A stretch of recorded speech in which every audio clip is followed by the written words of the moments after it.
Hello. Hello, hello. Okay, let's try this.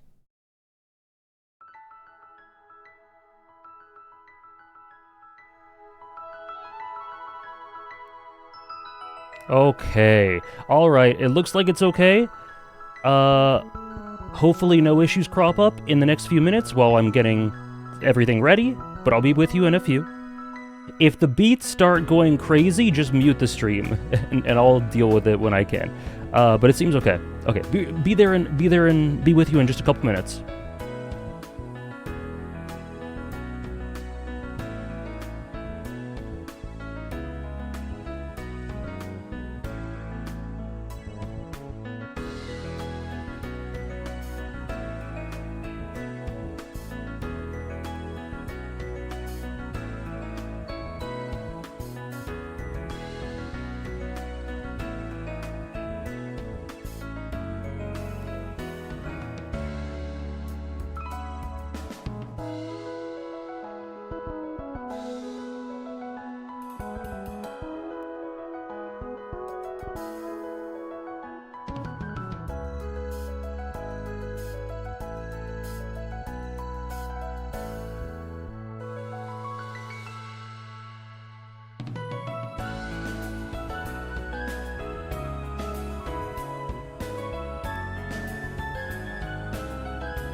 Okay, hello everyone.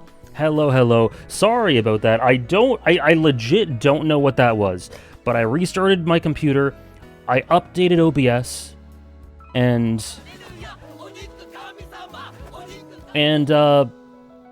that seems to have done the trick. I don't know what that was. Sometimes tech issues just come up and you have to restart, and then it's just done. Anyways, hello everyone. Hello, thank you Krypton for the 32-month resub. Hello Trish, Ziggy, Fluffy, Sarah, Struggler, Petupon, Mandarina, Ahmed, Mist, Moonless. I'm so sorry. I hope you can warm up soon, Moonless. Bunger. Hello again. Guster, Bea, Roshanaz, Linguini. Yippee, more AJ mansplaining. Huh? I guess so. C5. D. Hello, D. Greenfool, Leon, Potato, Hidden Shonen, Etruscan, I hope you feel better. Everyone's been sick lately, huh? Free run is out today, isn't it? Free run is out today. I do have to splain. Welcome, thank you so much. Thank you, Bunger, for the 40 stream streak as well. Thank you guys for coming out to what is a pretty spontaneous, I do say in my Discord schedules, there is a chance of spontaneous... Oh my gosh. Hannah being pelted by ads. Hello, Hannah. Hello, Toss J. There is a chance of spontaneous streams, and this week is one. So welcome in. Today we're just gonna hang out. Today we're just going to hang out. We're going to talk about every single piece of media I experienced in 2025, and if you guys want to ask questions about it, if you want to discuss anything about it, that's what we'll do today. Starting from the beginning of the year all the way till the end. And thank you, Mike. Thank you so much, Mike, for gifting a sub to Hannah. Don't know if you two have met. Each other, but I think you'd be friends. Thank you so much, Mike. Thank you, Jelly. Thank you, Jelly Tack, for the 13-month resub. And I don't know if I said thank you to Bunger for the 40 streak. Thank you. Hello, Mono. Hello, everyone. First spontaneous stream, beautiful. I think the last one was like a random Bleach movie day. And so it's so funny, because in the middle of my tech problems, I was freaking out trying to fix it, and then I'm like, okay, and then I started setting up, I don't know if you guys noticed, but I start setting up, like, what I have to do, because what I'm doing is going through my Twitter, thread, because I do a Twitter thread, right? And Twitter wasn't working. I don't know if you guys noticed, but Twitter was down for, like, 10 minutes, and I'm like, oh my god, it's cursed. It's cursed. But it's back now. Very bad timing, but we got it loaded. It's still gone for me? Oh boy. I gotta be careful. Yay, well, true, son. And thank you, Soul Samurai, for gifting for the 42-month resub. Just finished binging Kill la Kill, and it was incredible. Watch one of my favorite anime I've seen so far. I also seen your analysis of the show, and it was super nice. Thank you. Yeah, that's a deep cut, right? My Kill la Kill analysis was like 7 years ago, something like that. Hello, Johnny, Diego. Did I start the Nier replay? I don't know. Have you asked about that before, Diego? I don't plan, like, there's no plans for a Nier replay. There's no plans for a Nier replay. Hello, Nora. Nice to see you. By the way, everyone who's subbing right now, thank you very much, as always. Let me just remind you, there is a vote going on. If you want to put it... If you would like to put your subs towards anything, if you want to contribute to this vote, which expires on Wednesday, feel free to do so. It's constantly editing. It's constantly in flux. So Krypton just put one towards Dragon Ball Z. Currently, JoJo's Part 8 is out of there. But yeah, thank you, Roshanos, for the 18 months with Prime. Thank you for a year and a half. Thank you so much. Thank you, Next Level Meta, for the 34 months with Prime. I do have a Kill la Kill analysis. Somewhere. Let's see.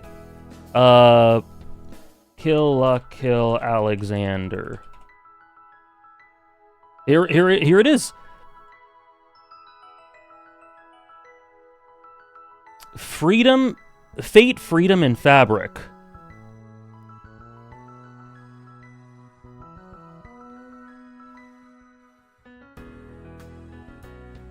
Despite being one of the Oh my god. Anyways, I do have one. Jesus.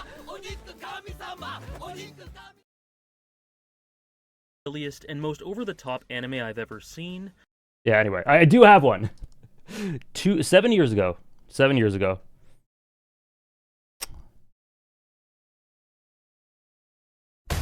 Oh god, sorry, I opened up anyway. I do have one. Mic quality's gotten better. That was a Blue Yeti, which I still, to this day, will defend. I think Blue Yetis are good value for money, and they've done me well, but... JoJo's Part 8, you got it. Thank you, mods.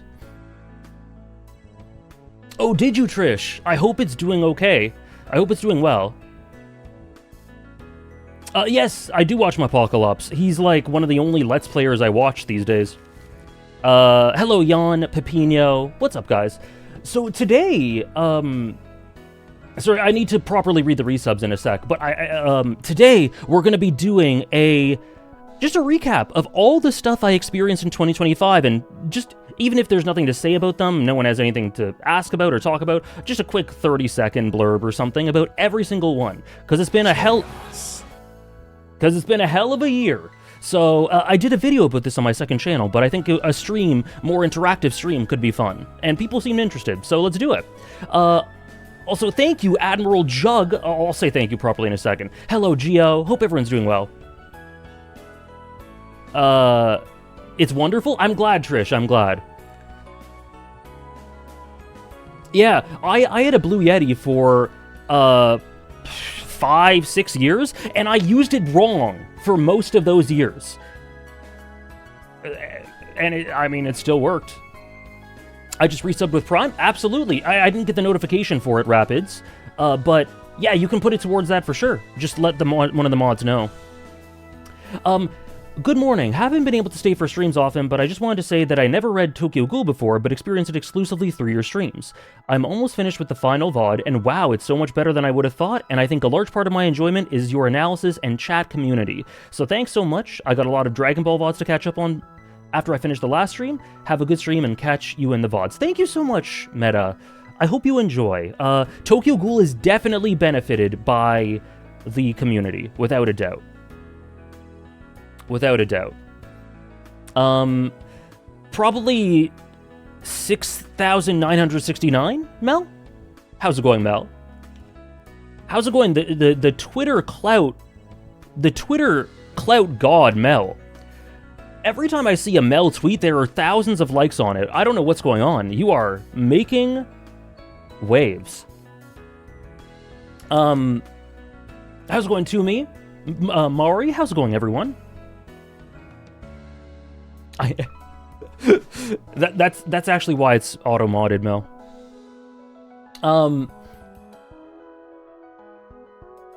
Ahmed, thank you for the 23 months with Prime. Fate Strange Fake is shaping up to be peak. This season is cooking hard. I really enjoyed the first 2 episodes of it. You can't enter Twitter.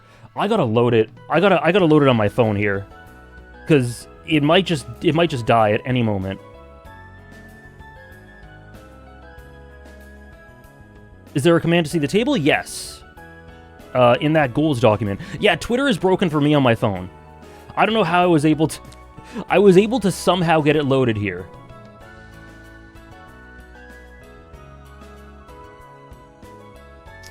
Yeah, I've been reading the thread to me. I'm so glad you're enjoying.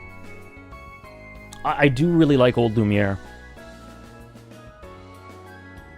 I loved it, Moonless. Blue Lock is great lately.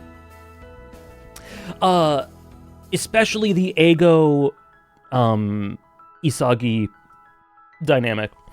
And yeah, I really like Gilgamesh and Fate Strange Fake. One of my issues with Fate Stay Night, well, it's not an issue with Fate Stay Night, but I just think Gilgamesh is a much more interesting character in Zero. When he's more of a jester, more laid back, less grounded, and more interesting with his dynamic with Kide for me. But I think I'm finding him more interesting immediately in Fate Strange Fake than I did in Fate Stay Night. I don't know if anyone else feels that way, but and thank you, Ahmed. Thank you, Next Level Meta. Thank you, Admiral Jug, for the 10 bomb.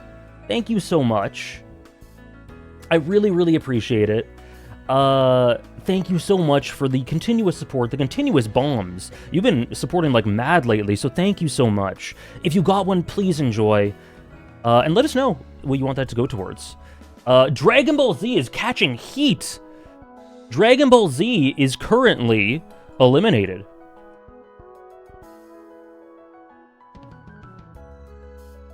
Thank you guys so much. We might need to do another Save DBZ campaign. Well, or you guys will.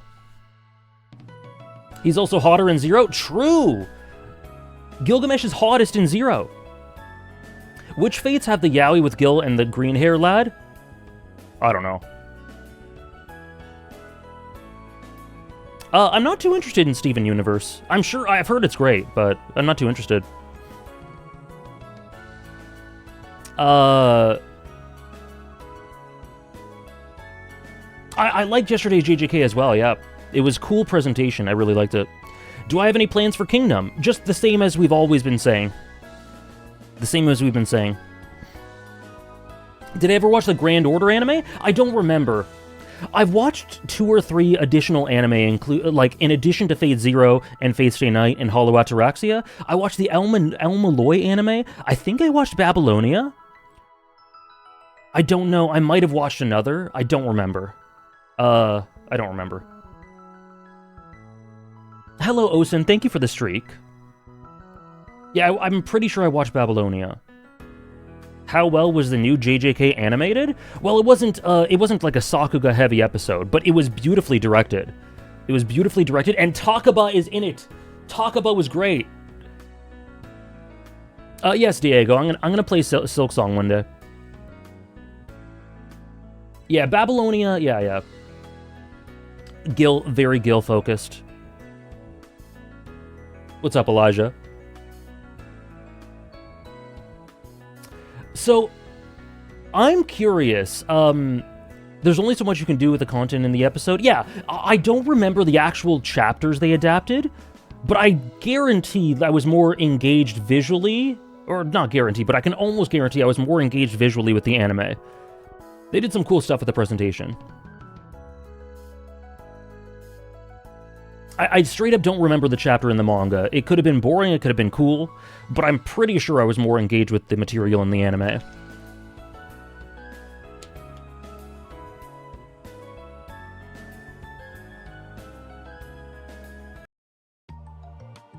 Good morning, RC.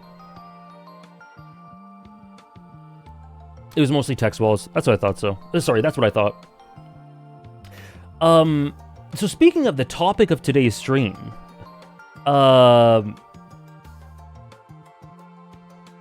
that's true, Mel. That's true.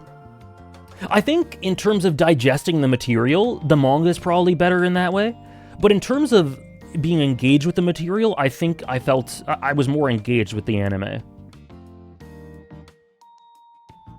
Hey, Asete.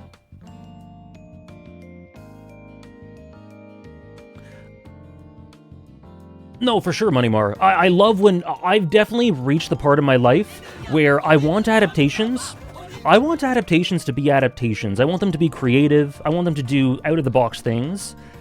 And so far, that's what JJK is doing.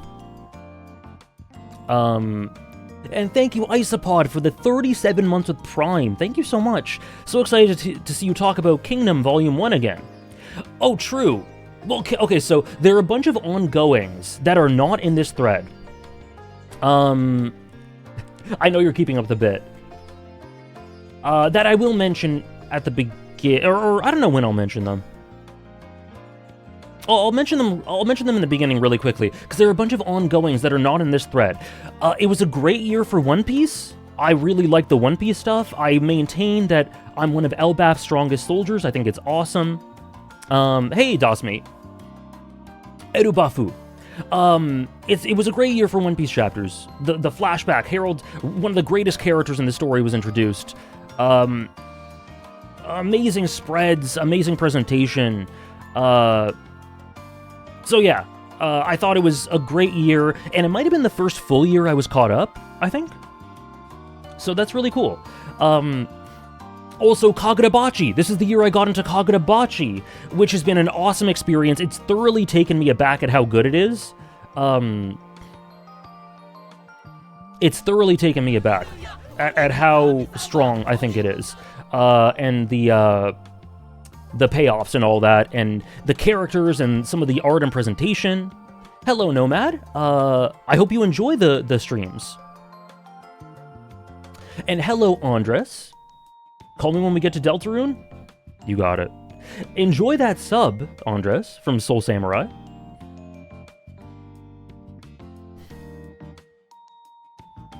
I'm glad, Roshanaz. I'm glad.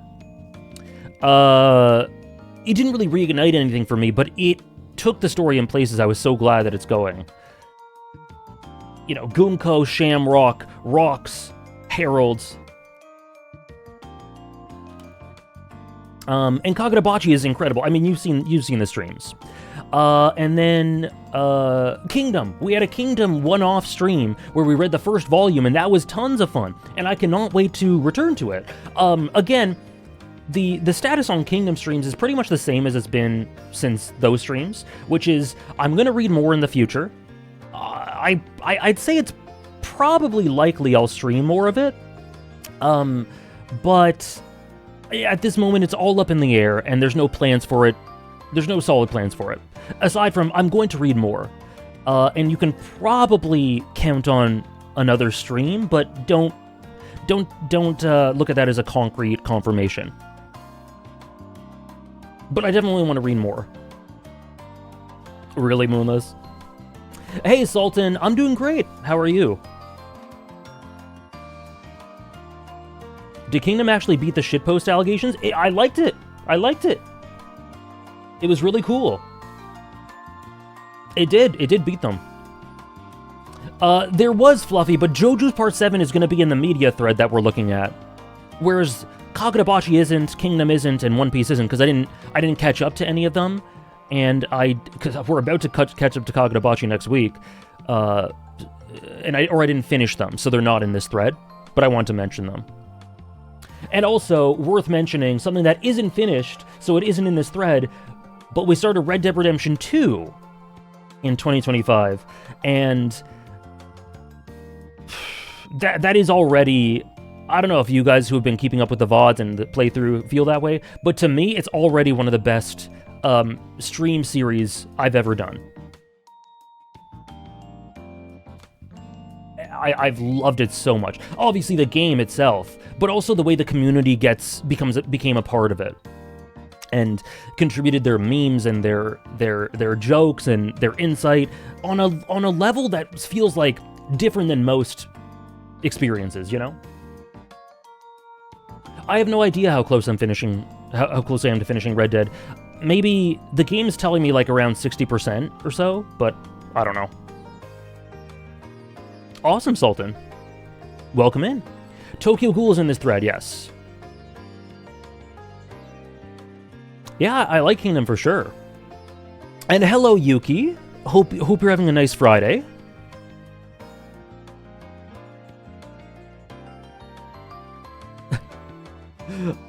Oh, really, D? Aw, thank you so much, D. That's very sweet of you.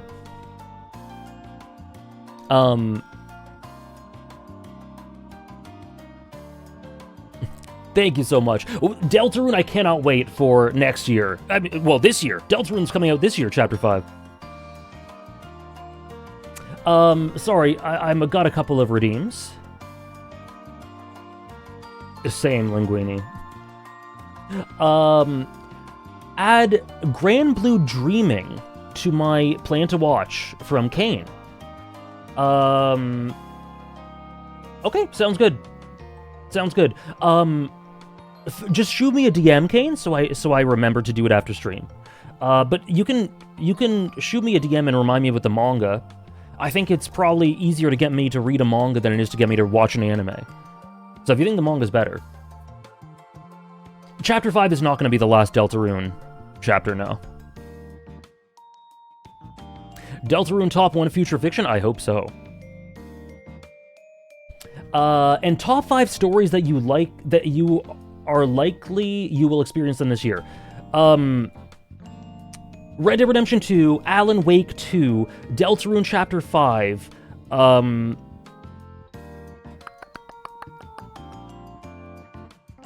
let's say Shogun, the TV show Shogun.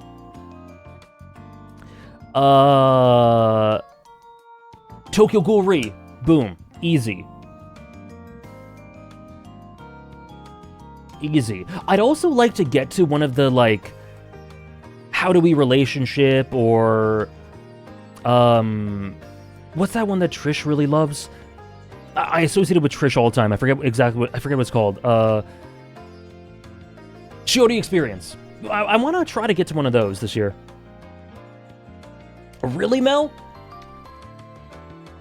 You gotta do it. You gotta lock in with me for Alan Wake 2. We gotta experience it together, because it's gonna change our lives, apparently. Ikoku Nikki, yes. I've heard more about that since you recommended that, D. From, I think, Thomas, our mod Thomas, and a couple others. That's on my radar kind of as well.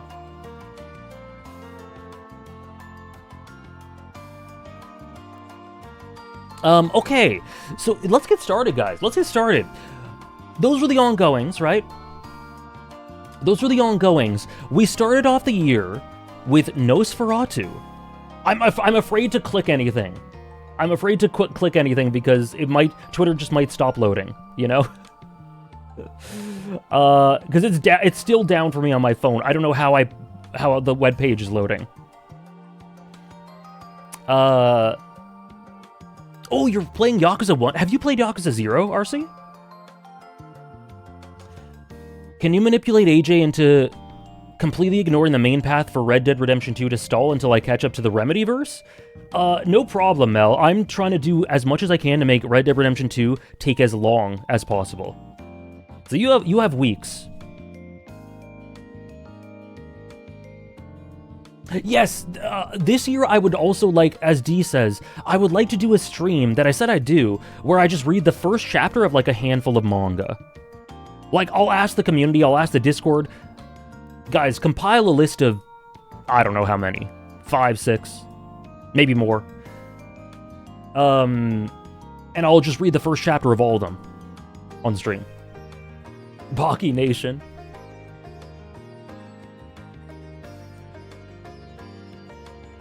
So anyway, we started the year with Nosferatu, where, I don't know if you guys have seen this, but this was such a great way to start off the year. I really, really had a great time with it. Hannah and I saw it, and it was the perfect theater experience.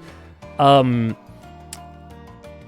I said, set design and atmosphere on point, full of really fun dialogue and performances, great cinematography. It's directed by Robert Eggers. It's just... it was just great cinema. It's genuinely creepy in moments, but it's also over the top and hammy in moments. Set design incredible, very Bloodborne-esque, easy comparison to make. Victorian. You know, it was really fun. It just does everything you want a popcorn cinema experience to do, and it was really awesome. It was really awesome. Magi first few chapters? No, I don't think so. I've already seen the anime for Magi.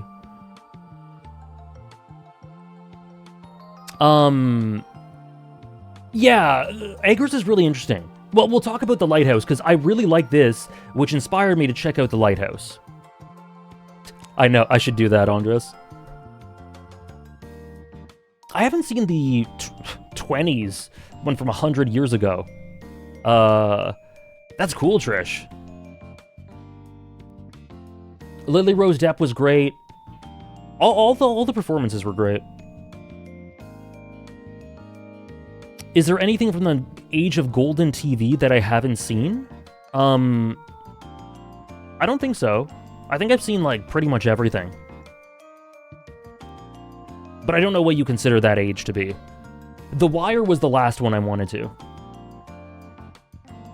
Yes, RC, it's I have a review on my anime list.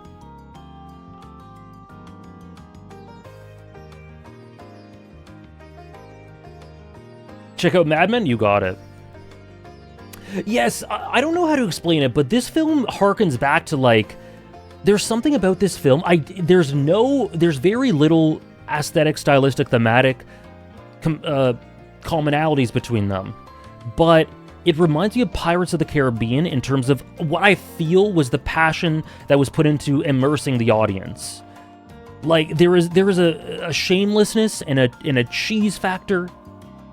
I don't know. It feels like, you know, just reckless abandon cinema. The Shield? I've never seen The Shield. I'm not sure. Band of Brothers? I haven't seen Band of Brothers. So maybe I missed some. Also this year was Squid Game Season 2, which I liked. which I liked.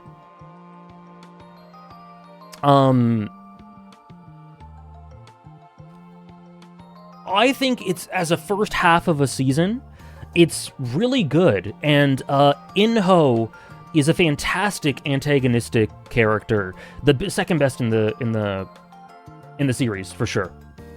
Now, did that lead to good payoff? We'll see. But I think it did really clever things with the premise. I love the voting. I love the different creative ways it plays around with and examines what the Squid Game is. It built upon season 1 in a way I really enjoyed.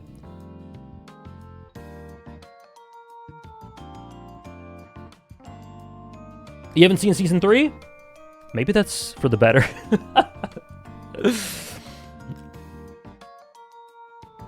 I think season 2 is underappreciated overall. But we'll see what that led to. Then I did check out a few days after Nosferatu. I did check out The Lighthouse. Now, my review for it, you don't think you will? That's fair. It doesn't, I don't think it leads anywhere good. Mostly. Now, my review for it is, Robert Eggers is an interesting man. Now, The Lighthouse wasn't for me. I didn't really enjoy it.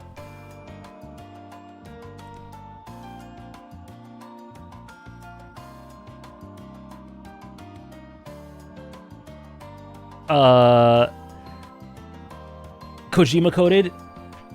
If you say so. I really appreciated, I think, the vision and the creativity. And these movies make me love Willem Dafoe so much. The performances were great. And I think it's a really creative concept for a story. Just the execution and the way it all came across was kind of disengaging for me. It was okay. It was probably less than okay. I don't know. I didn't really like it. My Lighthouse experience was side-eyeing you constantly, wondering if you were feeling the same as me. And I was, right? More or less, right? We loved Nosferatu. We thought it was great. And then we're like, let's check out this guy's other stuff. The Lighthouse? It was less for us. Too much of a soft seinen, true. We both broke, and we're like, what's going on? Yeah.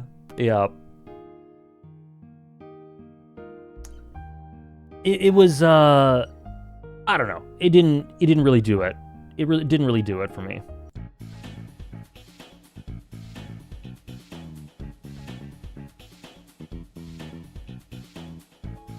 Discourage me from seeing other Eggers stuff?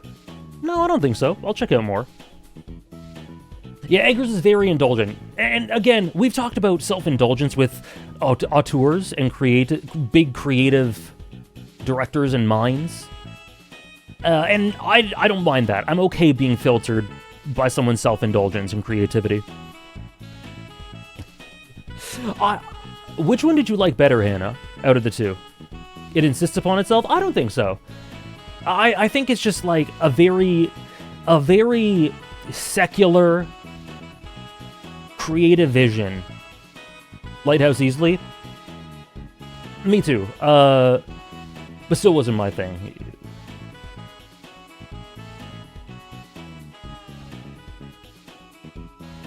Yeah. Yeah, Nosferatu is my favorite out of the two by far. You don't strike me as the type to enjoy a lot of David Lynch films based on this review. Well, we'll get to Alan Wake later, but I really liked Alan Wake, which is apparently very Lynch-esque. I don't know.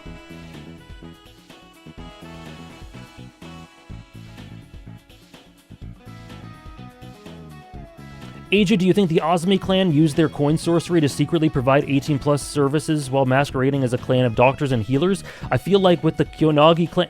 Hari, come to Kagurabachi Sunday, please. This isn't the time for... I can't. That's too much for me.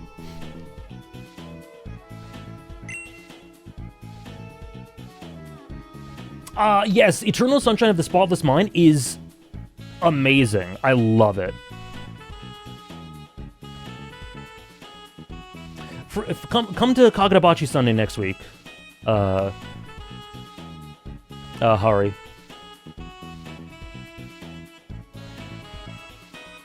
Mulholland Drive, never seen it.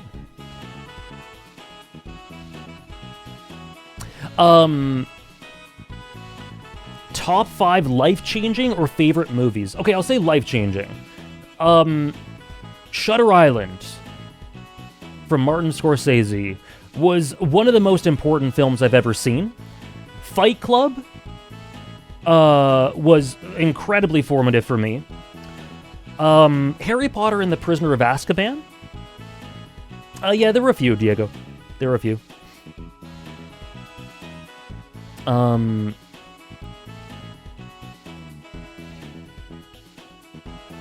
That's 3. Lord of the Rings, The Fellowship of the Ring, and...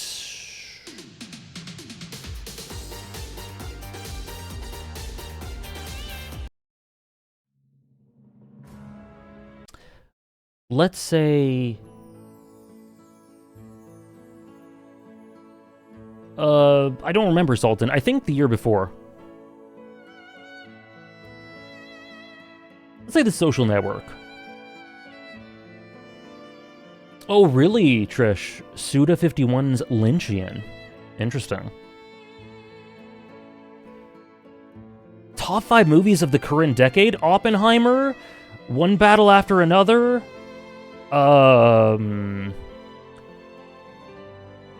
Maybe Marty Supreme?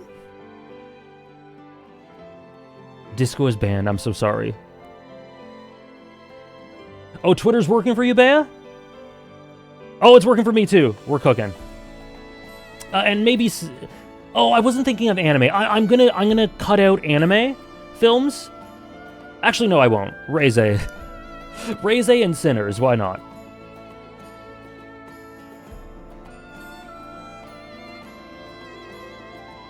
Everything Everywhere? I really liked Everything Everywhere, but it's not a favorite of mine, I don't think. I'm just scared to do it, Trish, because of the audio issues I had before. So I think it'll be off for today. I think it'll be fine. Maybe later in the stream I'll put it on.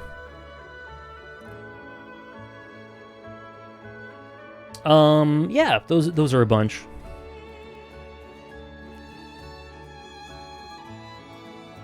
The current song playing, yeah, no, guys, feel free to ask me if you really like the current song playing and want to know what it is, because the iTunes preview is not showing up for at least for the first little bit of today's stream. It's Hometown from Xenoblade Chronicles Definitive Edition.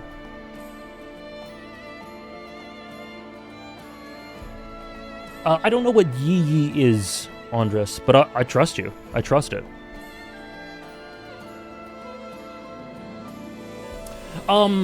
This year we also got into it's a film, I see.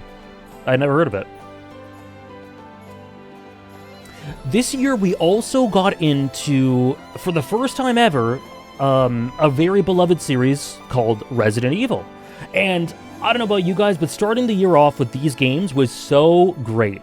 It was such a different sort of vibe to my usual streams, which are very generally story-focused. You know, Yakuza's classic AJ stream material, The Great Ace Attorney, Metal Gear Solid, very story-heavy. And in some cases, not always, but in some cases less gameplay-focused. This is very atmospheric, gameplay-focused, depending on the type of gameplay, but and this was such a great experience. It was so cool. It was very campy. We loved the dialogue. We got into the fun with the cheesy characters and dynamics, and I constantly gushed about the art design. The art design was so good. The background art, the hand-painted backgrounds were so incredibly done. RE9, yep, this is the year of RE9. I do want to get back to our Resident Evil, probably with Biohazard, which is 7, and later on probably with 5 and 6, with maybe like a fun co-op stream or something down the line. But I want to get it, maybe this year we'll revisit it. Wesker, oh my goat. Monday Gang. Um, does Resident Evil 1 Remake have the best art direction in the series?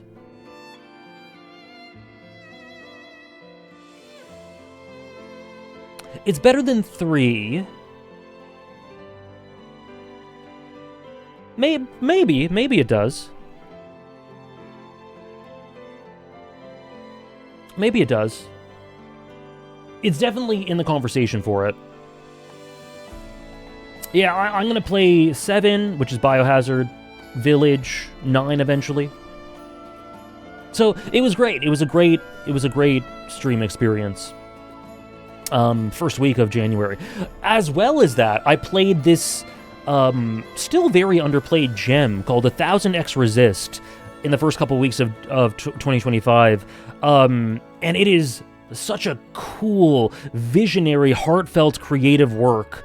I had a couple of little issues with navigation in certain points, like the hub world and maybe certain moments not hitting as much as I wanted them to, or not connecting with certain characters as much sometimes, but man, this was such a great, really, really awesome, really cool game, with some transcendent moments. Yeah, I really enjoyed the art direction, and the way it used background art as a method of presentation. It was very cinematic.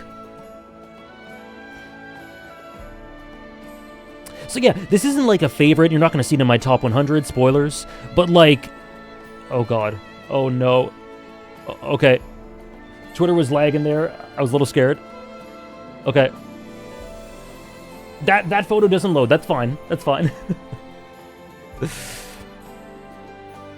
Yeah, I get that, Trish. I think sometimes I cut it out, but I didn't really mind enough, I was on my Steam Deck, it was whatever. What's the other one? What's the other one, Andres? Or is that Expedition 33? Maybe I just have a bad sense of direction.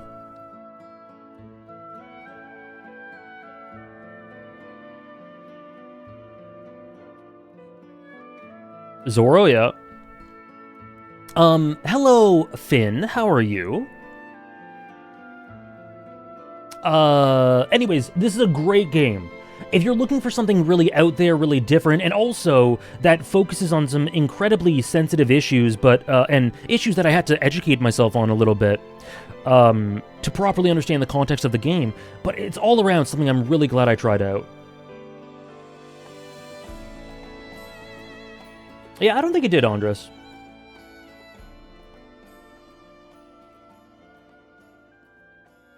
What kind of issues? For which game, Trish? Expedition 33? Or this game?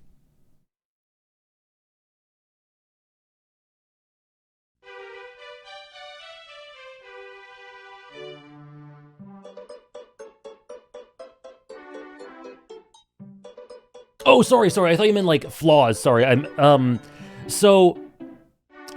I don't want to mislabel it, but it's something to do with... I don't remember what year it was. But a few decades ago, roughly, Chinese immigration to the West, and a lot of the issues in the homeland, how they cropped up back then, I don't want to, like, mislabel it, because it's very specific things. Maybe someone who's played it can help me out, but maybe not, I don't know. And how they crop up again in the West, specifically this family immigrated to Canada.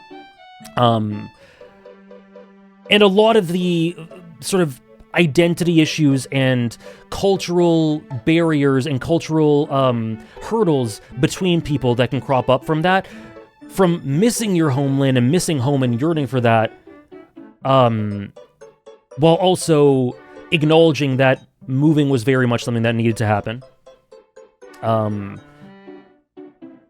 It's very complex, it's very nuanced.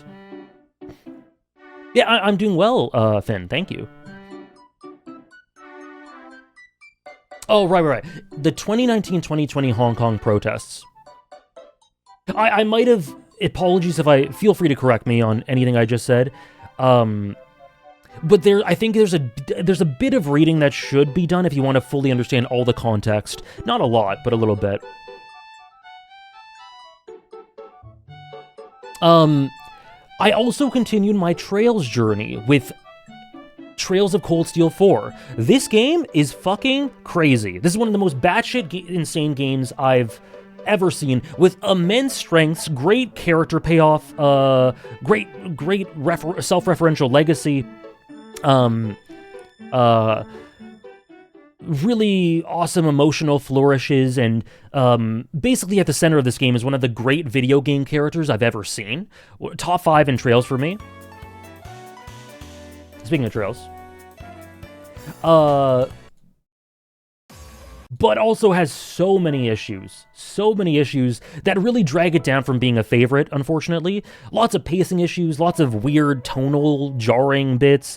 It can be very monotonous. The positives by far outshine the negatives, by far, but it was still a pretty turbulent experience, so it couldn't be a favorite. What do I think of Phantom Liberty from Cyberpunk 2077? The greatest DLC I've ever played. Generational trauma, yeah. What's up, Ziggurats? I also started Trails Beyond the Horizon yesterday. I played 4 hours, and I made very little progress. Cold Steel 4 is around the middle for me in the series. I think there are 13 games I played. Cold Steel 4 is around 7 or 8. Yeah, this song is called Sunflowers at Night. No, Sebastian. Also, how's it going, Sebastian?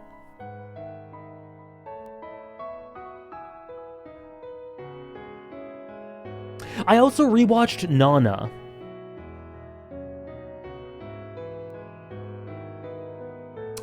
Hey, Bodiko. Hope you're enjoying the manga. I'm not sure what you mean by impatience, because everything's out there for you to check out if you'd like to, just in case you weren't aware.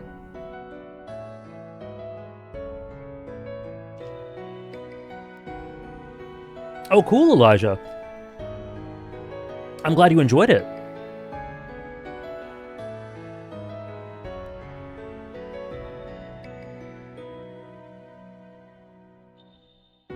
Oh, I see, Bodiko. You guys have heard all of my thoughts about Nana. It was a rewatch.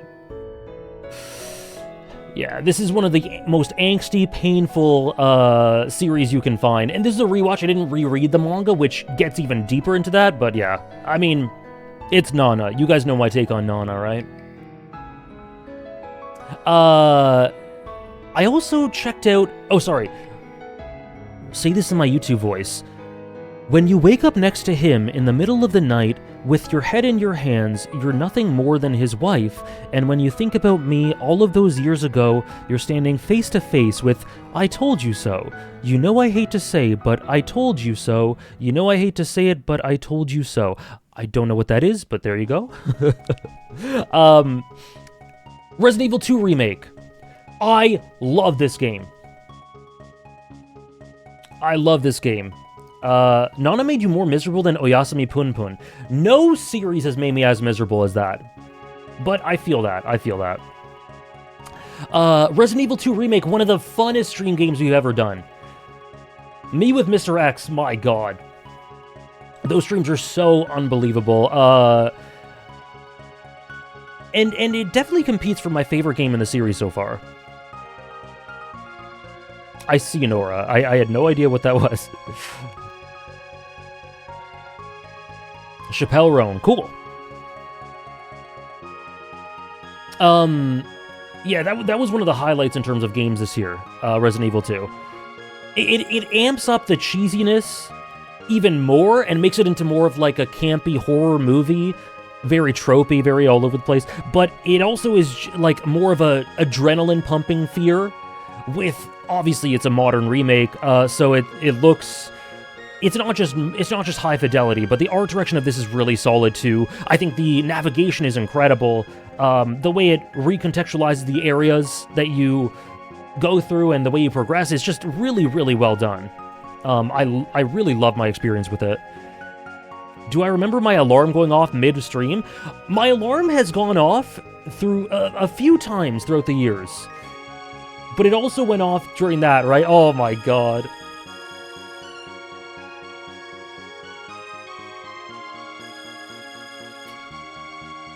Vivienne Westwood Fashion, yup. I actually learned about that, not through knowing Vivienne Westwood Fashion myself, but Hannah telling me about it. Yeah, I love the police station. It's incredible.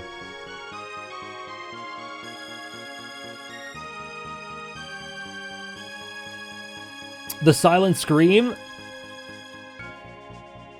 Yeah, Resident Evil 2 was so good. Top 5 characters I didn't meet in 2025 for the first time, but that were elevated the most in 2025. Aizen?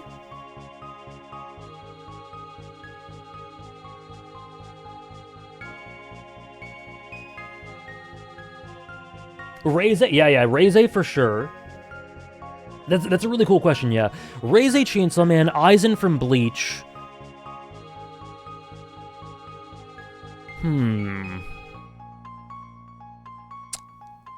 Technically, I met Stringer Bell years ago when I dropped The Wire after a few episodes, and this is the first time I actually completed it. Does that count? No, that probably doesn't count. It's a technicality. Probably Tokyo Ghoul's a technicality as well. But Deltarune is not. Deltarune? Oh, okay, so let's say Aizen, Reze, Chris from Deltarune, Susie from Deltarune. Oh yeah, I'm always brain rotting about Aizen.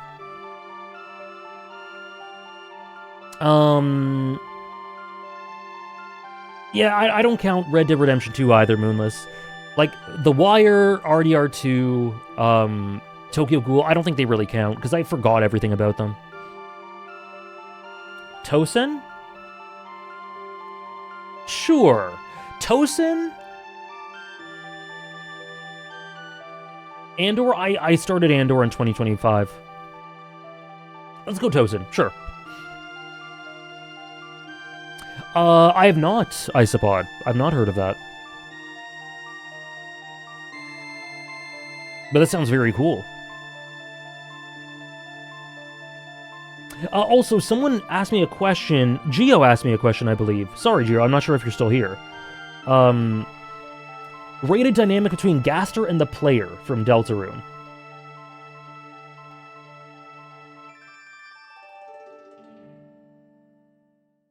Cooking, but I'll say yes. I don't think Geo's here anymore. No, I missed. Let me. Geo just typed in chat. Oh, did you? Oh, Geo did type in chat. There we go. Perfect. You heard me. Sorry, I was so late to getting to that. Yuhabaha? I was gonna say Yuhabaha, but I didn't remember what year I met him, so I didn't say it. Hisagi could be there instead of Tosin as well. I've heard a little bit, Sebastian. I've heard a little bit. Rox? Oh, Rox is a great shout, actually, because we knew about Rox prior. Yeah, Rox counts too. Okay, got you, Geo. Sorry, it took me a second. I also started this year. Spamton, not really. Spamton, my love for Spamton has been pretty consistent. Kaido, no. 2024 was the big Kaido love year, and my appreciation for him's gone up with the flashback and stuff, but it wouldn't be top 5. I started Severance. Severance, I've talked about it quite a bit. Severance is great. Severance is really good. I think Season 1's better than Season 2, probably. Putting together the mystery of what it is really thrilling to me. It's very horrifying. It's a very unique sort of horror, because I do think it's a horror show. Very, like, existential dread, dehumanization, so much incredibly rich social commentary all over the place. I think I have a couple of issues with the way that events unfold and the pacing and how they're communicated to us, the mysteries and the unveiling of them, and I wish I connected with the characters a bit more, which holds it back from being like a favorite, but I think it's a great show. I think it's really good. Like, I'm not disappointed with it at all. I think it's really good. The direction's fantastic. Yeah, it's sci-fi horror. That's a great way to put it. Sci-fi horror, like horror? Like dystopian horror. He has always been a big shot. Yeah, the way I feel about Severance is the same way I feel about Andor, where season 1 is the overall better package, but season 2 actually I think has better individual episodes. But yeah, season 3 definitely has lots of potential. La Jolla. Arcane, yeah, that's true. That's true.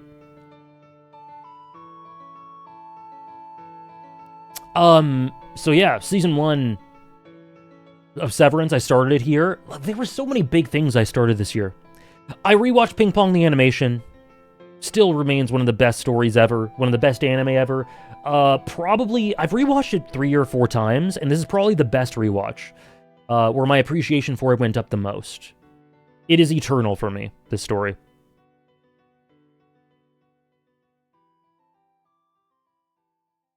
I don't think so, Andres. I think they're pretty much neck and neck, but I would give season 1 a bit of a nod for the overall package being a bit more consistent. I'll put it this way. Andor season 2 has the 2 weakest episodes of the whole series, but it also has the best episode of the whole series. But, like, if we were to do a top 7 or 8 episodes of Andor, I think season 1 would have, like, 5 of them. 4 or 5 of them. Any plans to check out the manga? I own the first volume. So yeah, I own it. So I definitely want to. My favorite episode is Who Are You? Yes. Very close to it, though, is One Way Out. And number 3 is, I forget what it's called, but episode 9 of season 2.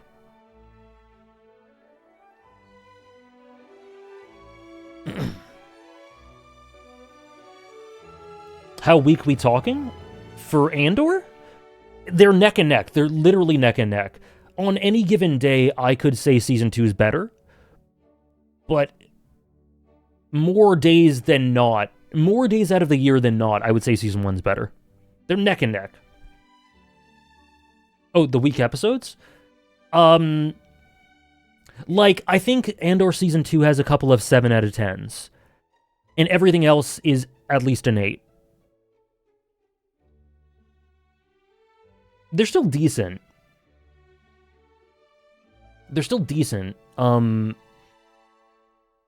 But yeah, Indy puts it well.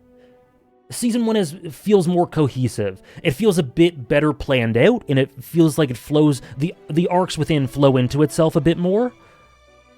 Also, hello, Indy. Whereas season 2 feels a bit more, you know? And yeah, the episodes aren't bad, but I just think they're the first 2 episodes of season 2. I think they're just like, I think they're decent. Whereas everything else is very good or better.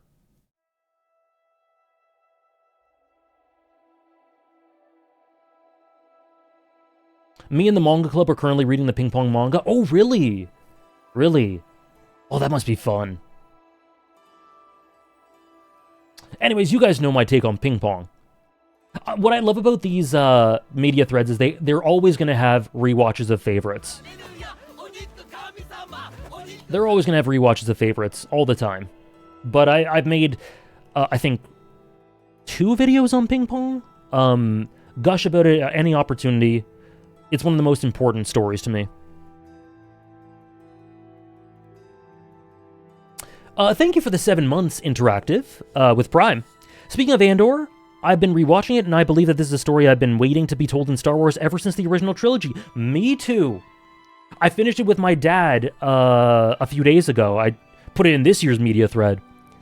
And for anyone who's watched Andor and is like, that's a very good show, probably a favorite, but maybe like a low favorite, give it a rewatch. See if it gets better than that, because that's how I felt. That's how I felt. I'm like, Andor's probably just about a favorite. Then I rewatched it, and I'm like, no, this is like one of the most important stories for me in general, and in and around my favorite 6 or 7 TV shows ever. Maybe 5.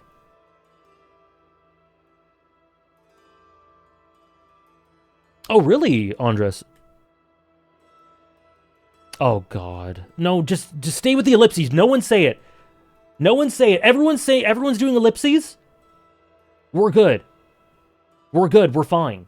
We're fine. Thank you for the 7 months, Interactive.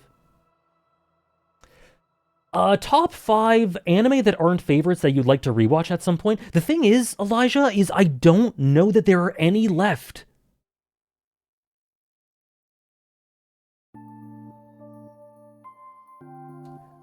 Since the OT, does that mean it's your favorite non-movie content, regardless of what comes close to Andor? Let me put it this way. The only piece of Star Wars media that comes close to nothing comes close to Andor. Let me put it that way. The 6-7 meme, Nora. I said 6-7. I'll answer that properly in a second, Elijah. Andor is far and away the best Star Wars media. It is the best Star Wars story, without a doubt, without any question, and nothing comes close to it. The 2 pieces of media that come close to it for me are Knights of the Republic 2, the video game, and Revenge of the Sith, the movie. Nothing is remotely close to it. Those are 2 that I think are really amazing regardless. But let me put it. It's funny, we're talking about Andor now. I'll just be able to skip past the Andor entry. But Andor is better than the original trilogy, better than the prequel trilogy, the sequel trilogy, any Star Wars video game I played, any Star Wars book I've read. It's the best Star Wars thing. However, I still love Knights of the Old Republic 2. I still love Revenge of the Sith. It's my favorite film. I know, can you believe Disney made that? Crazy, Indy. Yes, Holly, yeah. USA did Kaiba, yep. I still haven't seen it. Better than the original trilogy? Yes, I think Andor is better than the original trilogy. However, to clarify, Fluffy, you probably think the original trilogy is better than I do. I think the original trilogy is great. I don't think it's, like, masterful 10 out of 10s across the board, you know? So maybe we just differ in how high we rate the original trilogy. Which character got elevated the most on rewatch? Clea. Clea is a superstar. And I didn't appreciate her as much as I should have. First time. But second time, my god. What's up, D-Guy? What's up, Dohawk? Which Star Wars books have I read? I don't remember. It was ages ago. It was like... There are these really thick books from the prequel trilogy. Like, there's a Revenge of the Sith book that is, like, the size of the Bible that I read.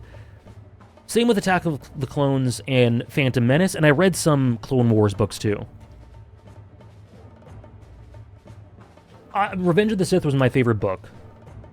Hey, Changerine.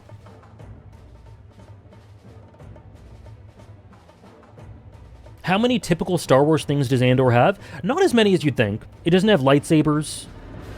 It doesn't have the classic leitmotif. The Force doesn't come into it much. But it's the same setting, right? It's the Emperor. It's a Star Wars series, so it obviously, there's a lot of Star Wars stuff, but I think it's a show that someone who doesn't know anything about Star Wars could still watch and really enjoy. I don't think I know what that is, Moonless. So, probably not. But what Indy said is very true, too. Like, in that way, that's a great way to say it. It taps into the core themes of Star Wars more effectively than anything else. It's kind of what I've been waiting for my whole life, in that way. But it also doesn't have the classic Star Wars iconography. Spirits Are Forever With You, a Bleach side story. No, I haven't heard of that. Have I watched Rogue One? Yes. And I love how it ties into Rogue One.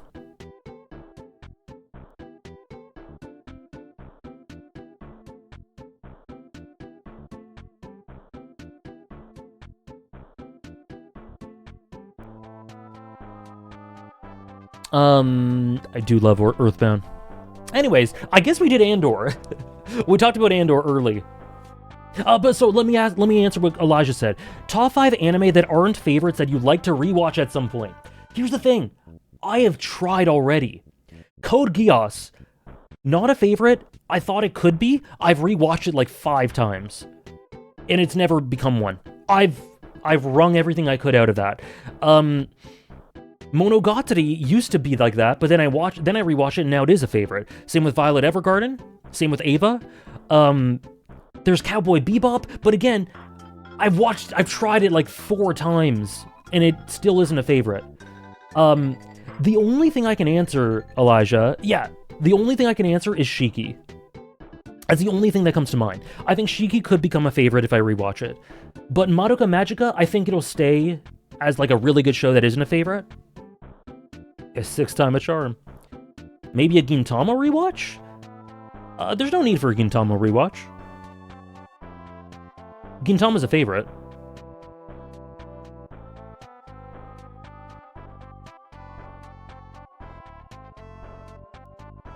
Earthbound's pretty One Piece core, yeah. No, I love elements of Code Geass for sure. The full package, though, doesn't quite work for me. Lane? I'm not too interested in rewatching Lane. So sorry I don't have 5, Elijah, but literally the only thing I can think of is Shiki, because I think it could become a favorite. But I rewatched like half of Madoka Magica. I'm like, yeah.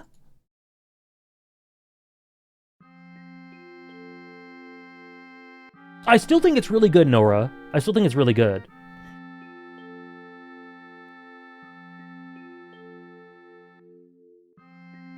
No, Isopod. I've heard of it though. I've heard of Babylon 5. From what I heard, I think the setting of Babylon 5 could be up my alley.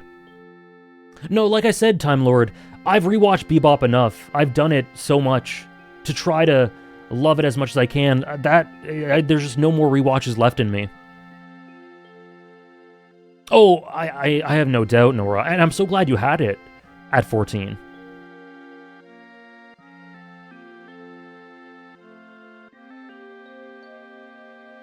No worries, Time Lord. But yeah, I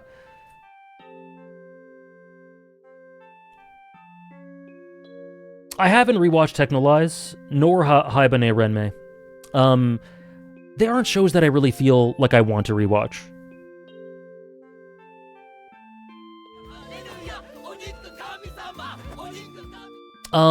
And thank you, Prickleman.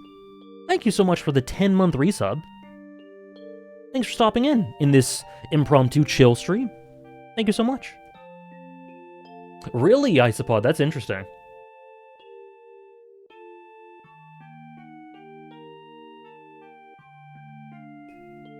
You think, Indy? I don't know about that one. I don't know about that one. Maybe. Is Hunter x Hunter worth rewatching? ReZero? I think I've rewatched ReZero enough. Season 1? Unbelievable. Season 2 and 3 I don't want to rewatch. Season 1 I've rewatched like 3 or 4 times. Or I've watched 3 or 4 times. The original, the 99 anime, I see. Yu Yu Hakusho rewatch? He's not a fan, but respected? I am a fan. I'm a fan of Yu Yu Hakusho, that's not true. It's just, I'm still a fan of series that aren't favorites. Oh god, sorry, I just knocked the camera.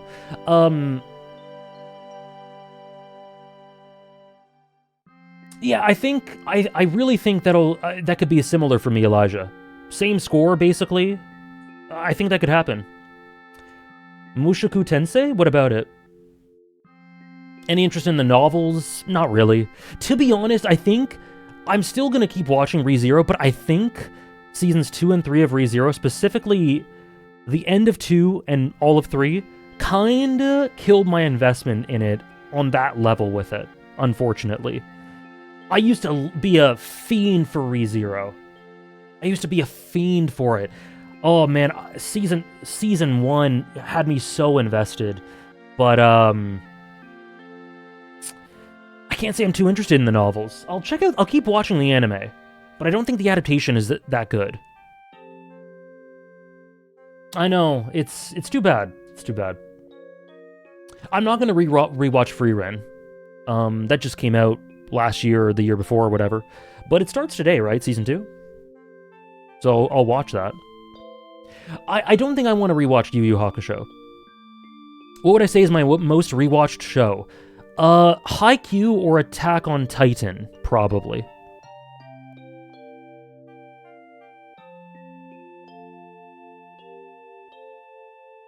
Is it a plot thing or an adaptation thing? I don't know. I don't know. Could be both. It could be that I think the plot of ReZero does not lend itself well to adaptation past later in the adaptation.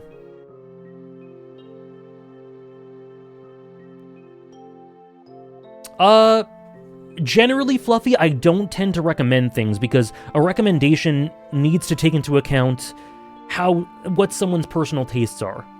And oftentimes, I don't know someone's personal tastes intimately enough to give a recommendation. So I don't tend to give recommendations. People just take my taste as recommendation, you know what I mean? But to answer the question, I don't think so. It all depends on the person. That's a great one, Struggler. I want to reread My Hero Academia. A Katekano rewatch would be a good idea. I would like to do that, but the thing is, it's already a favorite, so it wouldn't qualify for the redeem. Gurren Lagann, I just rewatched that last year, or like 2024.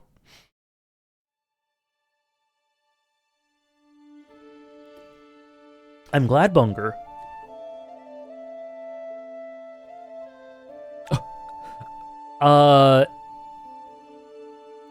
No, Andres? Probably not. No, Isopod.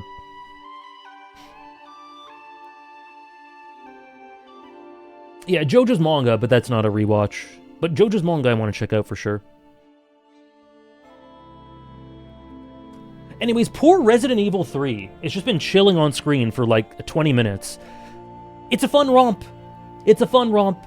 It just isn't nearly as extensive as the other ones. Boring? No, it's not boring, that's for sure. Isn't as extensive as 1, 2, and 4. It just doesn't have as much to it, the remake specifically. But it's got some really cool subtextual elements. It's really fun. It's a great one-stream game. It was a really fun stream. I really enjoyed it. And Trish actually unlocked some really cool character substance for it. Some really cool subtextual things. So thank you for that, Trish. It was a really fun time. It's not a great game, but I think it's a worthwhile game. It's not bad. It's a good romp with some cool subtext and some problems, but very much worth streaming, and I had a lot of fun with it.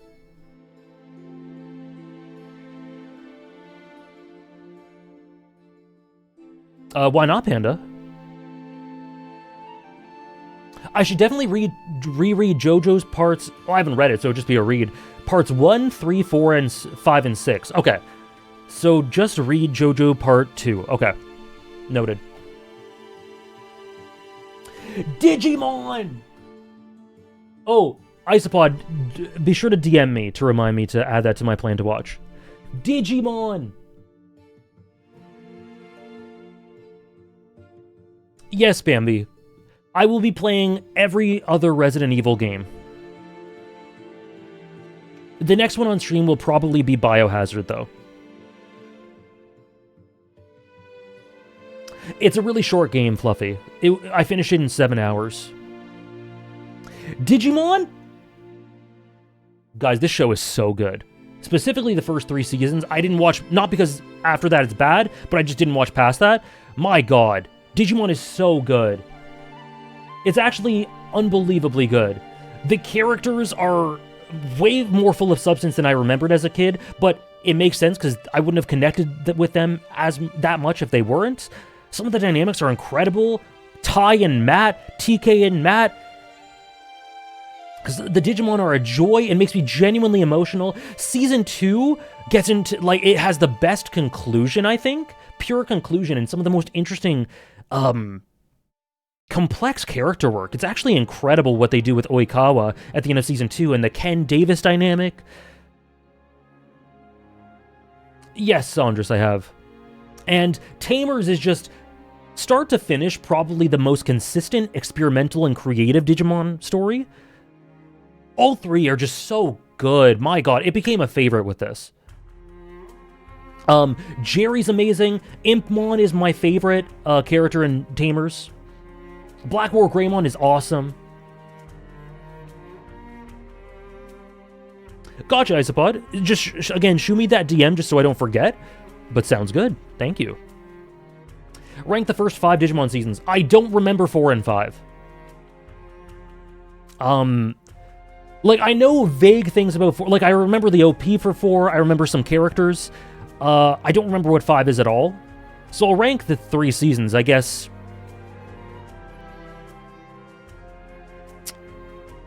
They're all great, but I'd say Tamers 1, 2 in that order.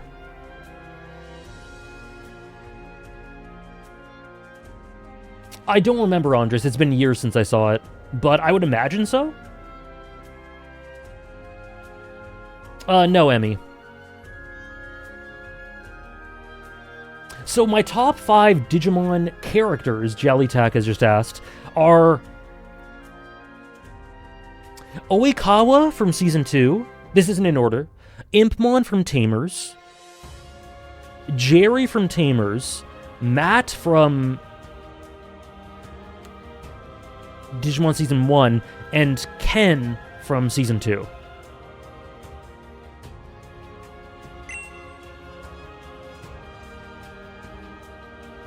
Impmon is maybe my favorite. And then the way he uses Fist of the Beast King, oh my god.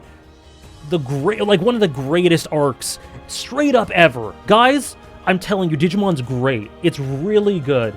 You know those stories you experience as a kid and you love them as a kid and you're nostalgic for them, but you kind of undervalue how good they are because you grow up and you're like, it's a kid's show, so how good can it be? Digimon is better than you think it is.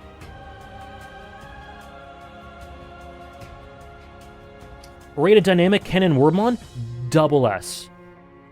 Ken changed my brain chemistry, and I sometimes feel that Wormmon is what unlocked my love for pet rabbits. That's cute. I love that.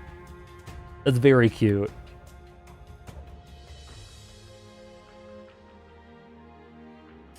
Let's kick it out of the poll. You wanna put a sub towards that, Mel? It's currently Dragon Ball Z is currently out. We're suffering. Dragon Ball Z Nation's suffering. But Soul Samurai has put 1 towards Slam Dunk, so let's put that in.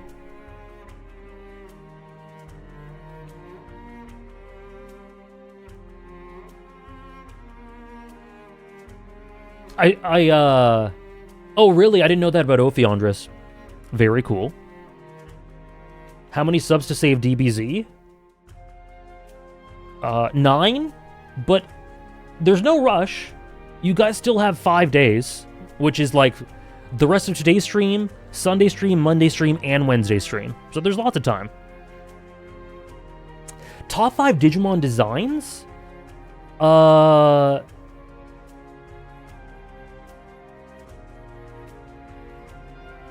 Guilmon? Imperial Dramon?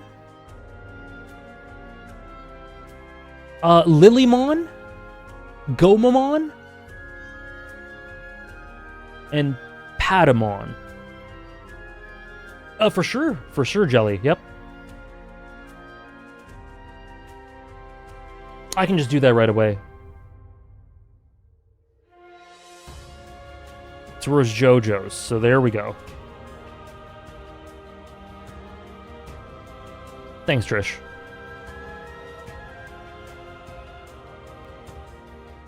No, it's the manga, Panda.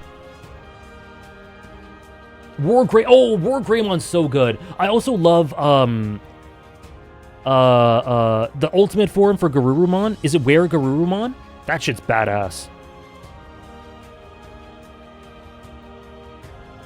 Digimon Time Stranger, it just wasn't for me. I could tell within a couple of hours the story focus wasn't my kind of thing. Oops. It wasn't my kind of thing. The gameplay wasn't really something I'd super enjoy. It just wasn't my sort of game. Metal Garurumon? No, Where Garurumon. The Ultimate, not the Mega. Although Metal is cool as well. Skull Greymon's great. Thank you for the 7-stream streak, Paladin.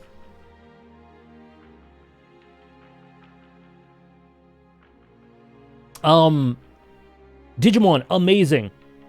Amazing. I can't understate that enough. Sorry, I can't overstate that. Blue Lock, Season 2. This year, I watched Season 2. I actually thought it was better than people thought it was as an adaptation. Obviously, it's definitely limited.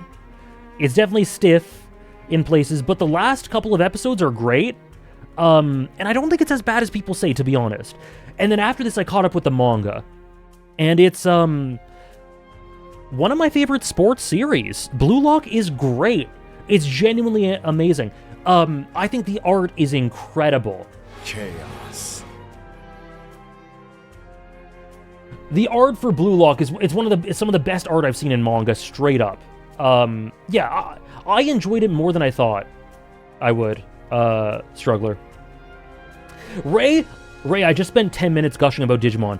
Ray, please check out the Digimon anime. I promise it's better than you imagine it'll be.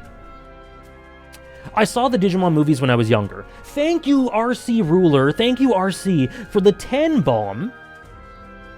Close enough. So where does that go? Where does that go, RC? It makes Haikyuu seem straight. That's true. Blue Lock is super gay. It's super gay. My favorite character in Blue Lock is probably... I don't know who my favorite is anymore, Moonless. Thank you so much, RC. Thank you. If you got a sub, please enjoy. Say thank you if you'd like. So, currently, you could put 8 towards JoJo's and 7 to Slam Dunk if you just want to stack the competition, or you could put all of them to JoJo's. It's up to you. You can divide them however you want, RC. Kaiser is one of my favorites, yep. Kaiser is one of my favorites. Isagi is one of my favorites. Rin. Bocchi does really good. Nagi and Reo are really good. Eigo is really good. No, I totally agree, Ray. I was expecting Blue Lock Season 2 to be like a genuine, unwatchable mess for most of it. And it wasn't. It was just kind of stiff. But it's still engaging. I think the direction's on point enough to compensate, personally. Bocchi? Me too. That's the thing. I won't say too much. What Struggler says is a great point. I won't say too much, but I caught up with Blue Lock because I let a bunch of chapters stack. I caught up with it like yesterday or the day before. And something I'm waiting for is for the flaws of Isagi's flaws to come through and punishment to come through, because I think we've reached this like incredible high emotionally, and I think there needs to be a crash for the series. I think there needs to be for the story longer term, because I don't think it's sustainable like this. I think I'd have a problem if it was.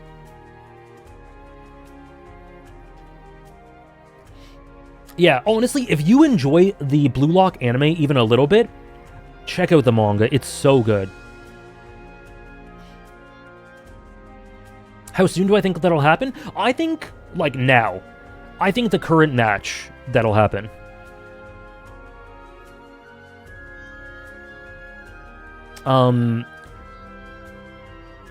Either the current match or the one after this. But I think now the current match feels ripe for that. But I also agree with Struggler long term.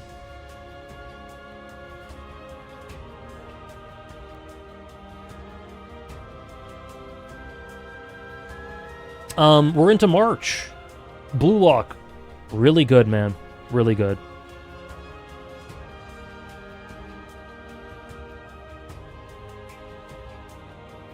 Yep, that as well, Ray. That as well.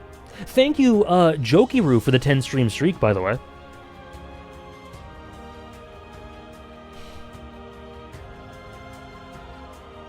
Also in March, we finished Resident Evil 4 Remake, which was so much fun, just like the rest of the Resident Evils, but maybe my favorite.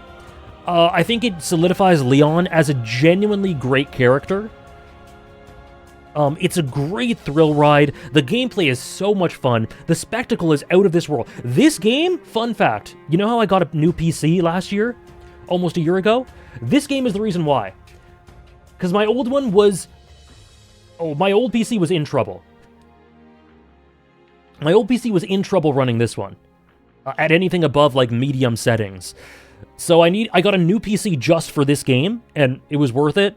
It continues to be worth it. It was time to change. Regardless, the spectacle's incredible. The boss fights are so great. There's lots of really awesome, efficient character work. Leon's awesome. Ashley's awesome.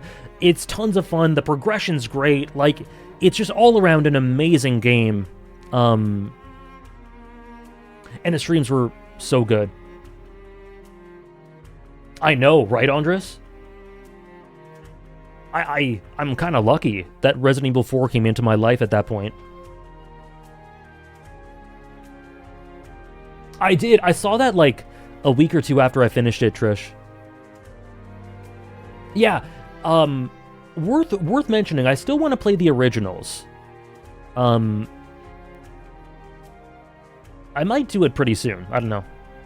But yeah, Resident Evil 4, one of the most influential games of all time. Don't doubt it. I've seen bits of it. It looks amazing. Good thing you upgraded, because Alan Wake 2 would have stomped the old PC. Sorry, not Resident Evil. Red Dead Redemption would have stomped it before Alan Wake 2. Red Dead Redemption would have destroyed it. So yeah, it's a good thing we upgraded. The PS1 games, yeah.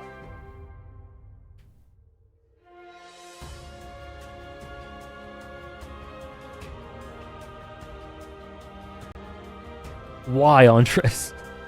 Why? What does Resident Evil 4 have to do with Killer 7? Yeah, Dutch would have killed my PC. They shared a dev team. Really? Man, what is Suda51?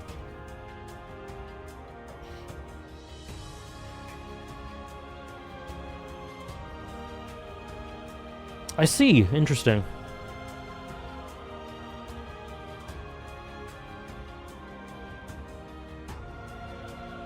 The requirements aren't that steep? Really?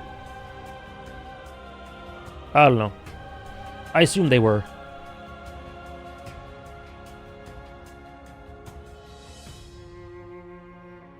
My old PC's decent. Like, it's not that bad. It got bottlenecked by the CPU. But the GPU is pretty good. The CPU isn't, like, awful, but it was just kind of dated. Amazing Clouds. I'd recommend... honestly, Clouds, if you're interested at all in my thoughts on Red Dead Redemption 2, I would really recommend checking out the VODs or the streams. It's a special playthrough. Blueprints. Blueprints is pretty simple in terms of... Correct me if I'm wrong, but Blueprints is pretty simple in terms of requirements, right? In which case... Maybe it's a sign, Nora, but actually maybe you should wait a little bit, considering the market. Finally, a stream that's on my time zone? We stream at this time all the time, Mentor.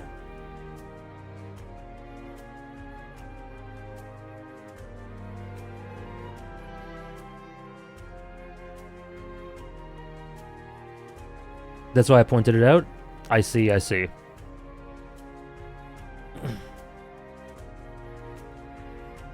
Enjoy Guster. This should not be hard to render. My condolences. Maybe you could just get a replacement part? A replacement GPU, a replacement CPU? More RAM, maybe? But it's all more expensive now.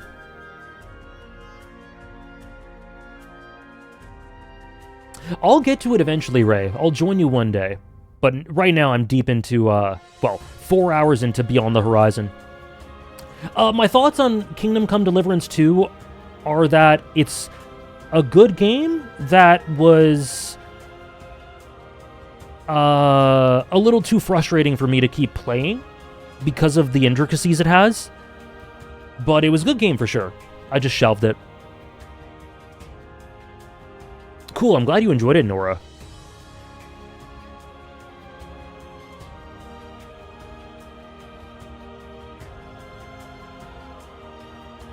Oh, wow. 8 years? I've had a laptop for about 9 years, Mel, and it is on its last legs. I've been straight up informed by Chrome and Discord that I cannot update them anymore. It's like, no, your shit is way too old. We're not updating anything. And I'm slowly losing the capability to do anything. Kingdom Come Deliverance 2 and Red Dead Redemption 2 is more similar than I think. I don't know. I played about 20 hours of Kingdom Come Deliverance 2. I mean, in terms of some intricacies, I guess so, but I can't say I overall agree. No, Andres, it was just something I thought would be good to get.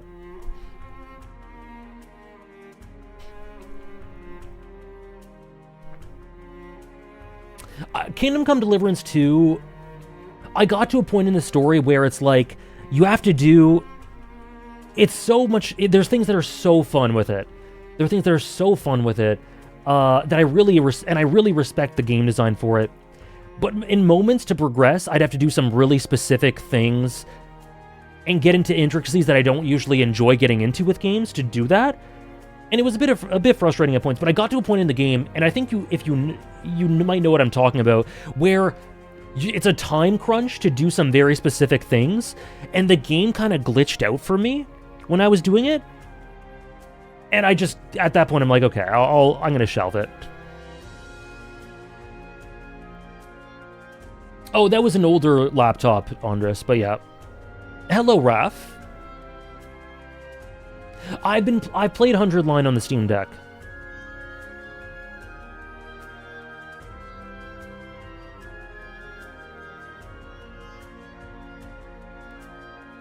Yeah, it is, Ray. Another thing I did was continuing the Trail series, Trails into Reverie, which at the time became my favorite, roughly my favorite game. I think I settled with it being number 2. These days it's number 4, but it's still one of the best Trails games I've played. It did something with the cast that I had been waiting for, that I didn't know I wanted as much as I did. It did some really creative things with the structure of the game. It's to this day my most favorite game to play in the Trail series. It's overall an amazing game. Amazing game. I loved it. And it just a payoff to that section of the story that I've been waiting for so long. I love the Steam Deck.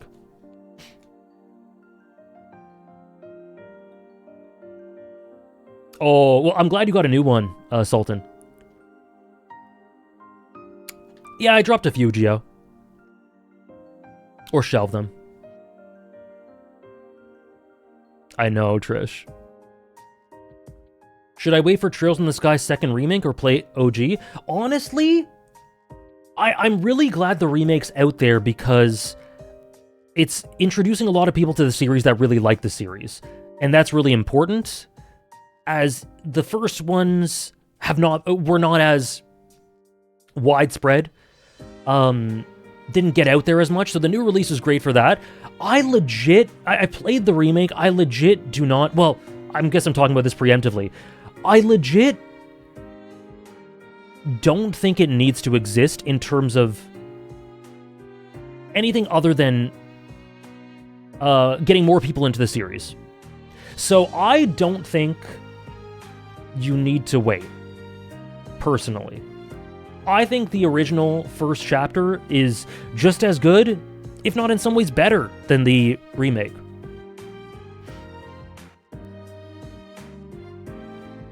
But that's just my thoughts. So I don't think you need to wait.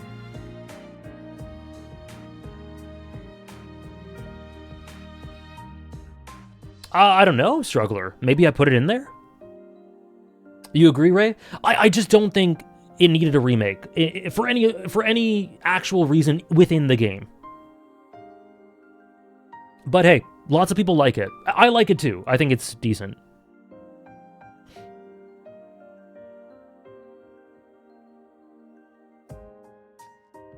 Yeah, people love it. All the power to them.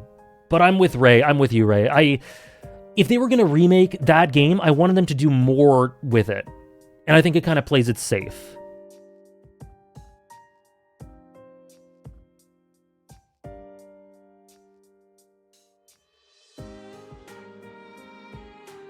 Anyways, Into Reverie, awesome. We already talked about Blue Lock. Bleach.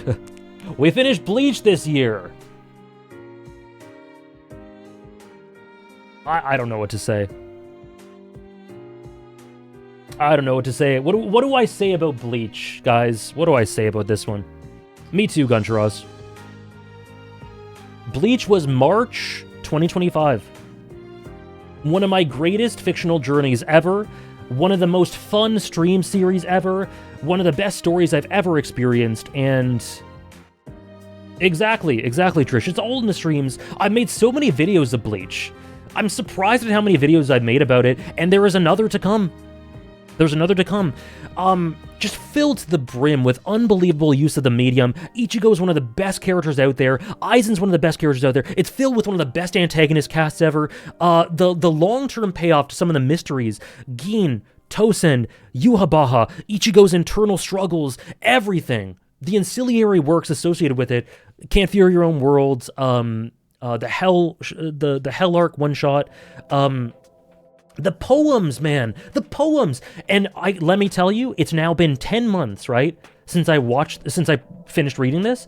It has aged so well. I've talked about this before, but it has aged unbelievably. Does Bleach have flaws? Absolutely. It has pacing issues. It can be really thin in places. It definitely has some issues with the way it portrays certain things in a certain section of Thousand Year Blood War. Parts of Arrancar can be like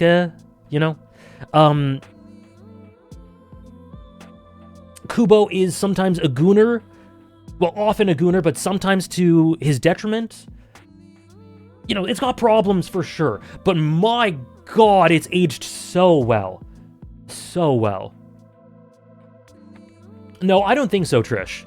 I really can't imagine a story like Bleach ever existing again, not just because of how long it is, but because of how much it varies up its own identity in terms of aesthetics.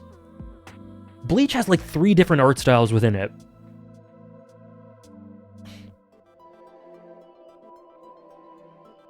Is it fair to say that Bleach is your favorite among the big 3 at the moment? Who knows? We'll have to see the top 100 streams. You know me, I never spoil that. As of last year, Bleach was number 2. Bleach was behind Naruto. Mayuri not being slightly punished always had me struggling with Bleach as a kid. I hated the man. That's fair to want him to be punished because he's a horrible person. However, I think him not being punished is in and of itself a statement on the societal elements of Bleach and how much work has to be done. Yeah, around April, Andres. Around April. Yeah, JJK is similar in ways to Bleach.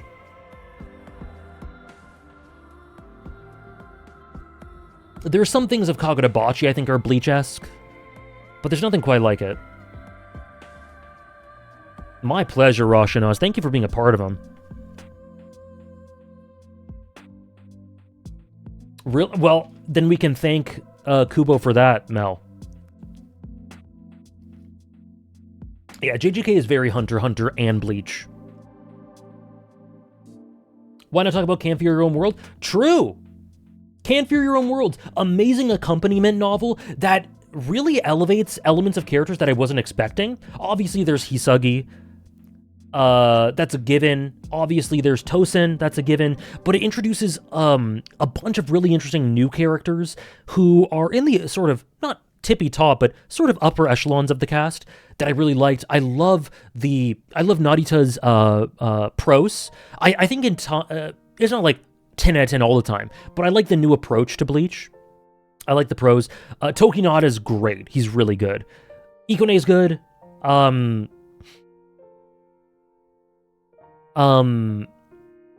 is really good too. It also adds to Aizen, it adds to Ichibei, it adds to Shunsui.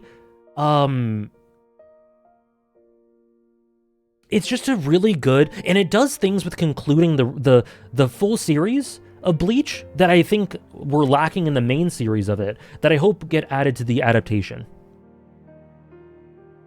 And Ginjo, my god, of course Ginjo. So reading those books, I read them throughout a couple of months after Bleach. I went on a trip to Montreal and I read it then. That was lots of fun. Yeah, it was just Tsukishima. And it also adds to Ichigo's character indirectly.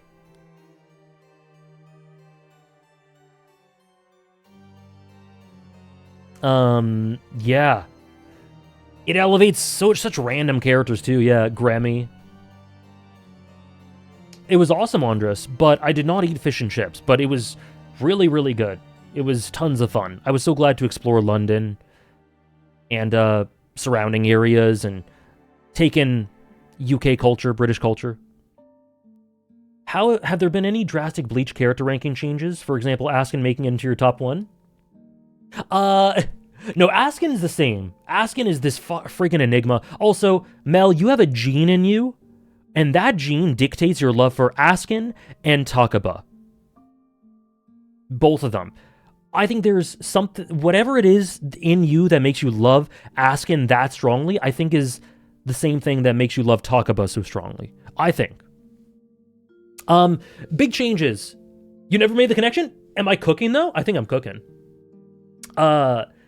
Big changes? Not big. Hisagi's the biggest one. Thank you, Mentor. Hisagi went up a lot. Tosin went up a decent bit. No huge changes, but lots of notable changes.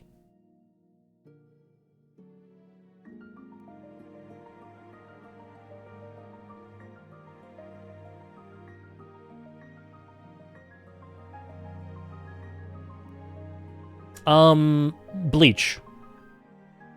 Same day as I finished Bleach, I finished ReZero Season 3, apparently. We talked about Season 3.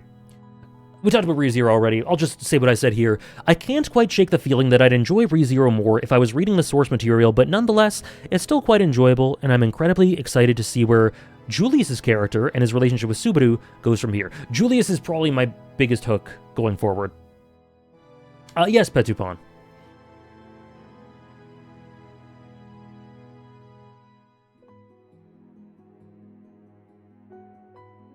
The adaptation of all time. It's fine.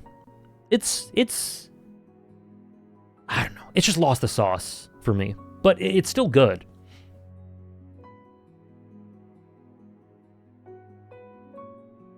Yeah, we were talking about it earlier, Ray. ReZero has not quite been the same since Season 1. I think the first half of Season 2 was really cooking, and then the payoff didn't really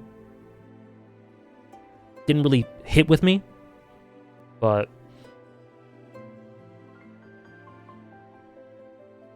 the speech was good. Thank you, Andres. Blue Box.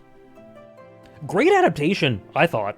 I haven't read the manga, obviously, so I don't know how it adapts the material, but in terms of visuals, expressions, songs, like music use, I really like this. It was fine, Raph. It was fine. I really liked Blue Box. It's very, very touching. It's full of fun. Not fun. Well, it is fun, but like really juicy character dynamics. I am doomed for my favorite character in this series to be the one that is narratively shafted, not bad writing-wise, but, you know, if you know, you know. Ram's great in Season 2. Same with Rosewall for me. Yeah, Hina's my favorite character. I sincerely love her. She's one of my highlights of 2025. But anyways, overall, I gave it a strong 8 out of 10. It's a great series. I was pleasantly surprised by how much I enjoyed it. Favorite romance? It's really good. It's honestly, it's also strange to me that this is a... I mean, Shonen Jump is obviously very variable. It's very dynamic. But it doesn't feel like a Jump title. And that's cool. I didn't mention Hell Arc. Well, I kind of mentioned Hell Arc. Bleach Hell Arc, we read that too. My god, I am fiending. Yes, it isn't catered to the male gaze. At least, so far it isn't, Mel. And I like that. Hey, Fire Ace, and hello, Quicksilver. I'm not ready for Hell Arc. Me neither, but at the same time, I am. Give it to me. Me too, Ray. Me too. It's a definition of Unk still got it. It really is, isn't it?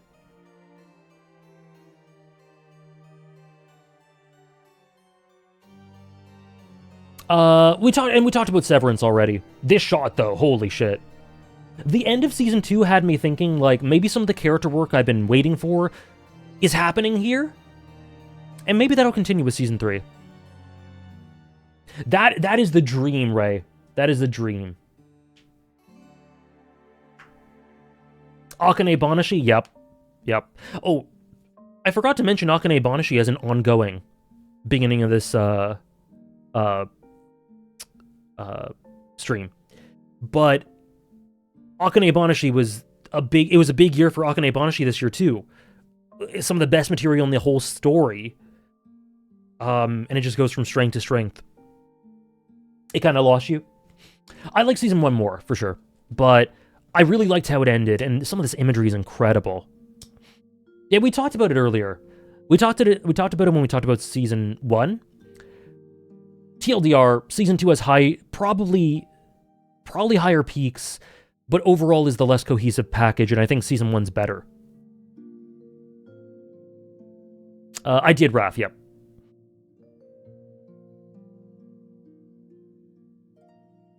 Yep, directed by Ben Stiller. Incredible.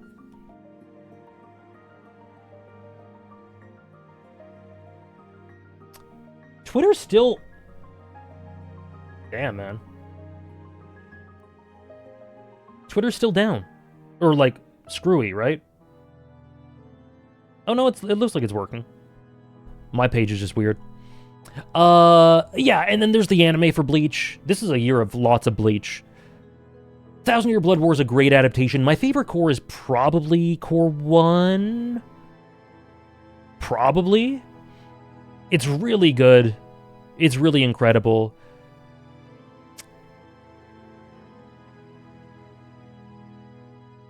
Is it, though? 1 or 3? Probably 1. Probably 1. Yeah, finally we're past the manga. We can talk about Kubo's true vision. Oh god, this shot. Would I watch the Bleach anime if they remastered it? Nah, they don't need to remaster it.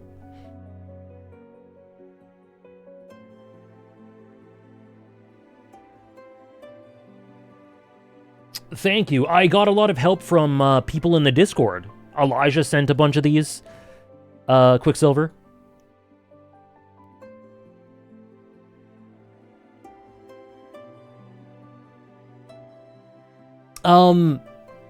The sun.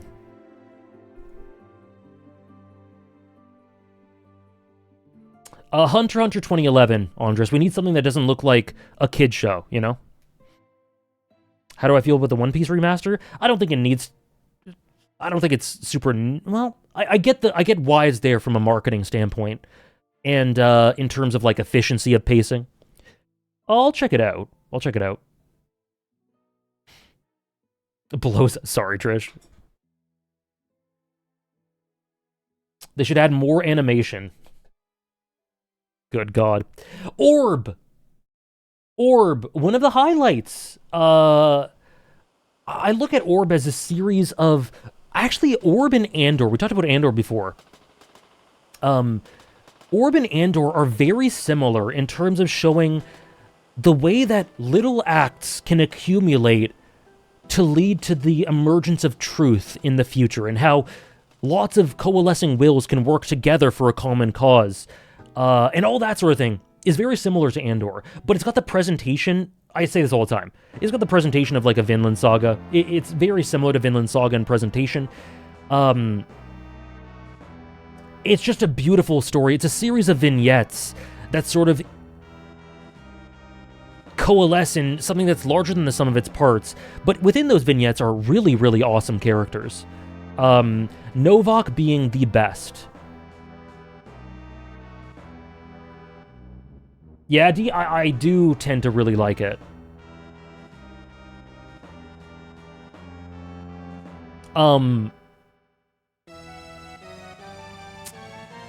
Okay, sounds good, Trish. Well, you can't hear me, but... Novak was one of the best characters of the year for me.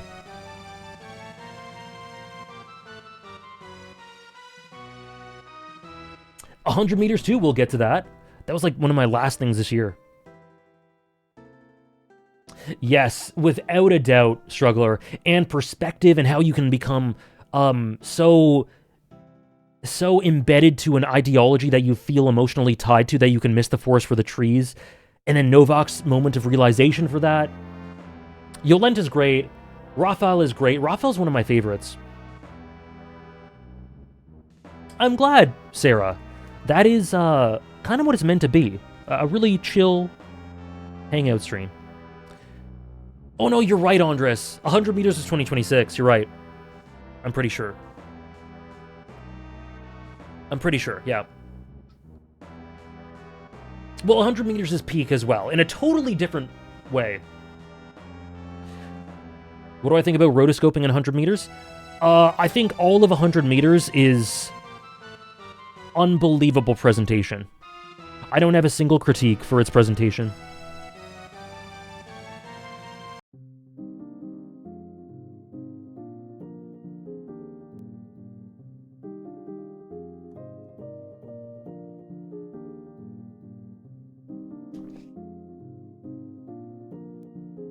Orb, man. Really, really good. And the ending is very interesting. I'm glad you bring that up, RC. The ending of Orb is really interesting. It's really kind of...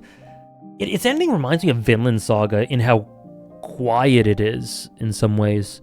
But I really liked what it did. There's this one shot... I forget the character's name, but of just like a... He has just a question mark. That idea of questioning things, of seeking truth, of looking at progressions made in the past to continue to inform your path going forward. It's beautiful. It is beautiful. Yep, very much so, Ray. Sorry, Andres. I do lean on it for this, but there are parallels. Oh, I get that, Lightning Hunter, for sure. Anyways, Orb. Orb was a highlight for sure. We're into April now. 1000 Year Blood War Core 2, not as good as Core 1. Still a decent adaptation, just a bit less, consistently great. Still a really good adaptation overall. We talked about Can't Fear Your Own World. Lots of Bleach here. Into May. Have you guys heard of Clair Obscur Expedition 33? I've talked about it a little bit. I've talked about this one a little bit. I don't know. I've said everything about this one. It's pretty obscure and niche, yep. I struggle to think of something outside of the navigation and, like, directionality, and I guess visual language of directing your attention in the environment. Outside of that, I struggle to think of something that this game isn't amazing at and masterful at. It's unfortunate that the discourse for it is like Attack on Titan, Naruto levels of bad, and just brings about the most horrible people you can think of, but let's not think about that right now. It deserves better discourse. Unfortunately, that's just how it is. Verso is one of the best characters I've ever seen in my life. After finishing the game, I immediately had to just immediately write. I can't remember the last time I wrote a script so quickly. I finished the game, immediately wrote a script, and recorded it within a day. Yeah, it is, Nora. It's unfortunate. I wouldn't recommend diving into discourse. I'd recommend staying to when you finish it, stay to a community that you trust, you know? Oh yeah, maybe I can humor you, Andres.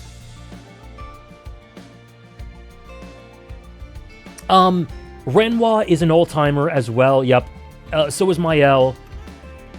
Just one of my favorite casts, one of my favorite worlds, one of my favorite gameplay, some of my favorite gameplay in anything, one of my favorite soundtracks, voice acting, music. Oh, I already said that.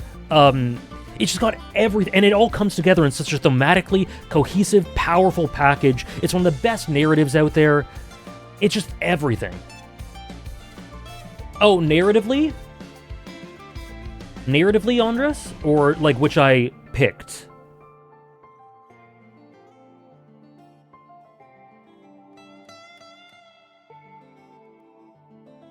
I guess you have to, Elijah. However I'd like to interpret it. Okay, then I'll say V's ending.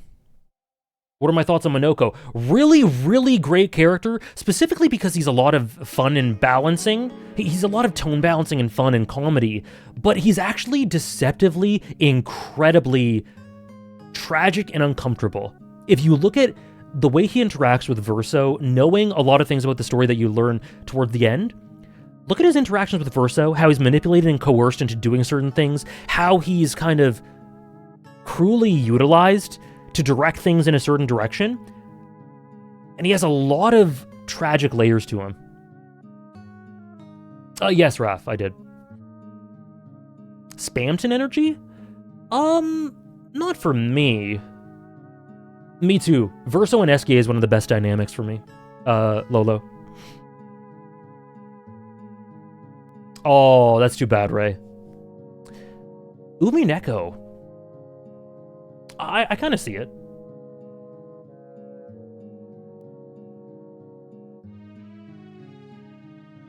I have a bone to pick with the fact that this game clearly frames one ending as the true one.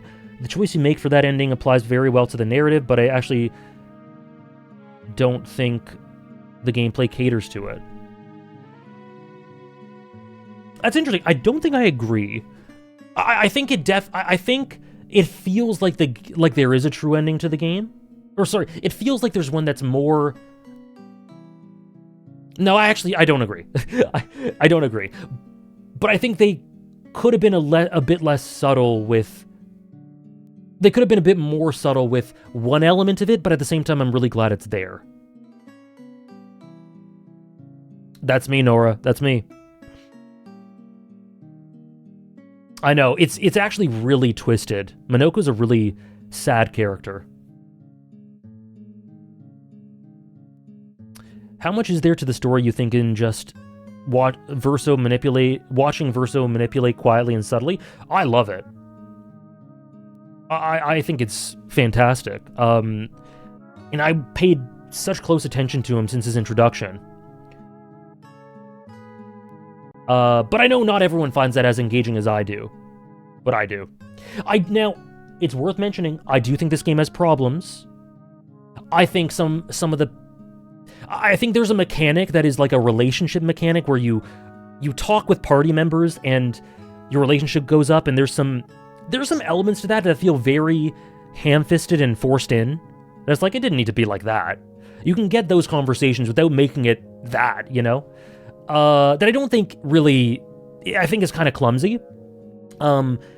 I do think that there's, like I said, there should be a mini-map in this game, or at least an option for it, because the environmental design isn't quite good enough to shoulder that. And I think there's some level scaling things that are not super smooth. But that aside, it's one of the best games I've ever played. We'll see where it ranks. We'll see how high it ranks in the top 100s. But yeah, I know. Verso just making shit up is so fun sometimes.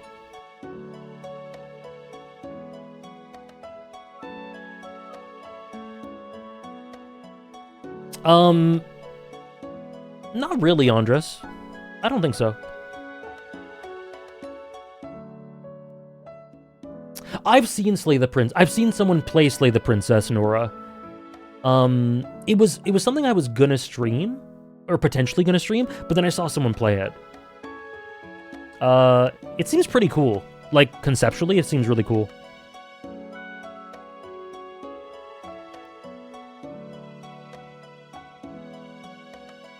No, for sure, Ray. When I first started the game, I looked at the character designs and I looked at the overall vibe to the aesthetic, and I said, ooh, this feels like modern gaming Unreal Engine 5, you know? It felt a little bit like Dragon Age the Veilguard to me, which is, to me, the epitome of Unreal Engine 5 slop. Just unimaginative, overall. You thought the same, right? Overall, not to say that Dragon Age the Veilguard is ugly. It's not. And some parts of it visually are really cool, specifically elements of the world. But overall, I think the aesthetic is really just unambitious.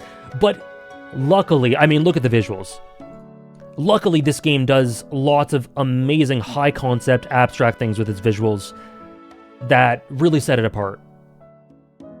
Focus M.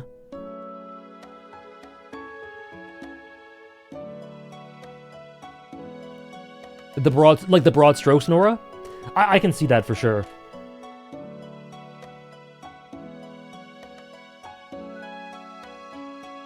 Yeah, Veilguard. I think Veilguard's in this thread, actually. Seren, true. It does have Seren. I love the black and white scenes, Mandarina.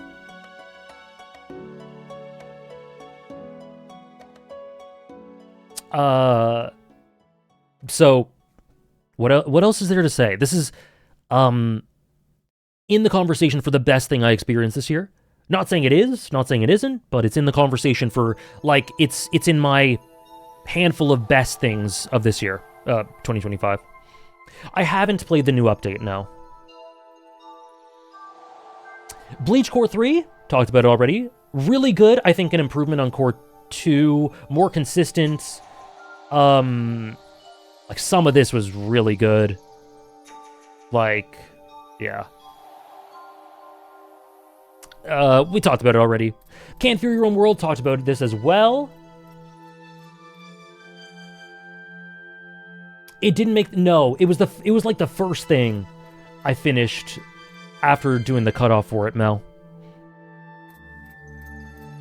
Then there's Devil's Plan Season 2. For anyone who doesn't know, this is a game show. This is a game show. The first season is like the best season of reality TV I've ever seen. It's like, it feels like fiction with how good the storylines are.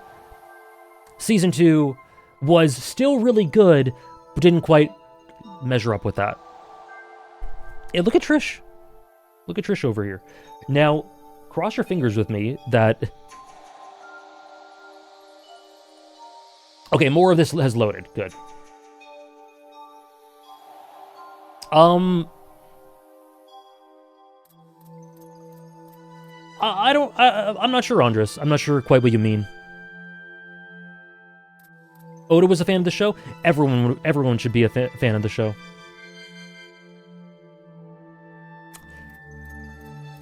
It doesn't feel realistic, but it isn't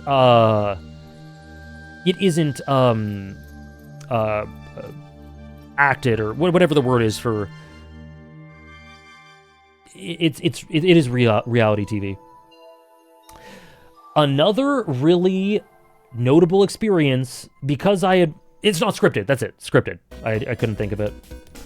Another really great experience this year, a game stream, sorry, a stream game, we did this on stream. A really great experience was Death Stranding 2, because I also had Kojima withdrawal, waiting for Volume 2 of the Metal Gear Solid collection, still waiting. But this was really, really cool. Such a unique, interesting, cinematic game, and it's so cool to see how Kojima evolved his storytelling style when he had such creative freedom. Full of high concept, really interesting stuff, some incredibly pulsating moments gameplay-wise, but is also very therapeutic at the same time. I played it, like, people told me I was one of the most chaotic Death Stranding players they've ever seen. But I would never change that, and I still got a lot of big therapeutic moments from it.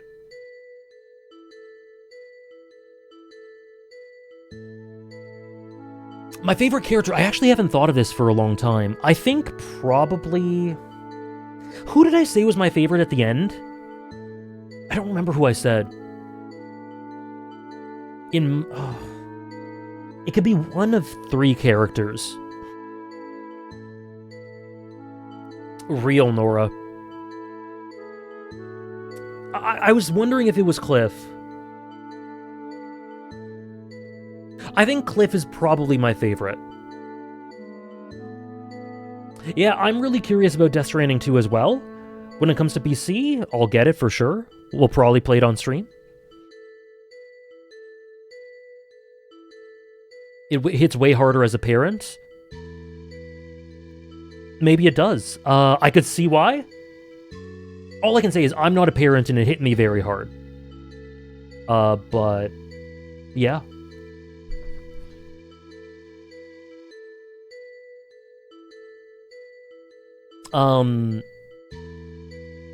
I see, Andres.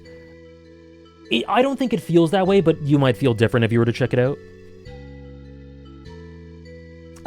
Dragon Age: The Veilguard, one of the worst games I played. Straight up, like straight up. This game was so fucking bad. Let me read it out loud.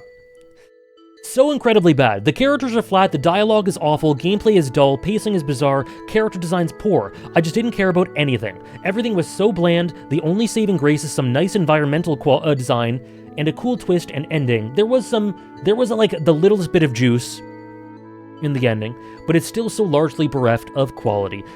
One of the worst games I've ever played in my life. This shit sucks, man. I'm sorry if you really like Dragon Age: The Veilguard. I don't mean to be scathing and like really disrespectful, but I don't think I am. I don't think saying that something sucks is disrespectful in and of itself. I think if you go about it in a way that's like insulting to the creators, insulting to people who enjoy it, I think that's where it gets too much. But I straight up think this is really bad. Really bad. This is so unusual. Yeah, you guys aren't used to this, huh? This game sucks, man. It's really awful.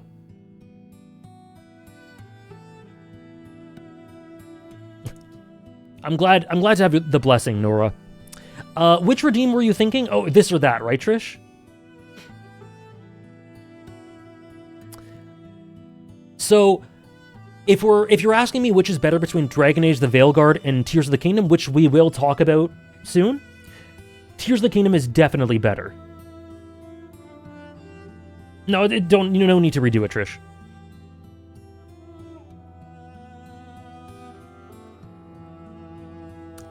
Tears of the Kingdom is definitely better. Tears of the Kingdom at least has, like... we'll talk about it, but Tears of the Kingdom definitely has really good stuff in it. It's got lots of bad, but it also has really good stuff in it. It has juice. It kept me engaged and wanting to see where it went. And there's quality in the cutscenes, and there's elements of a vision that's just all over the place and muddled, and that contradicts itself. But Tears of the Kingdom at least has quality. Dragon Age, I am not shitting you. Dragon Age the Veilguard, the only quality is in, like, one twist at the end, which I'm like, oh, that's pretty cool, actually. Holy shit, that's pretty cool.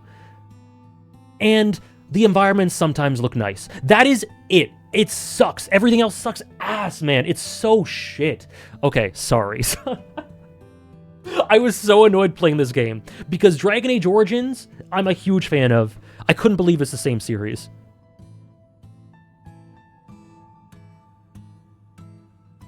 The Birmingham guy hating on Birmingham. Anyways, yeah, bad game. Let me bring up my backlogged, actually.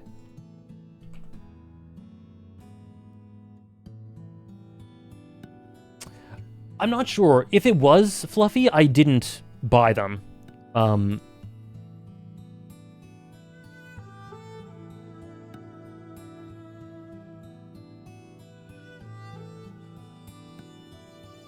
Yeah, this is this year's, what's that David Cage game? Beyond Two Souls? That one's this year's this is this year's Beyond Two Souls.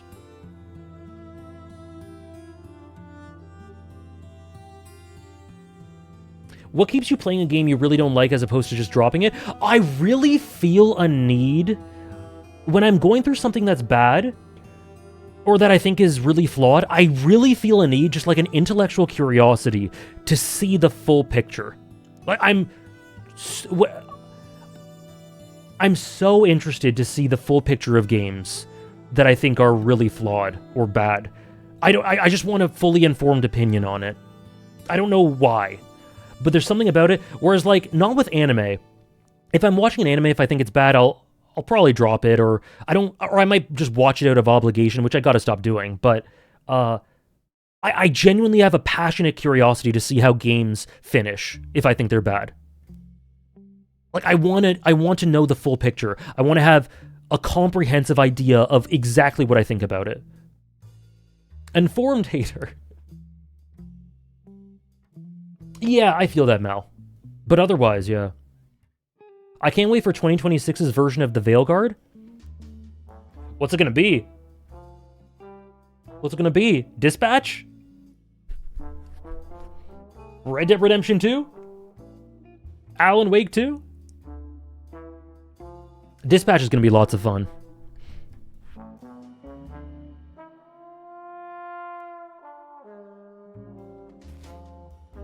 Yeah, as long as you're not forcing yourself, yeah.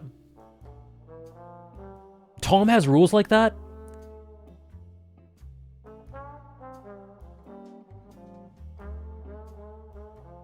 I wonder, I would not I think those rules would really not work for me. I would have trouble with those rules.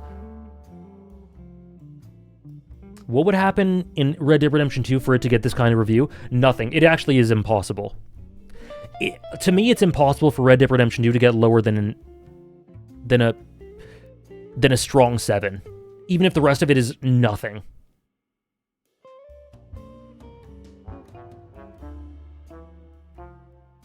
No, Toomey and Tom are different people. Tom is great. I've unfortunately been filtering Tom from being in the Monday streams by playing stuff that he has not played. I miss Tom. I miss Tom in my streams.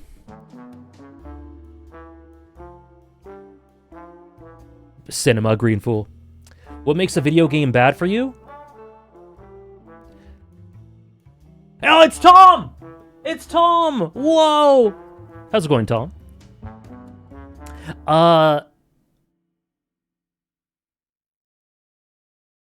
When it's on an interactive level? It's hard for me to answer that, Mel, because I know what makes a video game good. So my answer for what can make a video game bad is when it's bereft of everything that engages me with video games. Like the absence of good is the best way I can put it. When I feel like it isn't, like it doesn't understand. Hope you're doing well, Tom. When it doesn't understand why games are great. Like when I feel that a game doesn't understand what it is, what it should be, what its strengths could be, that it doesn't understand what's great about games, it's just so annoying for me.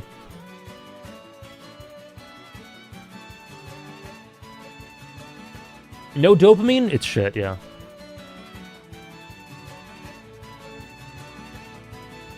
Yeah, sometimes, I mean, if you're ever interested, Nora, there are lots of people that come to streams for manga or games that are blind on it. Nora, I don't know, have you played Red Dead Redemption 2? I feel like there are elements of Red Dead Redemption 2 you'd really like. What makes games great for me?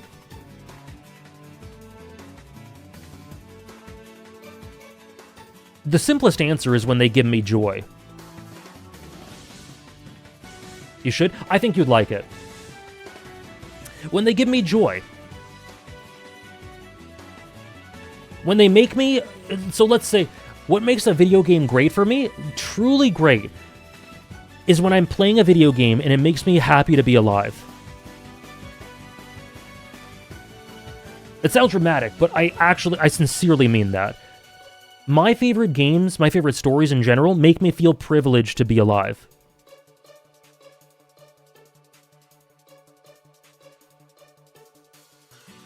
It's joy is a nebulous term, Andres. I don't mean joy in the like happiness. I mean fulfillment.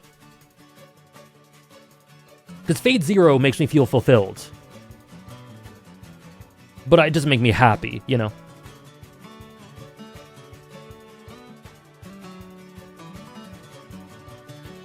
No worries, Tom.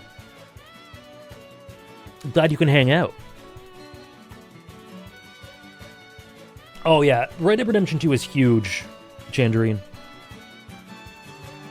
Fulfillment, yeah. Yeah, I think so, Nora. I think so.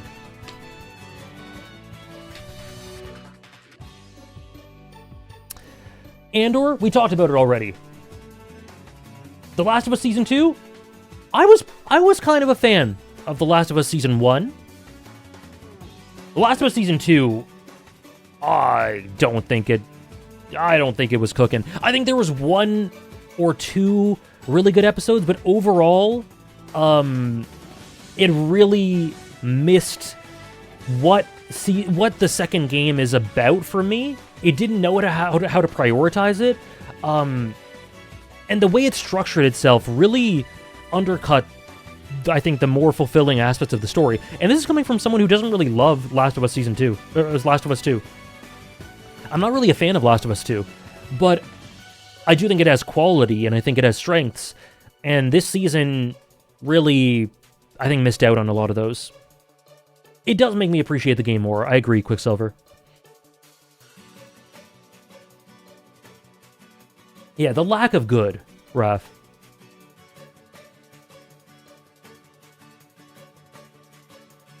It's hard to describe what makes something bad in general terms.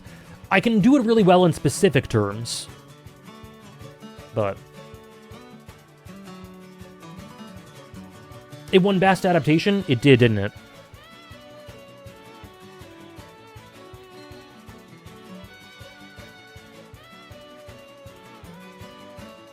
Oh, it certainly is, Zephyrix. It is, to this day, the greatest video game story I've ever experienced. 14 up till the end of Endwalker. Yakuza is really close. Re-Trilogy will be really close.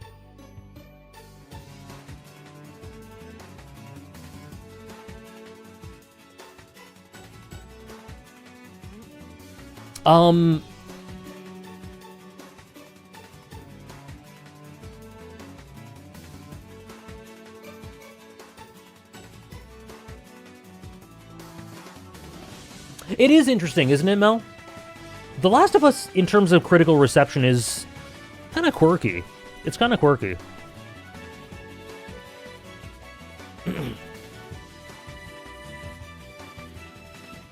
Anyways, Last of Us Season 2. Yeah. I watched it with my dad. I enjoyed watching it with my dad. You've heard mixed things for Dawn Trail? Well, get to Dawn Trail. This is Bleach Can't Fear Your Own World. We already talked about this. Andor Season 2, we already talked about this. We are into late June.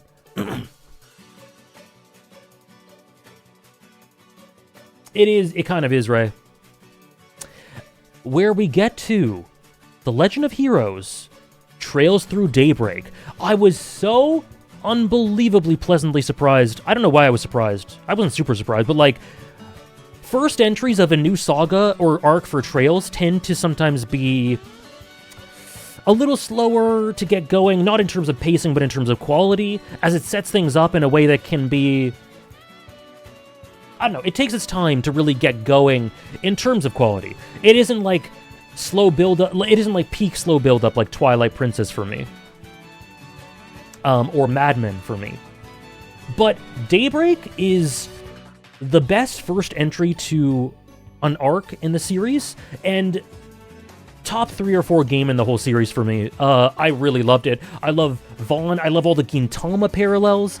I like how it really matures the series, and it gave me my favorite setting in the series to explore and immerse myself in, and just go around and do little jobs and talk to NPCs, and during a rainy night just go out and explore and take in the vibes and go to a bar, and it's so good.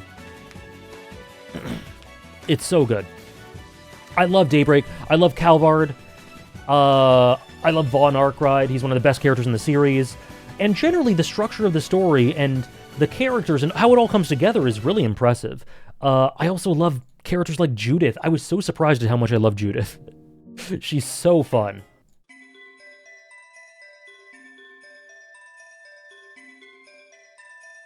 Enjoy... Cold Steel 3 is one of my favorites in Senilum.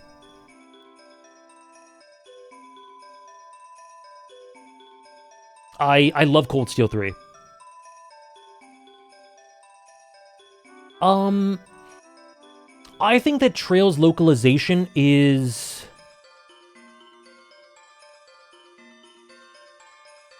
It doesn't detract from the game, but it doesn't add... I feel like it isn't a positive, but it isn't a negative. I think Trails localization can get too caught up with doing very similar Trailsisms in the dialogue. What it likes to do, like... It likes to do really cringe things once in a while with the dialogue. Like, if there's a character who's really quirky, characters love to say, well, you know, classic Aaron. That's Aaron for you. That's our Aaron. But that's why we love Aaron. Ha ha ha. It does it very often. I guess so, Trish. I guess so. And it does it very often. It's kind of... It does stuff like that very often. It kind of gets caught up in its own Trailsisms in the localization. I wish it was more dynamic.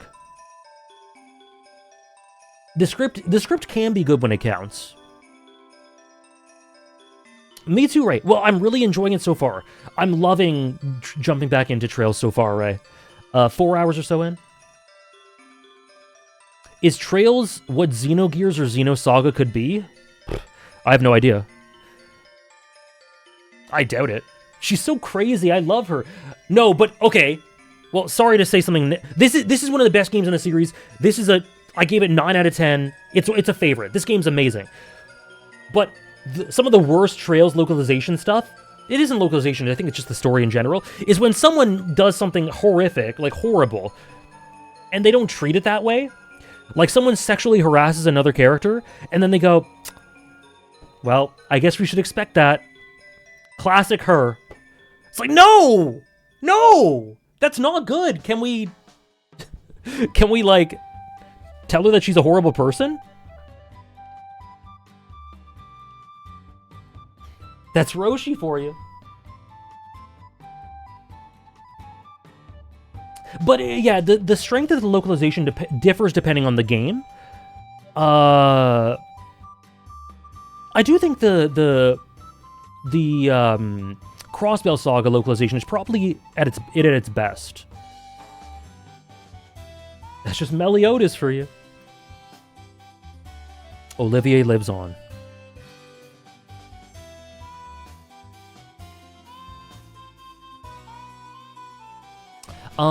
But yeah, Trails Through Daybreak, unreal game. I really liked it. We'll talk about Daybreak 2. Liza P. Overture? My god! Did I love this? Liza P. Overture, straight up, it went straight into my top 5 game expansions or DLCs ever. I love Liza P. Overture. I love Liza P. in general. Shout out to Tom for... I was interested in it regardless, but Tom gave me, like, the push I needed to properly start it. And it's now one of my favorite... It's a favorite game of mine. But Liza P. Overture, man, it takes the story and world that it has and the lore that it has, but makes it into a more focused...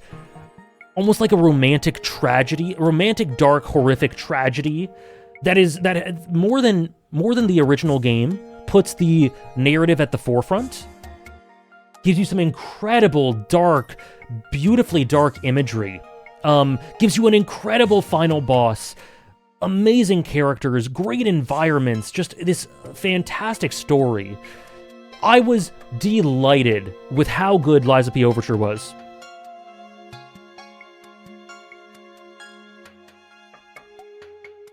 Oh, it kind of does, Trish. I think you'd really like this character, Elijah. This character is incredible.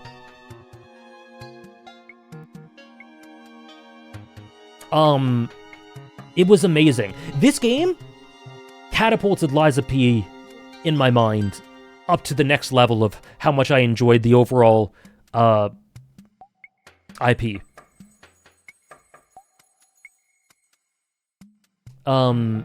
Yeah, the snow area, museum, like, the character work, it's really, really good.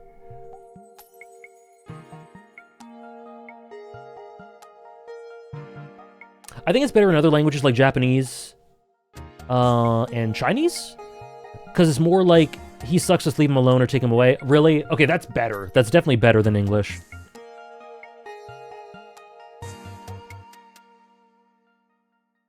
He is, yeah, Moonless. One of my highlights for sure. I don't know if you guys remember, but around, like, July, August, in streams, I would often say that I'm just kind of depressed that I'm done with Liza P. There was a period of a few weeks where I'm like, man, it was so good, I really miss it. Are you able to say which story of 2025 you enjoy talking about the most? Can I give you, like, 3 or 4, Indy?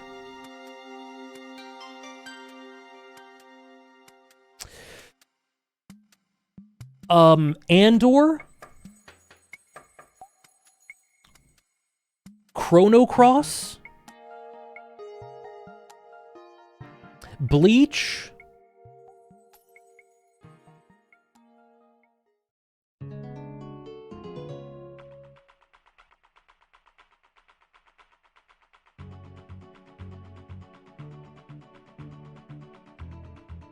Steel Ball Run. Yeah. Steel Ball Run. Those answers are cool, huh?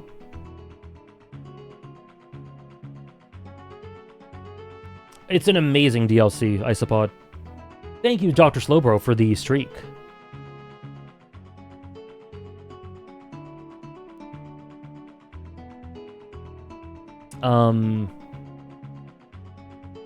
That's because I finished it like 2 weeks ago, Ziggy. I tweeted about it. We'll get there. Chrono Cross is one of the last things I finished in 2025.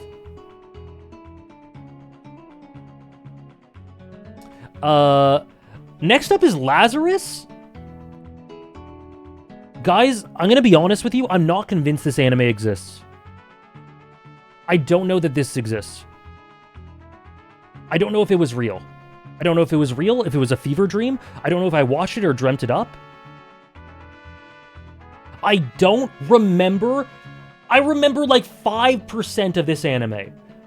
It was really mid. I ended up giving it like a 5 out of 10 or something. It didn't fulfill much of its promise at all. I can remember the premise and general like vibes. I have completely forgotten about it, and I finished it. It was June 2025. It was recent. It is gone from my mind. It is gone. The soundtrack was cool, yeah. I enjoyed it, then it slipped out of my mind. It's so unmemorable for me. Basically, the TLDR is I remember it having... It had a lot of promise in the premise, but I thought it went for flair more often than not and didn't really seem concerned with carrying out the full potential of the premise. Unfortunately, Watanabe did not cook with this one. This song is Gerudo Valley from Ocarina of Time, Nora.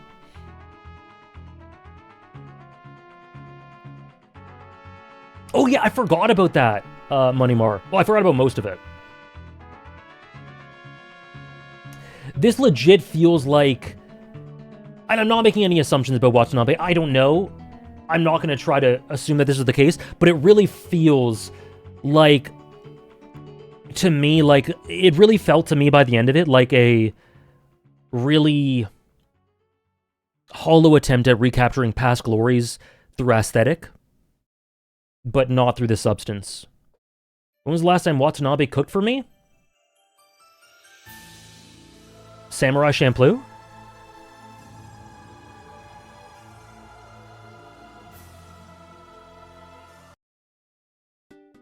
I haven't seen Space Dandy, though. I do want to check it out, yeah. Samurai Champloo is amazing.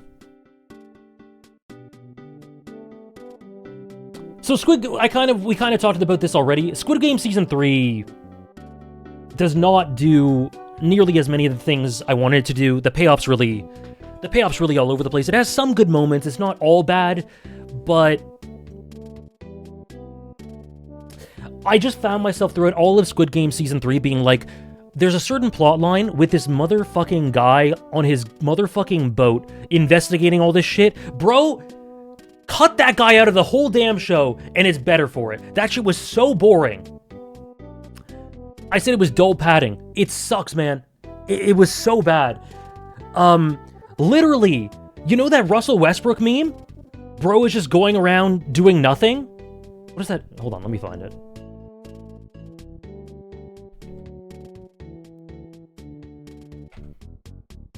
The memes were great.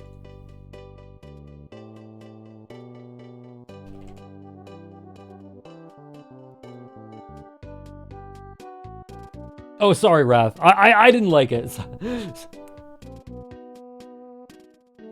So, I thought it was a bunch of nothing, but this is the meme. Junho trick y'all, man. He running around doing nothing. That whole plot line, I was like, oh my god, there's nothing going on here for me. It was so boring. It is not progressing anything. It's progressing elements of the plot, but it was so disinteresting. This goddamn boat investigating all the shit about the island. I'm just like, man.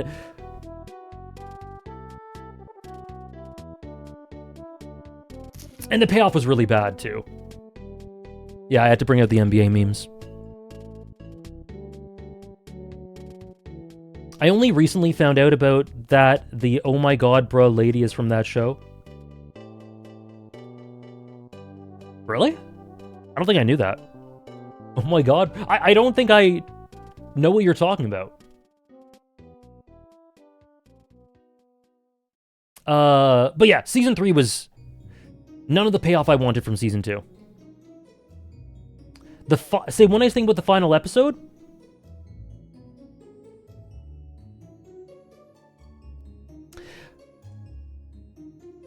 I'm a fan of where In-Ho ended up.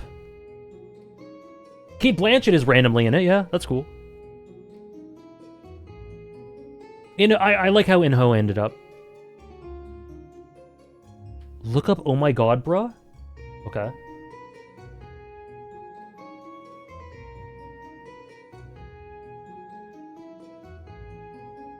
Oh my god, bruh.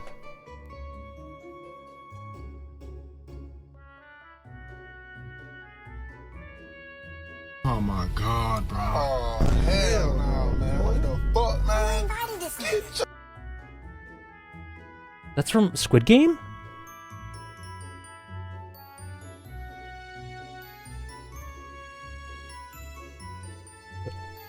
Go to images. Okay. I'm like, when was this in Squid Game? Oh! This one! Oh, yeah. I've seen this. Okay. Man, I'm such a boomer, man. Yes, I've seen this. I don't understand it, but it's funny. Kate Blanchett just randomly being in Squid Games. I'm like, okay, sure.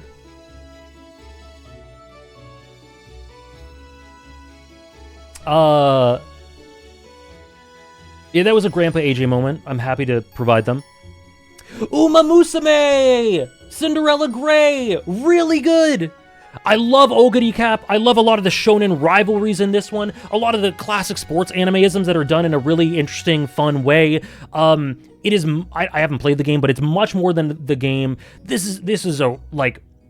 Just every department, it's really very enjoyable. Trish got me on this. Thank you, Trish. Really liked it. Still need to finish the sequel core for this, but I'm enjoying that as well.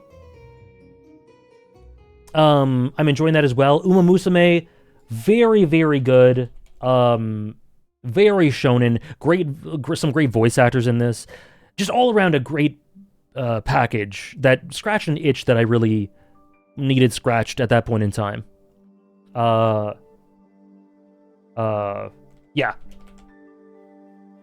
What do I think of Gi-hun's conclusion? I liked it. I think it was good.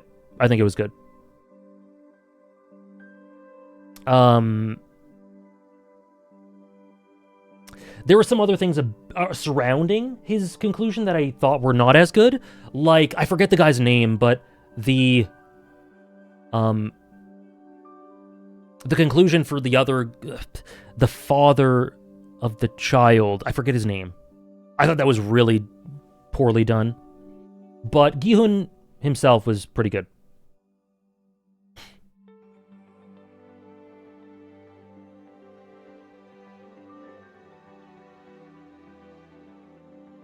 Deltarune Chapter 3. Thus begins my journey into Deltarune becoming one of my favorite video games. Myung-gi. Yeah, it wasn't very... I mean, his character was all right. His character was pretty solid. His conclusion was not good to me. Love Chapter 3, man. One of the most creative uses of the medium I've seen in anything throughout all of Deltarune. Look at all of Deltarune. Chapter 3 does the most creative things with the premise, I think. It has some of the most hair-raising moments. It does some of the things that made me completely shocked and awed at what they did with the medium, metatextually, through Chris's characterization. Tenna's unreal. It's so fun. The variability in the gameplay. The streams were so good. We had these really cozy Friday night streams for a couple of months that I hope you guys enjoyed, because I did. I love the vibe for them. I can't wait to bring them back. The bosses were so... There's one boss in particular that was really, really hard. Two that were hard. One that I finished, though, within half an hour or something. Another that took me an all-nighter to finish, and it was epic. It was one of my favorite experiences of 2025, was doing like a 9-hour stream, finishing, being like, sorry guys, I can't do it. Not being able to go to sleep, waking up, recording myself beating it, and then uploading it.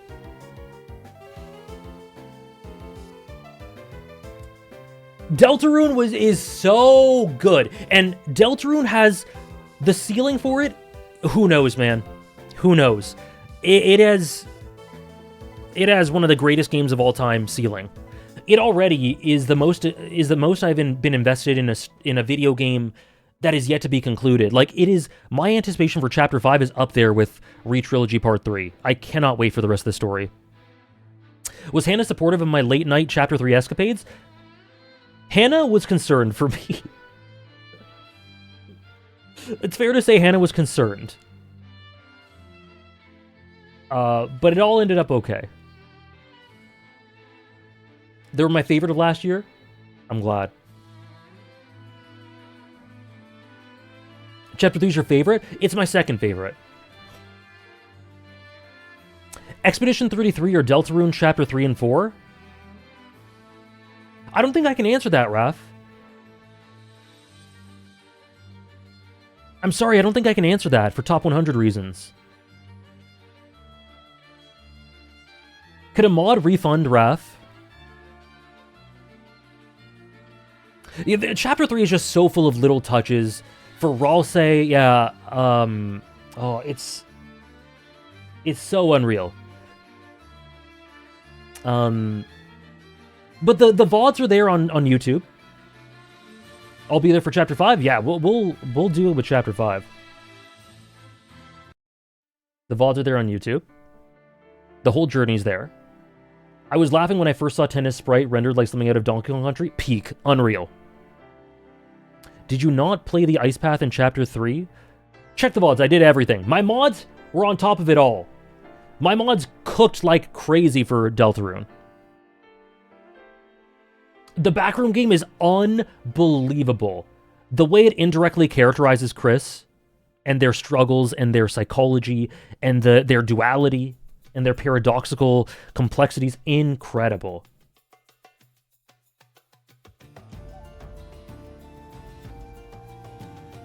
Top 5 characters that best work in the video game medium. Chris, Deltarune. Warrior of Light, FF14.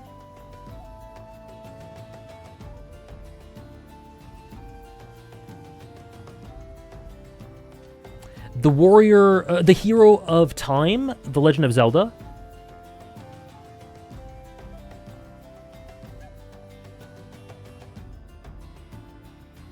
Sans.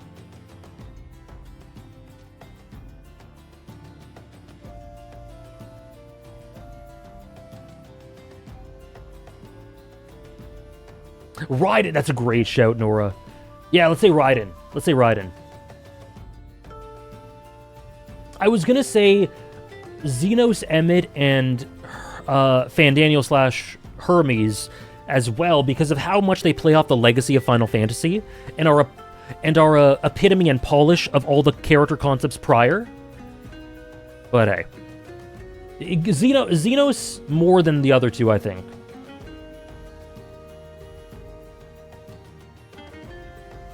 I rewatched Mad Men.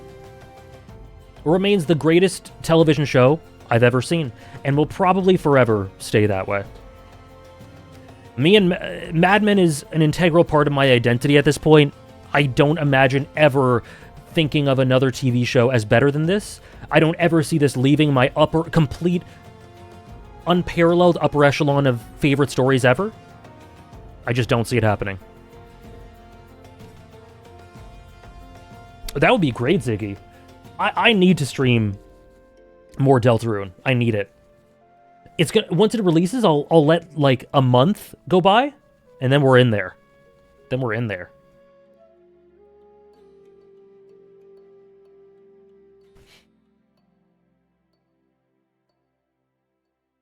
Really, Andres? You didn't ask her to wait for you? I would have asked to wait. 100-line time? Andres, please watch more. She didn't want to wait? Andres, please watch more. I've been loving your updates. Please don't drop Mad Men, please. I'm so nervous. You know that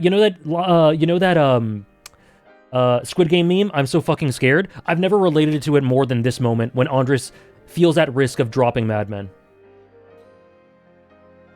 Andres, please, man.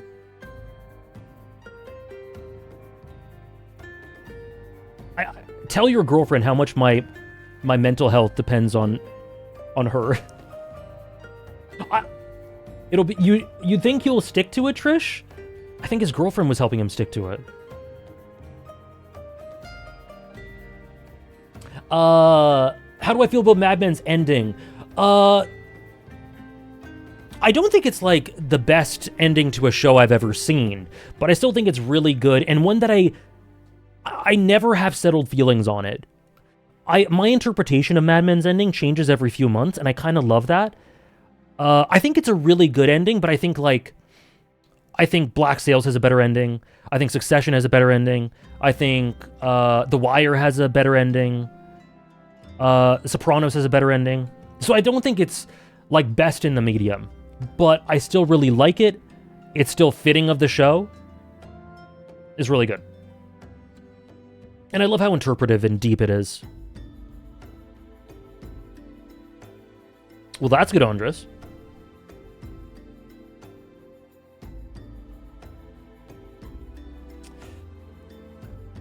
I know, Tommen. I know.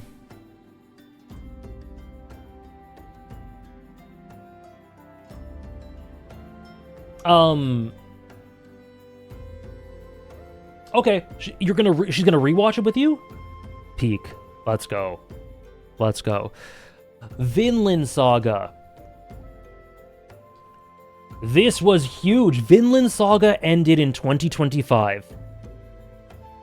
One of my favorite stories in general, but favorite of the last 5, 6, 7 years, whenever I started it, came to a conclusion, and it felt really, really strange that it ended. But I have some issues with the final chapter in that Yukimura definitely went with a very understated ending, and I think it had to be a bit more for me to feel like the ending was great, you know?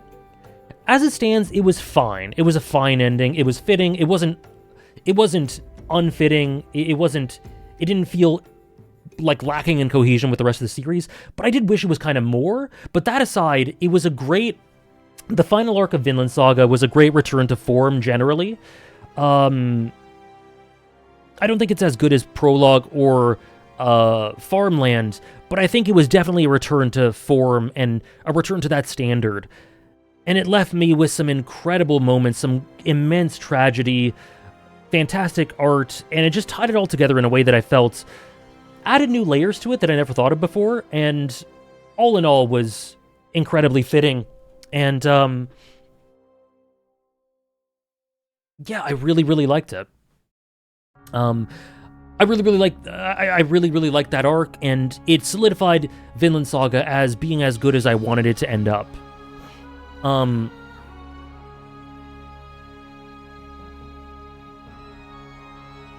Let me just read what I said.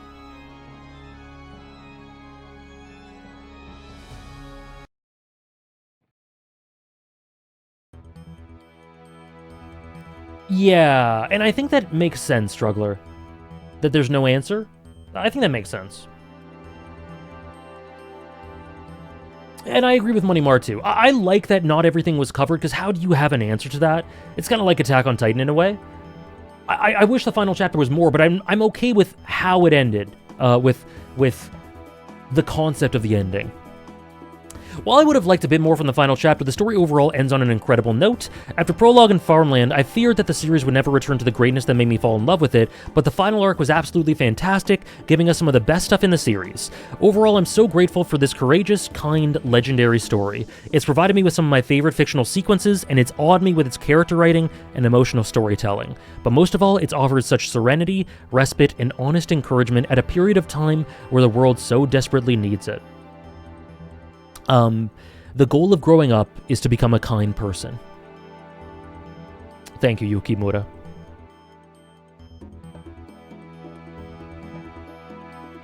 Yes, Tommen.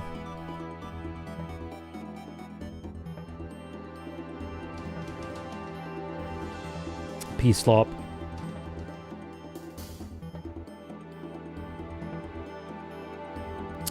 Strong 9, Struggler.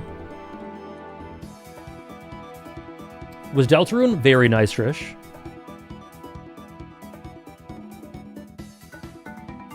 Doctor Who. I checked out the first season of the reboot of Doctor Who. It was lots of fun. There were some great individual episodes.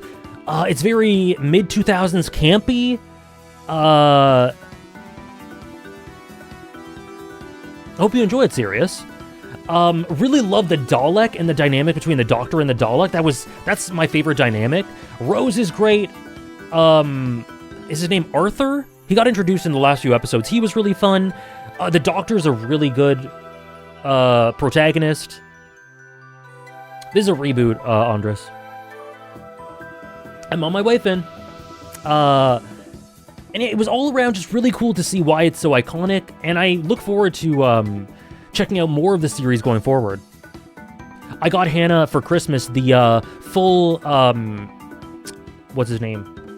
What's the Doctor after this? What's his name? David Tennant series, the David Tennant saga. I got Hannah the full one on Blu-ray, so we'll watch more. Me too, Selix. He's one of my favorite creators. Oh yeah, Hannah loves Doctor Who.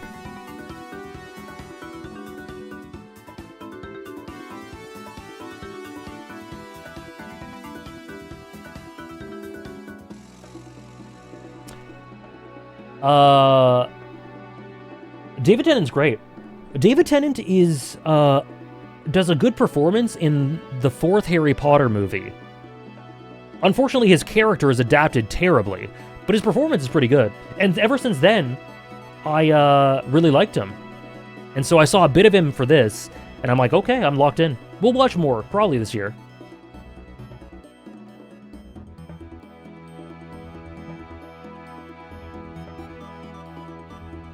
Oh, I didn't know he was in that, Elijah. Thank you, Trish. Yes, Tommen. The Legend of Heroes Trails Through Daybreak 2. From one of the best games in the series to one of the weakest. I don't think it was, like, horrific. I don't think it was horrific or even bad, but it definitely did not know what it wanted to do with the story. It ends up being really messy, really monotonous. It kind of parodies itself with how much it overuses this one gameplay narrative concept over and over. I found myself getting really impatient at times. And by the end of it, I'm like, okay, honestly, this could have been an email a little bit. You know, the story is the most filler-esque in the series.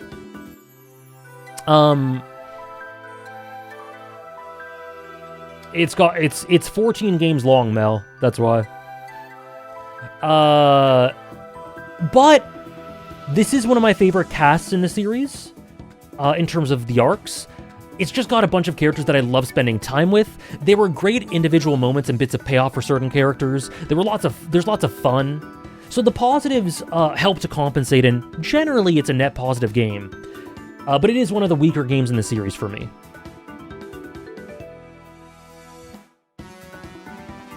Oh, David Tennant is a trans ally? That's cool. I didn't know that.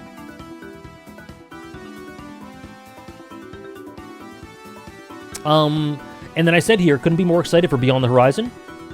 I was, and I am, and we're playing it now.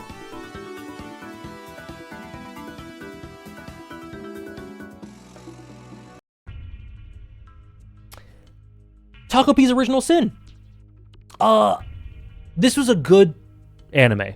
It was a good anime. I think it starts off way better than it ends, but I think it's a really difficult story to end. I think the way it built itself up for the final episode made it so that, like, it was almost impossible to pay off everything it laid off in terms of answers to the questions it gave, payoff to all the character threads it gave, for it to feel fitting and comprehensive. It was a really monumental task that I don't think it did, but overall it was very well presented. It was very honest and raw and rough and difficult in a way that it should have been, in a way that's good. And overall, I think it was definitely a good series. Just, I think it had the ceiling of a 9 out of 10, and it ended up being like a strong 7 or something like that. I didn't like the ending very much. I think the ending was okay, and it did some things well, but it also just had a really tough task.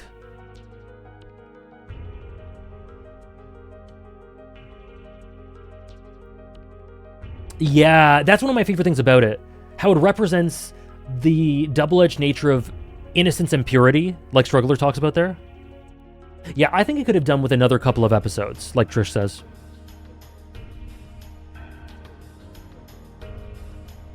Yeah, definitely serious. The production is really, really good. But it does kind of fizzle out for me.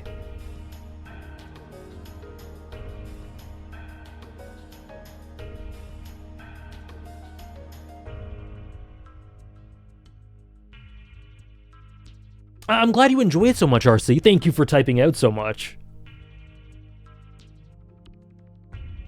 Yeah, that's great. I'm glad all that spoke to you. And there's definitely... It definitely does... Like, it has immense ambition. So, it tries to do so much, and I do think it... Like I said, I think it stumbles at points, but the overall ambition for it is something that I really admire.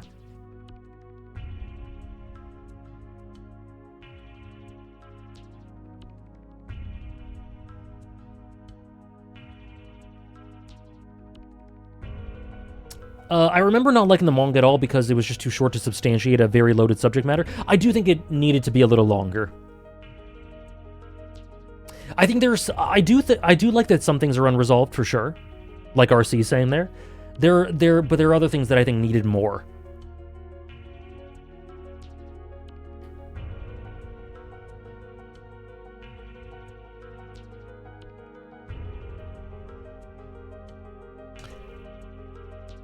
JoJo's Bizarre Adventure Part 7 Steel Ball Run. One of the most important entries of the year. I thought it would be shorter as well, Yuki. We've just been vibing. We've been chilling. We've been big chilling. I don't think it'll be super long. One of the most important series we've done. One, because it helped me to love JoJo's finally, which I'm so glad for. Another, because it gave me some of my favorite moments in manga. It gave me one of my favorite arcs and stretches of manga. If you know, you know, from the Diego stuff to the end. It gave me a foursome. The top 4 characters in this series, man. I will never stop talking about these characters. Unbelievable. Unbelievable top 4 characters for whom the order can shift depending on the day. They're all masterful. They're all amazing. It's very forthright and passionate and owns the fact that it is very JoJo's. And so there are parts of it, and some of that just doesn't really mesh with me a lot. So there were moments of the story that I'm like, okay, these are the JoJoisms that I definitely admire but are not super for me. But it doesn't matter because the positives so far and the ways in which it succeeds and is this cohesive masterwork and all the character work and what it does thematically with the idea of the net and conformism versus progression. It is just incredible. It is incredible. Gregorio. What if I tell you Part 8 may be even greater in terms of writing? Well, you wouldn't be the first to tell me that. Lots of people have told me that I'll enjoy Part 8 even more. I'll believe it when I see it, because I enjoyed this so much. This is a favorite. I'm so glad you enjoyed the streams, Elijah. They were some of my favorite streams to do. It was without doubt a huge highlight of my year. It was such a special story, such a special stream series.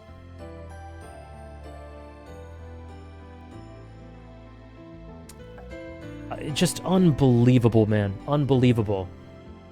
And I can't wait for the anime. Well, we'll see how it goes. I don't think it's possible to replicate this manga in anime form, but we'll check it out. I hope so, Struggler. There are strong Part 8 soldiers. There are. I see Mel. Interesting. Interesting.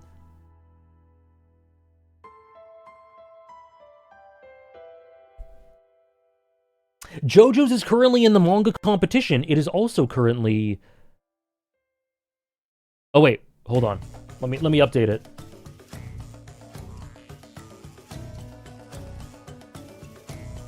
It is also currently not safe. Because of RC Ruler's contribution.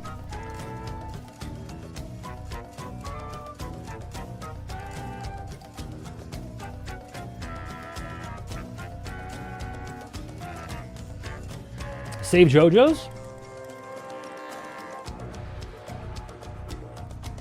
Don't update it, no!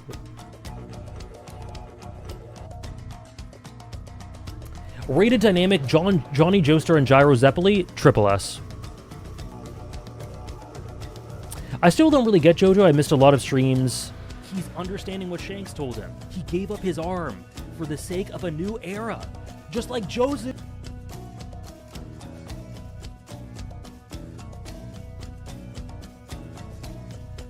I barely watched part 1 and 2, but I'm glad you enjoyed the series, as I at least can appreciate the artistic value of the art style itself.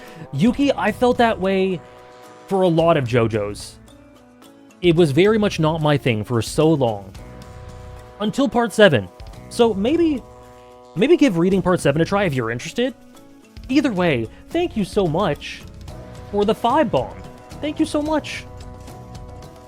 Thank you so much for 5 gifted subs. All of them go to JoJo. Let me put this in.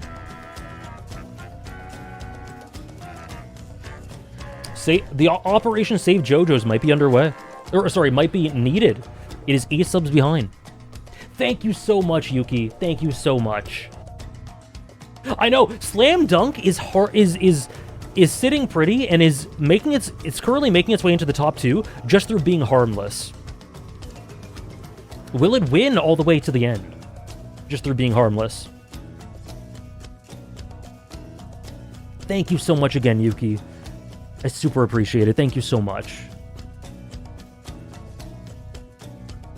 The biggest thing to me about JoJo's is how real it is. Characters don't lose their rough edges just to conform to a character type.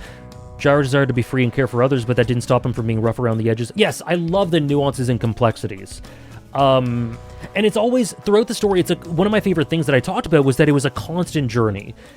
Gyro grows a little bit, but his arc isn't done. He then shows his flaws, and then Johnny has to support him, and vice versa. Like, it is never done. And even though Johnny goes through a complete arc by the end that changes his life completely, he still has so much self-discovery to do, right? I know. I know what you mean, Trish. Probably Elijah. Tsumi might decide to kill it again. He might. This year, I also got into The Bear. The Bear. The Bear is a really good show. I really, really enjoyed it.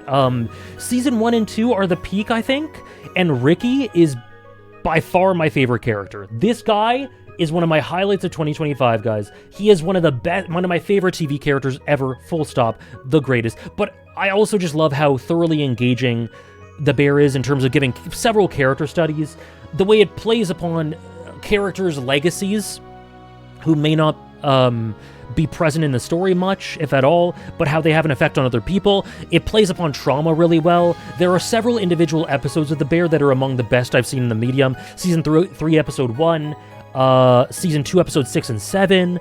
Like, there are some amazing story episodes of The Bear, and overall, I was really glad to finally try it out and get into it, and I was rewarded because this is a great show.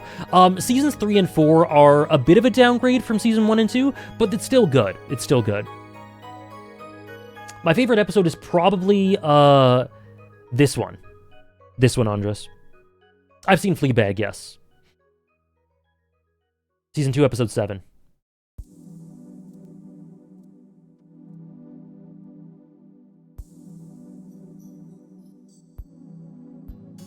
Oh, 301 is one of my favorites, too.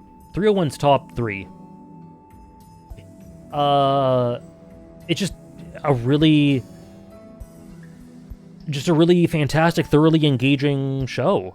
Specifically 1 and 2, but like I said, I don't think it has a huge decline in 3 and 4. I just think it has a few more flaws.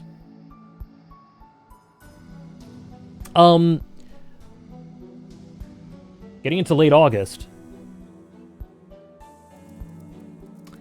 Legend of Zelda: Tears of the Kingdom. Now, while Dragon Age the Veilguard was the worst game I played, easily, this past year, Tears of the Kingdom was my biggest disappointment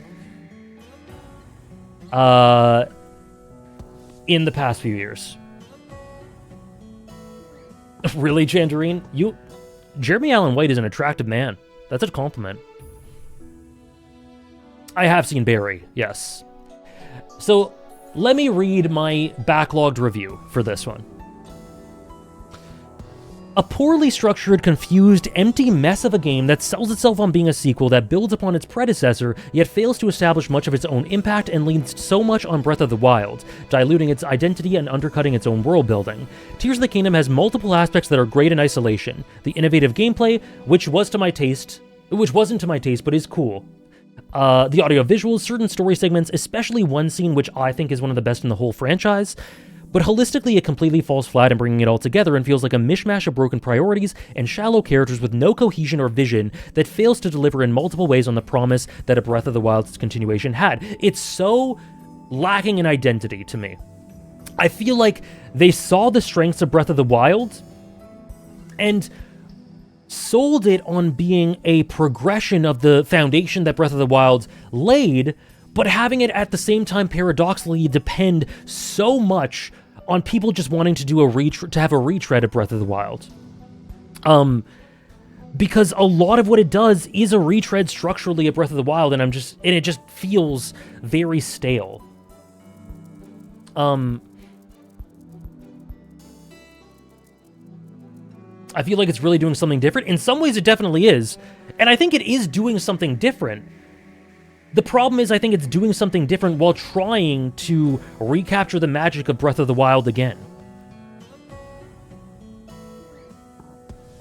And I waited a long time for this, because I kind of feared like this would be the case, but even when I played it, with my excitement at an all-time high, like, I just really, really disliked it. I think a lot of the character work is very shallow. I think Zelda, as a character, goes in directions that were very disappointing for me. While she does have a really great... She does have a really great moment and apex of her character that unfortunately goes pretty much nowhere. And there is... The structuring of this game is so backwards and wasn't polished at all, because I played the game in a way that the freedom that the game gave me, like, the game encourages you to be free and do what you want to do, whatever, boundless horizon. And so I did, and because I sequenced things in a certain direction, a story segment happened that was so out of character for Link, that made no sense whatsoever for the story, for the plot, that completely took me out of it. I think it's completely bereft of identity. I think it has elements that, if properly put together, should work, but just really don't, because it only goes halfway with a lot of that. And I think that it tries to, in some ways, progress from Breath of the Wild and do its own thing, but at the same time leans on a lot of the tenets of Breath of the Wild in a way that makes it less effective and actually undercuts itself in certain ways because it does. Like the memories. It does that shit again, and it's not good the way it does it. Ganondorf in this game is I like Matt Mercer's performance. He strikes me as kind of shallow.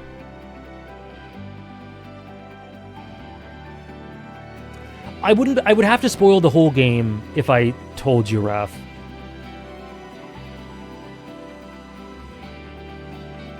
Yeah, I think Breath of the Wild is very comfortable and confident with its minimalism and efficiency, kind of like Andres says.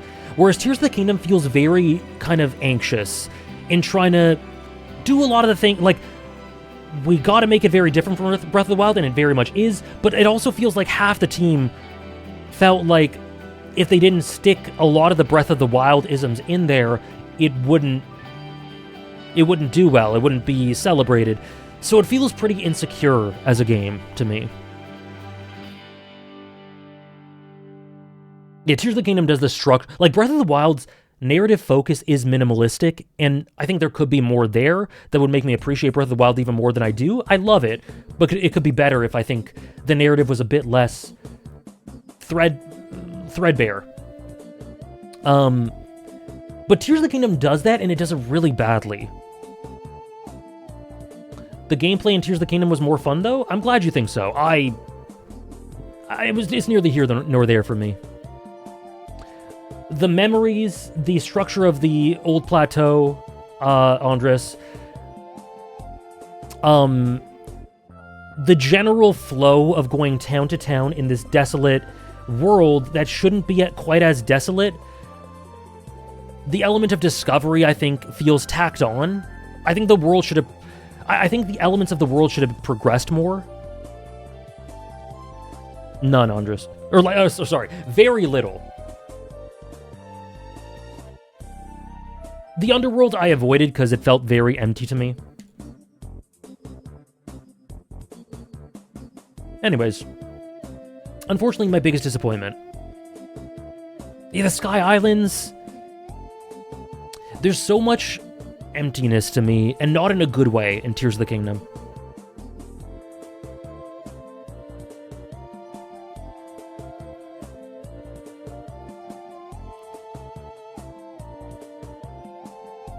Yeah, I feel that serious.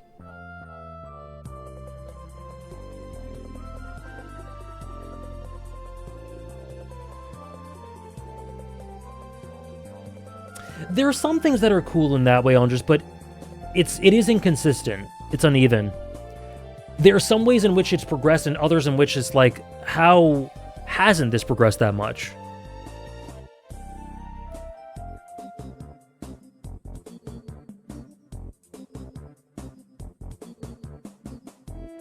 Yeah, there was lots of potential there, RC.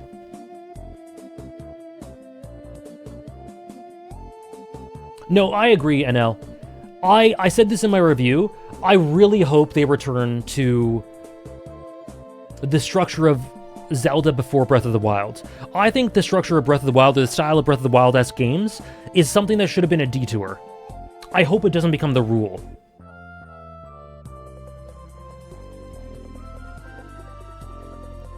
Yes, exactly, Andres.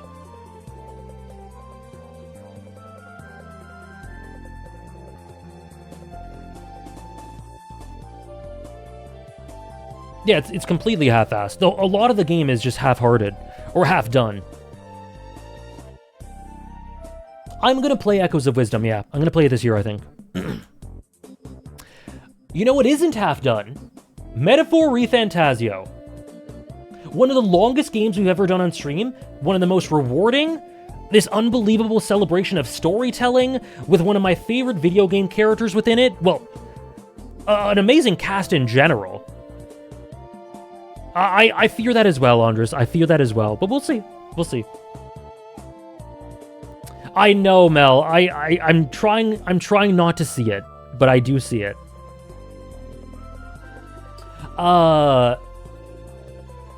Incredible cast. Some of my favorite use of stories about stories in a game. Some amazing twists. Tons of fun, gameplay-wise.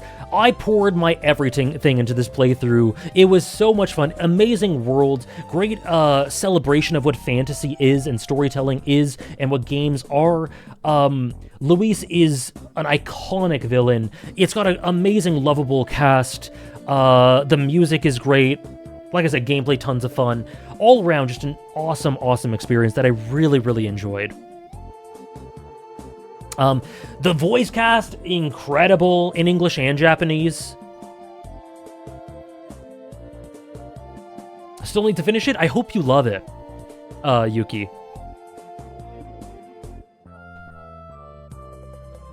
I was so glad I finally got to it this past year.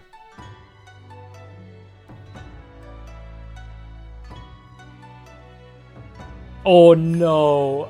I'm sorry, Mel. I'm sorry. Metaphor does some things with the persona structure that kind of winks at you and celebrates itself and builds upon it in ways that are so fun. When I thought it was going to do a left turn, it always did a right turn. Just when you think it's about to get formulaic, it never does. It keeps things fresh consistently. It's really good.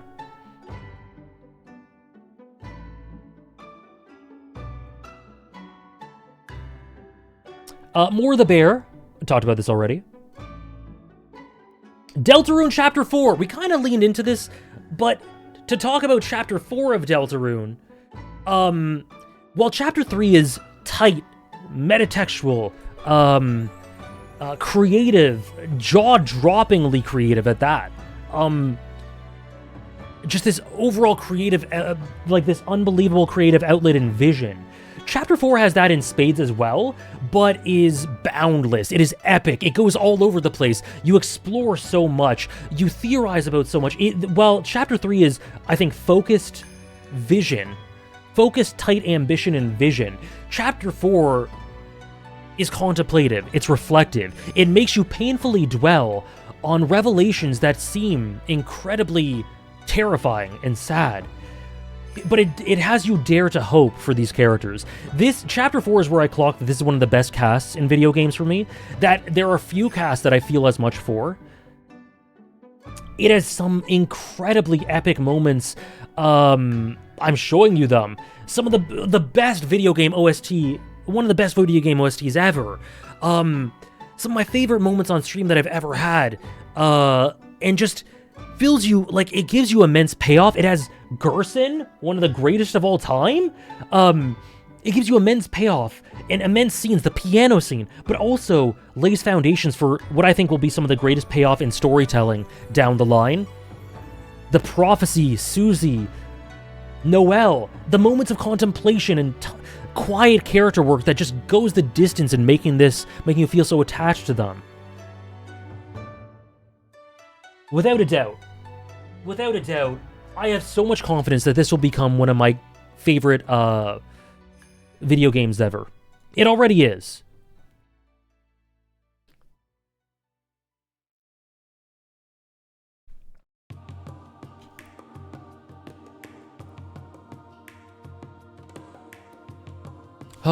Me too, Andres.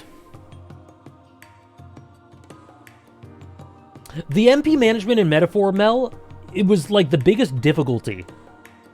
It was like a weird form of artificial difficulty that at times aggravated me, but overall I was fine with it.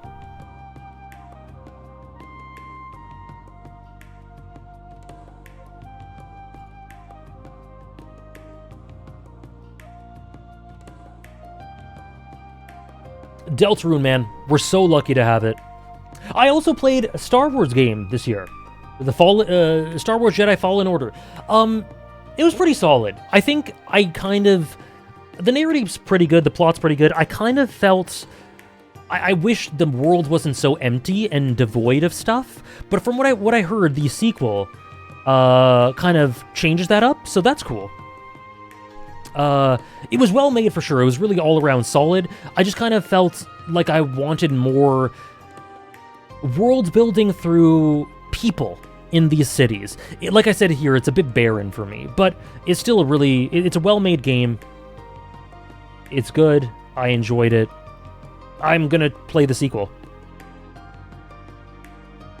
Demon Slayer Infinity Castle Chapter 1.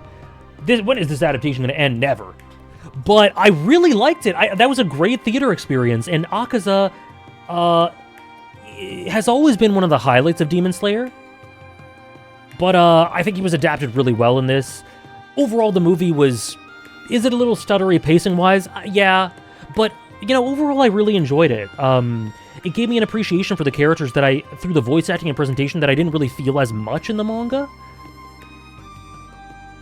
Really, Mel? That's cool. That's fun. I don't even remember Chill. Green, I think? I would have wanted it to be purple. Sorry, Finn.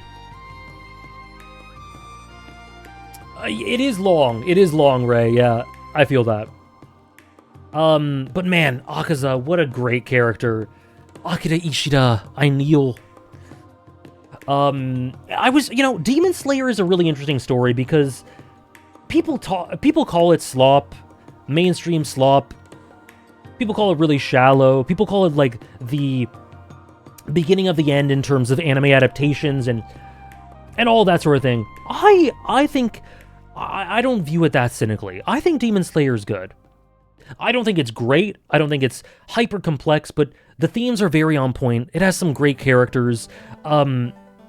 Years ago I said Muzan was, what did I call him? I called him dog shit, or like in 2019 or something, I called Muzan like gutter trash or something like that. He's not. I don't think he's great, but he is what he needs to be. He's fine.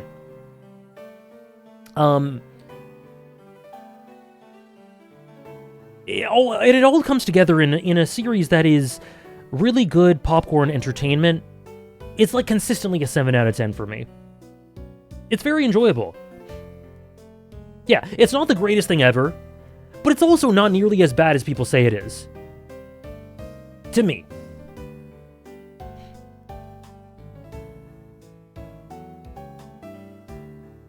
Yes, Chandrine. I'll try to put the music on screen now. Give me a sec.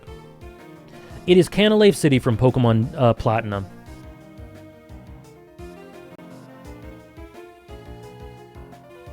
Oh, really, Mel? That's funny. I'm people? That's fair, Nora. That's fair. I guess I just disagree. I think it's the epitome of, 6 to 7 out of 10. I like it. I think it's honest. I think it's heartfelt. I think there's definitely like an earnest spirit to it. I think it's got lots of problems for sure. I don't think it has a very high ceiling, but I like it. I definitely like it. I respect it.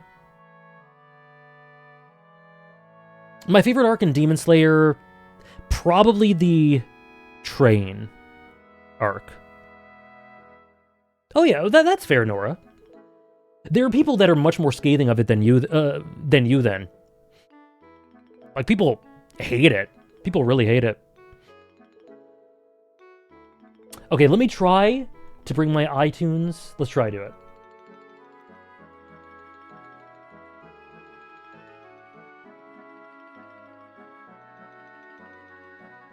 Entertainment District is really good as well.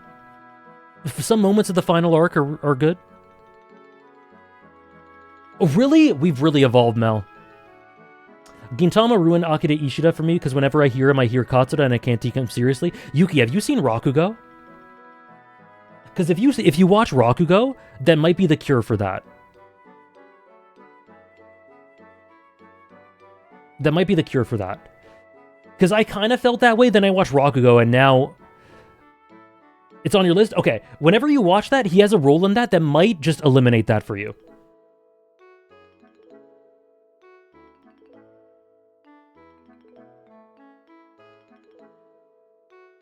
There we go. The song... We got the iTunes working. The song's on screen again.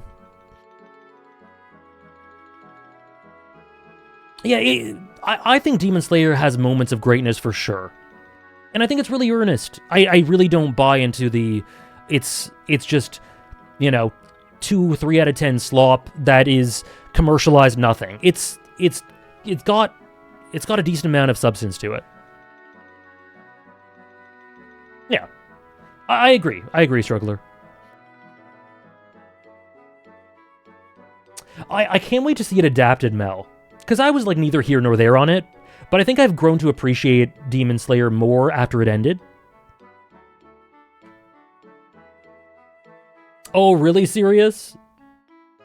That's fun, though. That's fun.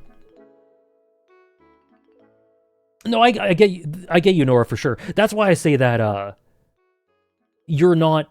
I don't think you're part of the crowd that I was talking about earlier.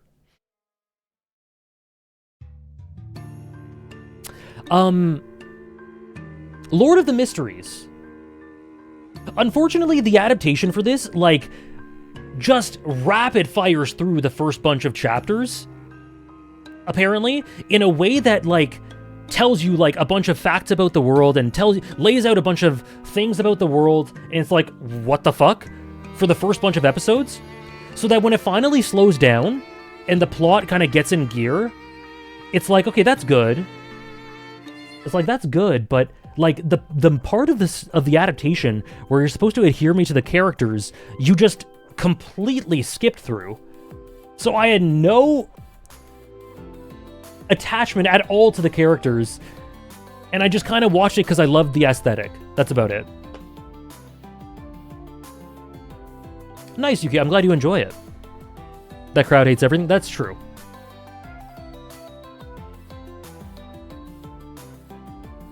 I know that on stream when people were telling me about the 3-episode rule, crazy. English dub is the best version. I watched it. I think I watched it in the original language. I think I watched it in Chinese. I'm pretty sure. But yeah, that was my experience with it. I mostly kept going with it because I love how it looks. I love the setting.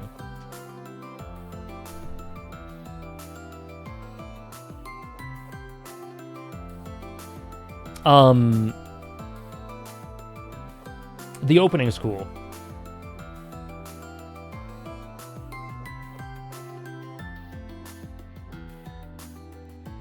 I get what you mean, Struggler. I get what you mean. You got kind of bored? I totally get it, Yuki. I totally get it. If I didn't love the aesthetic and setting, I would have dropped it. I just love seeing these buildings and these towns, you know? I get that, Struggler. I think it's lacking in allowing the material to speak for itself in some of the ways it does, like uses music, for example.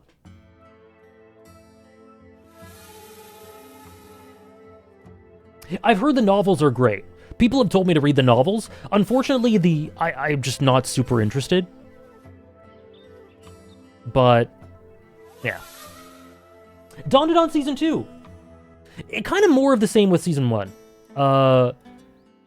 Good series, fun. The adaptations got, I think maybe the adaptation was a little less great than Season 1, but still a good adaptation, it seems like.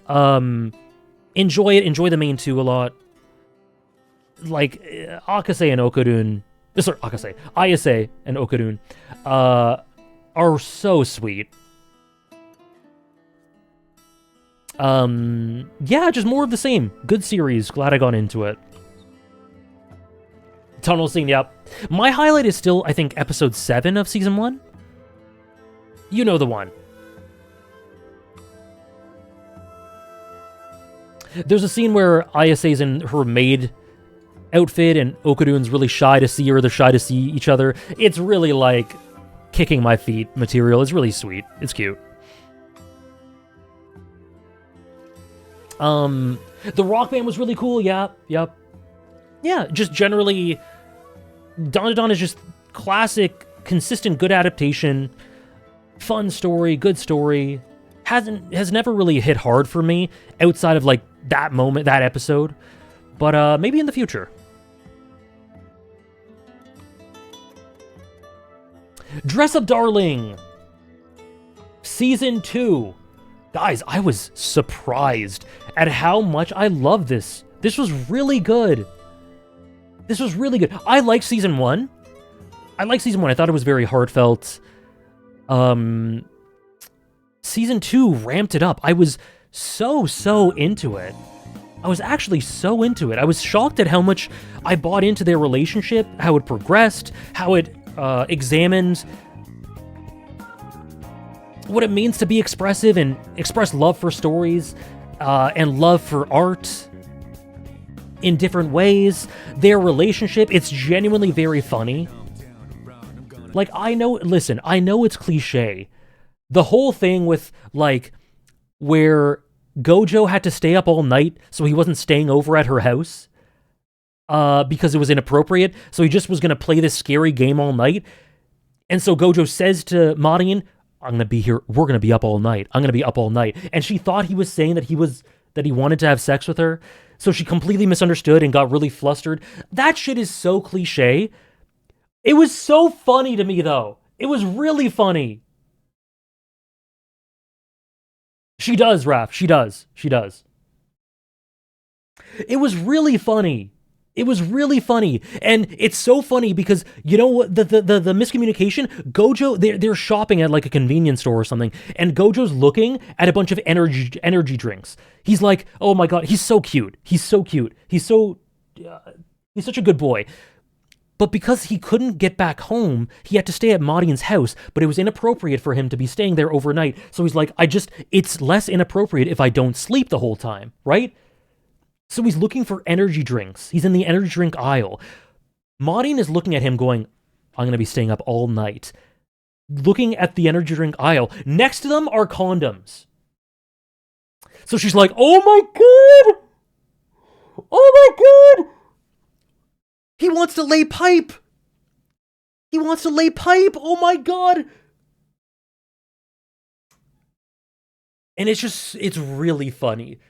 That could go so cringe, but he was really honest and charming and hilarious. And honestly, I think season 1 had too much jiggling, if you know what I mean. I think season 1 had too much fan service. For me, I think sometimes it took me out of it. Season 2 really doesn't have much at all. The first episode does. Outside of that, really isn't much. I'm gonna watch this now. Please do. I was so surprised at how much I really liked it.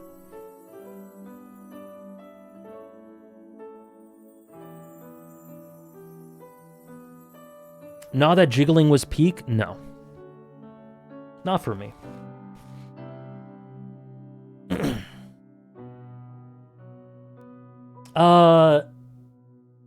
So yeah, season 2 was great. I can't wait for more.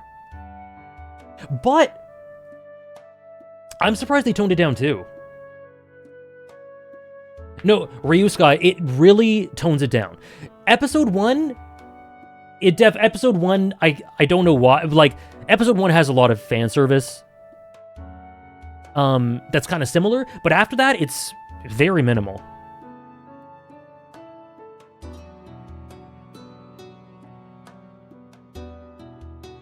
And again, the problem for me isn't the presence of it, it's that it takes me out of the scene a lot of the time. Anyway, the summer Hikaru died, my god, what a great series. What a great series. This dynamic right here, one of my dynamics of the year.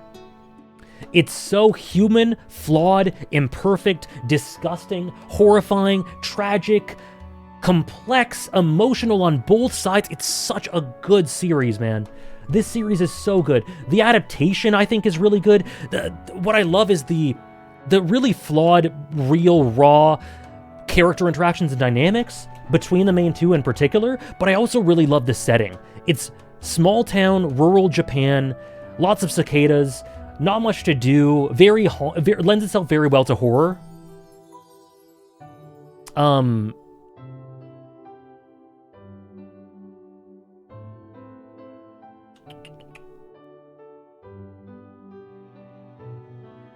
One sec, sorry.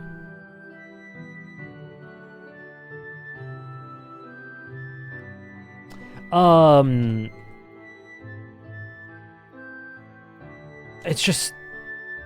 Yeah, I've seen some of the manga, Yuki. I've seen some of the manga because, I actually got Hannah, some of the manga for Christmas, and I also think she has volume 1. So I saw some of the manga. There's some stuff in the manga that is just, like, incredible use of the medium that maybe the anime doesn't... It's hard to replicate in the anime, but I think both, from what I've seen, both are great.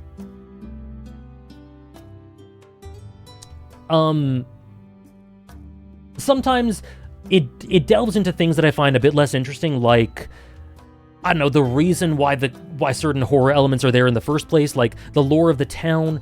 It's kind of cool at times, but sometimes it does drag a little bit. Overall, I can't complain. This is definitely one of the highlights of the year.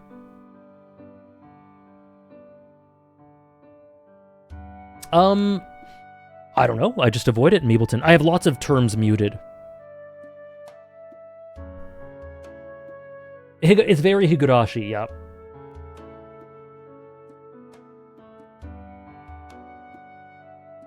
The Hamster Peak Cinema. I do love that character. I forget his name, but the guy who's kind of just researching the whole thing, I forget his name, but he's voiced by Legoshi's voice actor. He's good too. He's lots of fun. Tanaka, is it?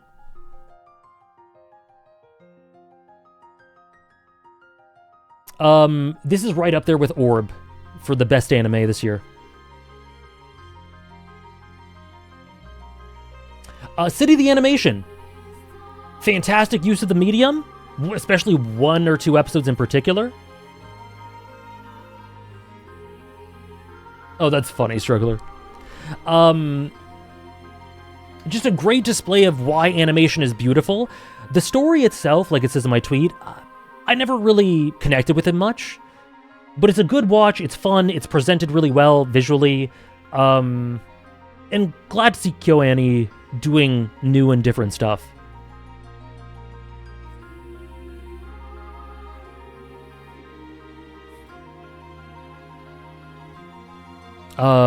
Yeah, it was cool. It was cool. Don't have a ton to say about it. To Be Hero X. We talked about Orb, yeah. Orb was in... I finished it in April or something. We talked about Orb earlier in stream. To Be Hero X, man, one of the easiest binges of, like, recent memory.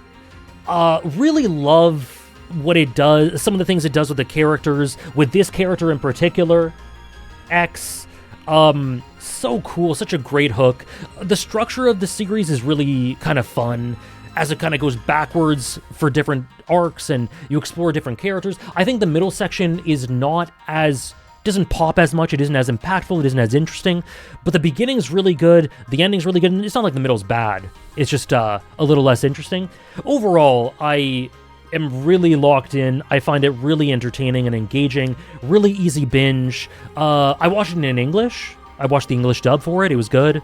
And I'm curious to see what they're going to do with the concept of what being a hero in this setting means, with some of the characters and the dynamics.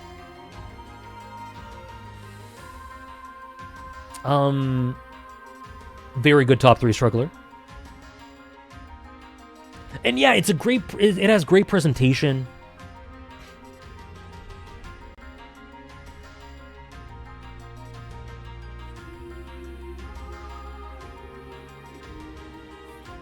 Stream broke? Not on my end. Please refresh before saying stuff like that. Getting a heart attack.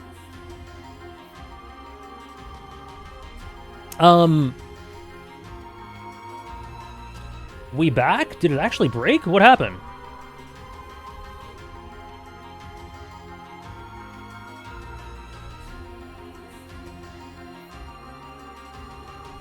Okay. Zoro. I heard about Rudy Dragon. All good? Okay, thanks, guys. I guess it was just on Ziggy. It was just on Ziggy's end. Yeah, I heard about Rudy Dragon. I'll be checking it out. Thank you, Andres. I'm honored I'm your accompaniment in the car. Silent Hill F. I wrote a big-ass review on this. Ultimately, Silent Hill F is a game I really, really enjoyed. I think there was a magic in the first playthrough, but it does... You love Rudy Dragon? I'll be checking it out. I can't wait. It does encourage multiple playthroughs, and I don't think it really uses... I don't think it really knows how to do them really efficiently, but they've patched certain problems with that, and I really respect that. I think it's just a really, really ambitious, cool, genuinely, in my opinion, very atmospheric, creepy, small-town Silent Hill game that is absolutely a Silent Hill game that I really respect for so many reasons. Great environmental design, great setting, great atmosphere. I thought it was really scary at points. Really cool character work. The thematics are incredible, as to be expected from Ryokishi. Hey, Chris. I think it has work to do on some elements of the combat, the use of the combat, and the way it does multiple routes. That's where the flaws come in. But overall, I really can't complain. It was a really good experience that is unfortunately too flawed for it to be a favorite, really. But I love the visuals. I love the sound design. I love a lot of the things it does thematically. I'm a huge fan of it.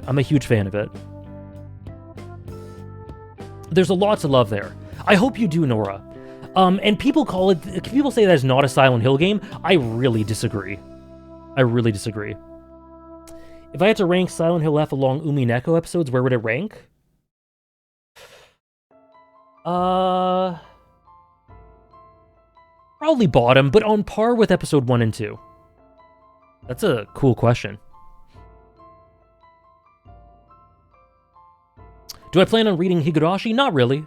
I saw the anime for it. I know it's very different. I know it's not capturing a lot of the nuances of it.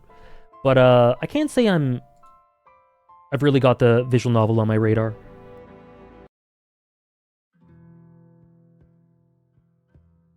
Where would I rank this among Silent Hill games? Luckily, there is a list of that exact same thing in my backlogged.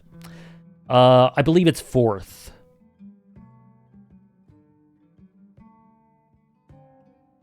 I believe it's 4th? PT, Silent Hill 2, Silent Hill 2 Remake, and this are more or less on par with one another, but I think Silent Hill 2 Remake is a little bit ahead, and then this. Yeah, it kind of became a slog at points. I agree, Coffee. Top 5 end-of-story shots where the cast or some of the cast are presented. I think I know what you mean. Final Fantasy XIV Endwalker. Rakugo. Shogun Roku Rakugo Shinju.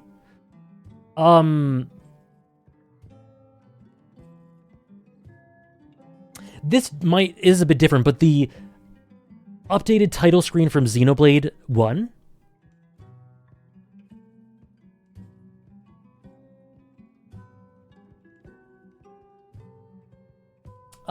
Probably not My Hero Academia.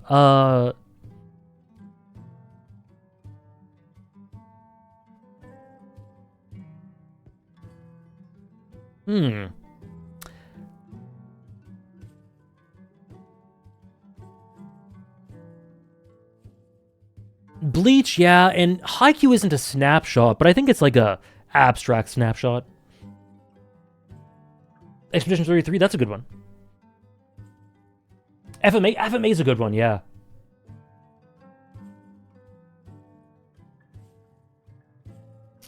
My Hot 14 take, Andres, is I like the artwork a lot. I think it looks good. It looks really good, I think. But I'm looking at it right now. It's on a poster on my wall right there. I really wish Elidibus was there. Why is Elidibus not there?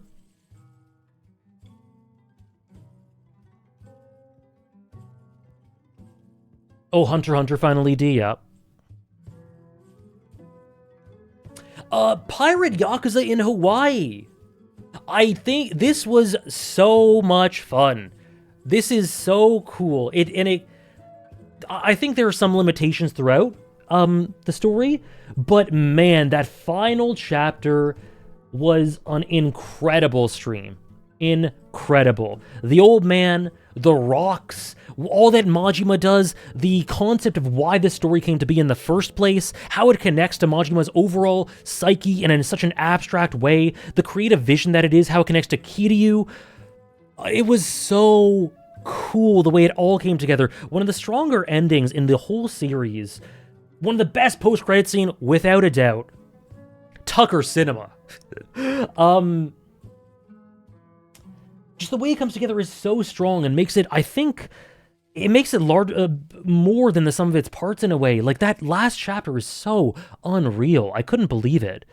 And it just continues Yakuza's ability to be so creative and abstract and interesting with what it does. Mortimer. Like, they never stop pushing the envelope with what they do creatively. They really don't.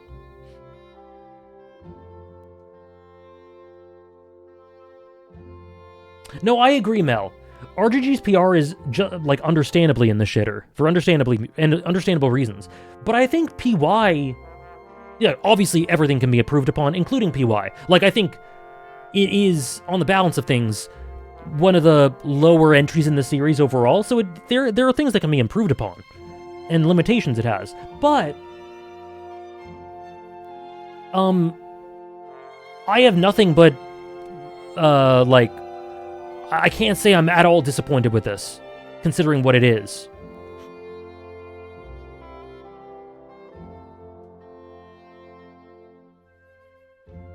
They hired a horrible person to be a part of their new game upcoming as a recast, RC. Another story whose PR is apparently in the shitter. I have not seen anything about this. I have not heard anything about this, but I got told the other day that One Battle After Another is super, like, hotly debated recently. Which is interesting to me, because I feel like most people, like I mostly saw just praise for it when it first came out. But to me, this is one of my favorite movies. This is one of my favorite films. I wondered if it would age well, like in the months after watching it, if it would really settle in my top favorites. I don't know. That's just what I've heard, Raph.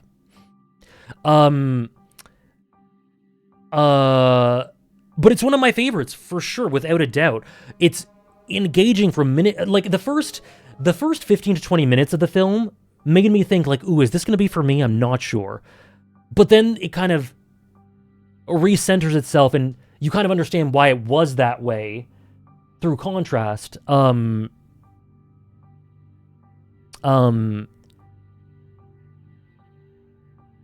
what that meant with regards to the perspective of what the revolutionaries are and the multifaceted perspective of how they're being, I guess, portrayed and shown, and what they mean for the series, for the story.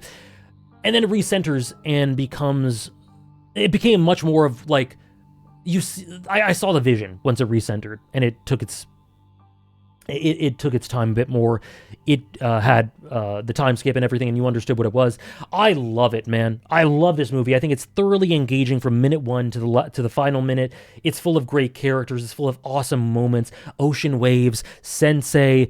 I love all of what it said. I think it's very heartfelt and earnest and tender. And I think that there was a chance that it could have ended in a way that I would have been like, ooh, I wish it pushed a bit harder. Because it felt to me like it was ending in a way that I didn't enjoy as much, and then they pushed a little bit harder at the ending. And I really like that. My favorite performance from the film? Probably Leo's. But I really love Sensei's, I really love Pernita's. Sean Penn. What's her name?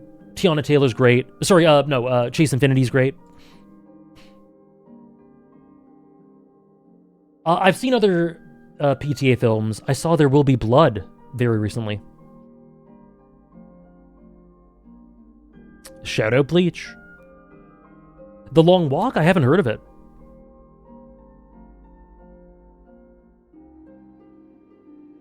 The set pieces are great, yeah. Yeah, I just honestly thoroughly love this. It's the best movie I've seen since Oppenheimer. Though Marty Supreme rides it close, Sinners rides it close. What's up, Geen? I haven't seen Frankenstein, but I do want to see it.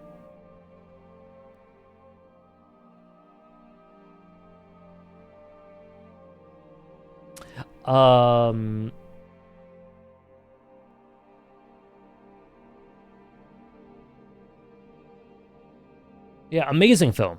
Amazing film. The fragrant flower blooms with dignity.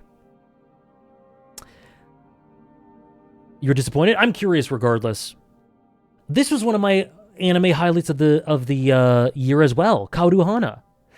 Super sweet, super emotional. One of my favorite characters is Rintaro's mom. Who is such an emotional character for me. I feel so much for her. But this main two is great. The supporting cast is really good and lovable. It's just all around a very fulfilling, emotional, kind of pulpy in a way, and cheesy in a way, but it's kind of hit exactly what I needed around September, October, in terms of something that's very, again, kind of kick your feet romantic. It's very cute. It's very hopeful.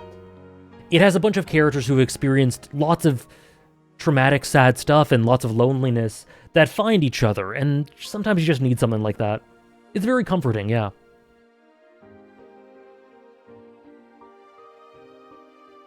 Yeah, I've seen some people say it's too cheesy. I get why. For me, it always fit.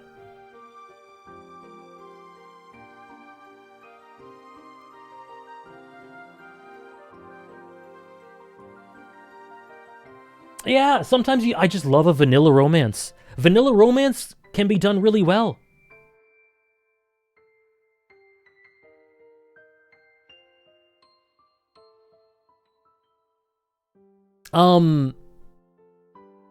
Really good. Enjoyed it a lot. I'd give it a strong 8 as well. I don't know, Mel. I think it depends. I think the type of cheese... the type of cheese has differed.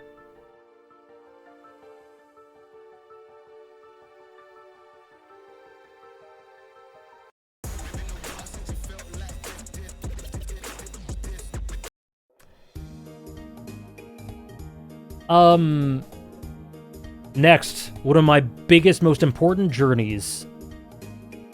The Wire, which has quickly become one of my favorite TV shows ever.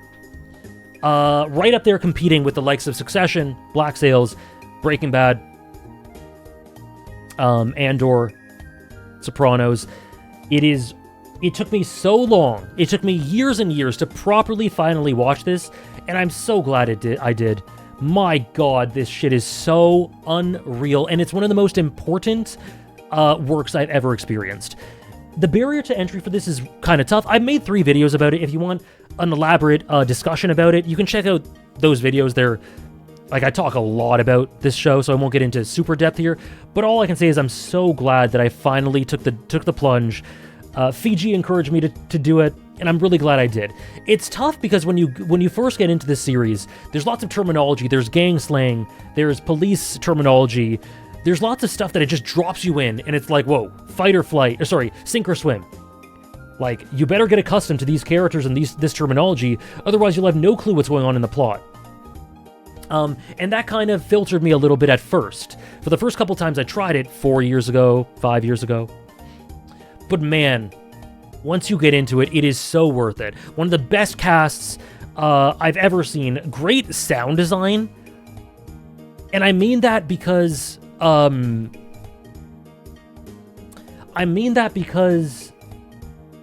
there is no soundtrack for this... I appreciate that, Lolo. I'm glad it's comforting enough. There's no soundtrack to this show. And what I mean by that is there is nothing composed for this show. The only music you hear is music from radios or cars. I think there's a couple of occasions where it's inserted as a montage for the show, but that's it. There is no OST composed for this. I'm not sure, Struggler. I don't know what GTA does with that. And it really helps nail the really grounded, almost like the writer's room is headed by a journalist in Baltimore who learned lots of things about the politics and system that unfortunately leads to a lot of the issues we see that are just as relevant today as it was back then, even more so maybe. They became ingrained in that through being a journalist in Baltimore, and they decided to make a show about it. And this is one of the most disturbing, upsetting, raw shows because it is so real. It is so important in getting that across, but it's also so fulfilling. I don't think it's grimdark. I think it gives you just enough hope, while also revealing a lot of the reasons that the world is fundamentally broken, and nonetheless, there is still hope. There are still glimpses of hope. I don't know, man. The Wire is one of the most important things I've ever seen, and I'm so glad I saw it this year. It is incredibly uncompromising.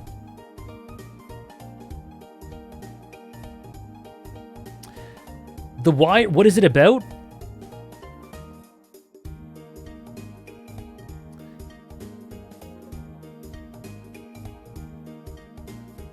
Systems of people and how they are beholden to those systems and the struggles of trying to break out of those systems and the hierarchies that define those systems and the greed and selfishness that define them and the arbitrary rules there within and how people try to break out from them and how difficult it can be, but also how fulfilling it can be to try to break out of them. How admirable it is. How interesting it is to see the people who are defined psychologically by those systems. No, it isn't, Nora. It isn't. Not in and of itself. Very sad, Lolo. Very sad. It's fantastic. My favorite season is Season 4. Season 4 of The Wire is one of the best TV seasons of anything. It's my third or so favorite TV season. There's Season 2, Final Fantasy Tactics. Awesome, awesome remake of Final Fantasy Tactics. Loved revisiting this. It's very, kind of melodic, like I said, melodic there, poetic in its prose and dialogue and how it presents itself. But it is an eternally relevant story that, again, like The Wire, very relevant to this day, with really great minimalistic characters that are done minimalistically but are so full of life and importance in terms of what they stand for. It's just really charming in its presentation. It's lots of fun. I really thoroughly enjoyed it.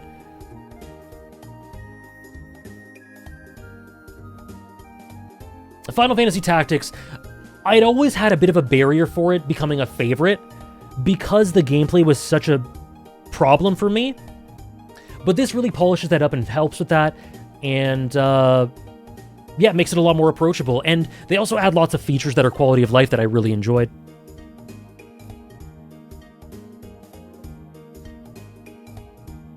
Iris out. I've talked so much about the Reze movie. I've talked so much about this. One of my favorite movies of recent years, one of my favorite anime movies in general, and this almost single-handedly reinvigorated my love for Part 1 of Chainsaw Man. Single-handedly.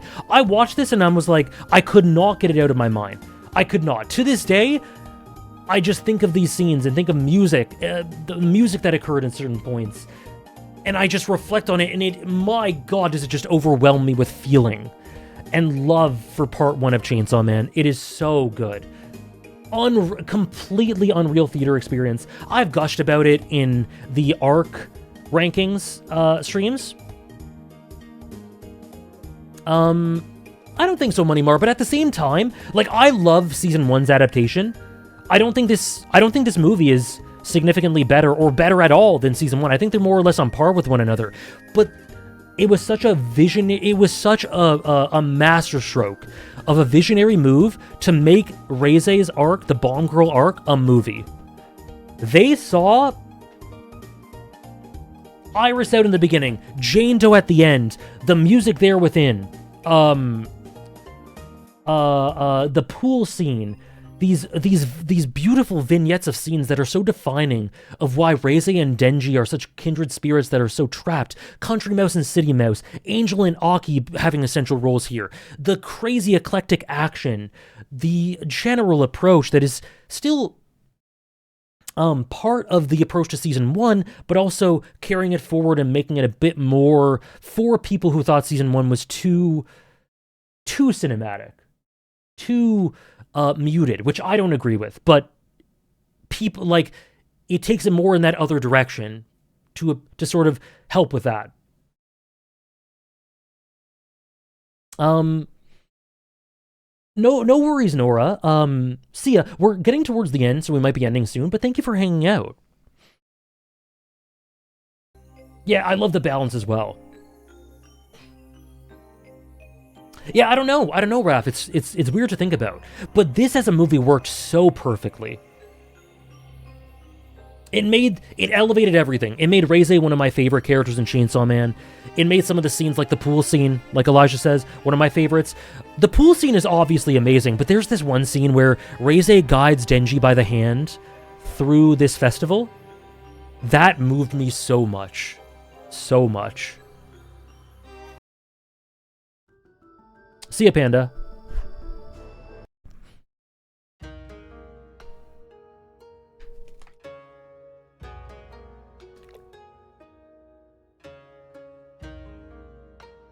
Oh, really, Ray? I watched it, and it doesn't change anything about my feelings of Season 1. I think it's roughly as good as Season 1. Just, I think, it being a movie made it feel like more of a focused package.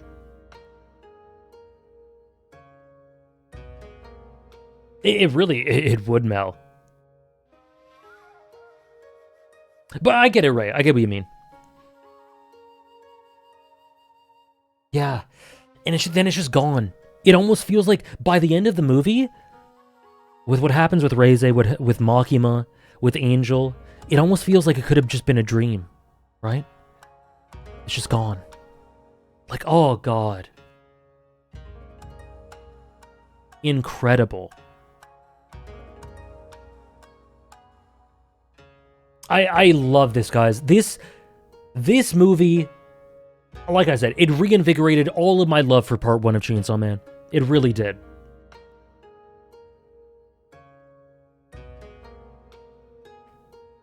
Oh, I'm sad you missed it too, Andres. I saw it twice in theaters. You know what I did? I saw it in theaters, I watched it, Jane Doe's ringing in my ears, literally on the walk home, on my phone, buying tickets again. Literally, that's what happened. I was walking home from the theater, literally bought them right away.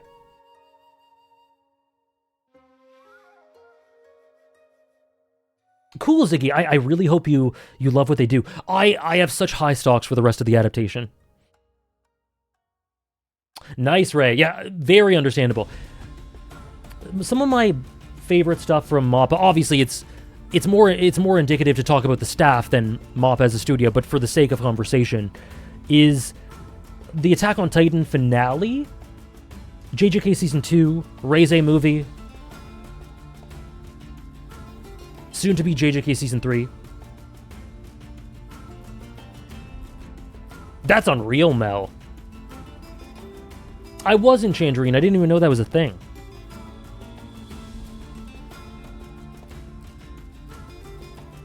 Me too, NL. Oh, I'm sorry, Elijah.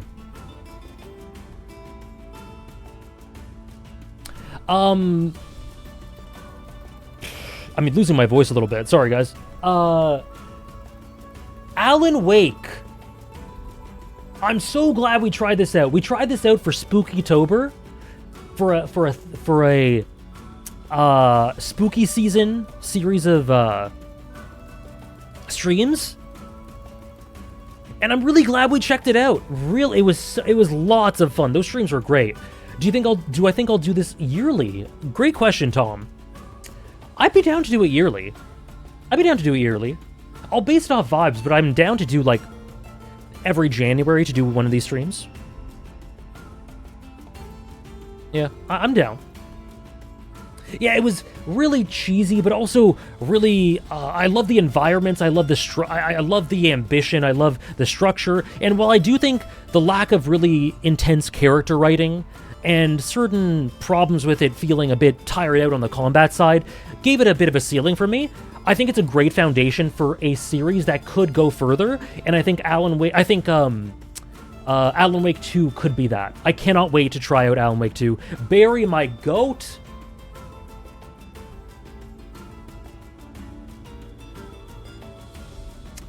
It was lots of fun.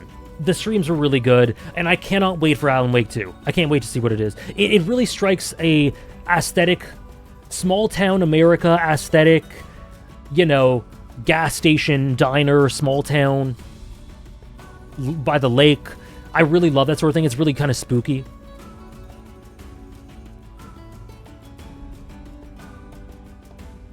Worth trying out, Ziggy. And this is also the start of people pressuring me into checking out all these other Alan Wake things. So I played American Nightmare, I played Control. Control ended up being a game that I liked, but I wasn't really super into the plot. I didn't really care too much about the plot. The DLC was really good for how it connected with Alan Wake, but it was lots of fun to play. I liked playing it a lot. It was lots of fun. The story didn't really do much for me, but I liked until it connected with Alan Wake. But Control was cool too.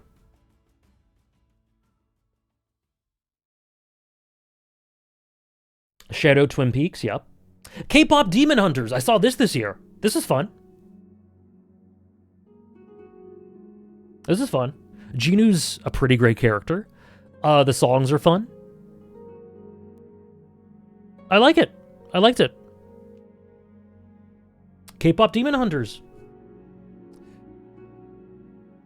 No, maybe Ziggy, actually. I think someone did.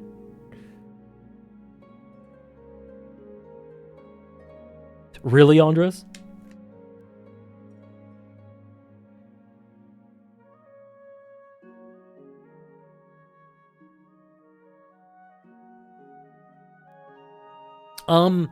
Yeah, it was good. It was snappy, tight, entertaining.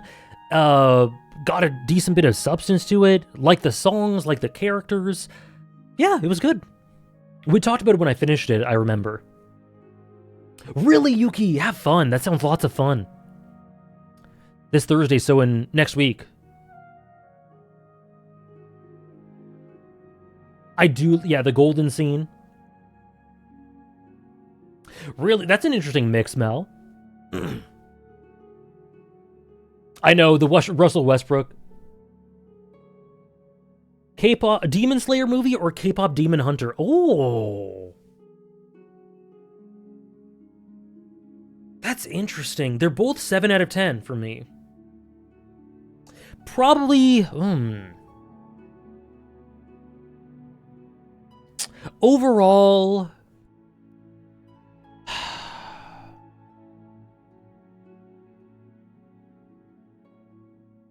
maybe K-pop Demon Hunters? They're really close. They're really close. That's a good question, Ray. They're both 7 out of 10, really entertaining. Probably K-pop, I guess. I talked about Control. I saw Challengers. Cool movie. Cool movie. A little bit of diminishing returns throughout. Like, I think it didn't hit as much with me as it could have if they went maybe a different direction with the structure of it, but it was really well made, really cool, very fun. I liked it. What's my favorite K-pop Demon Hunter song? What is it called? Lollipop? No, not Lollipop. What's it called? It's like a poppy... Soda Pop.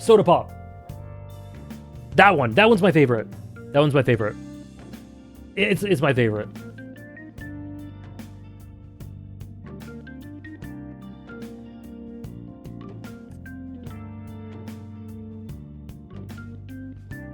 Andres, I didn't even know New Rochelle was a place. Yeah, Control was cool. Hot take? It is a hot take, isn't it? Least favorite song? It's my favorite. But I also really like the final song. I forget what it's called. Upstate New York, I see. It's between Soda Pop and the final song. I forget what it's called.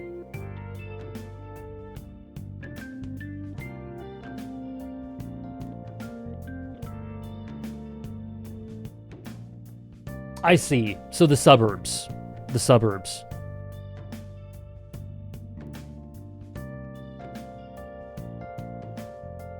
Wow. I'm being educated. Thank you, Andres.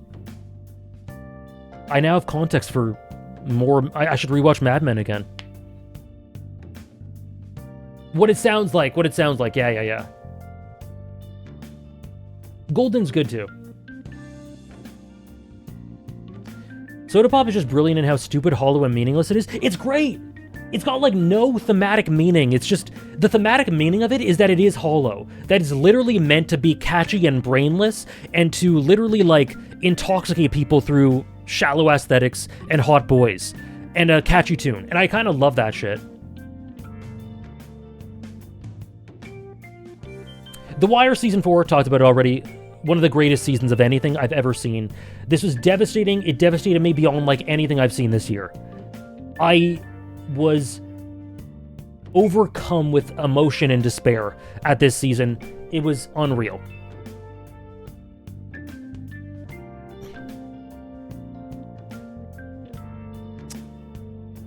Oh, he just super speeds, Andres. Hanekawa. Hello, Hanekawa. Dawn Trail.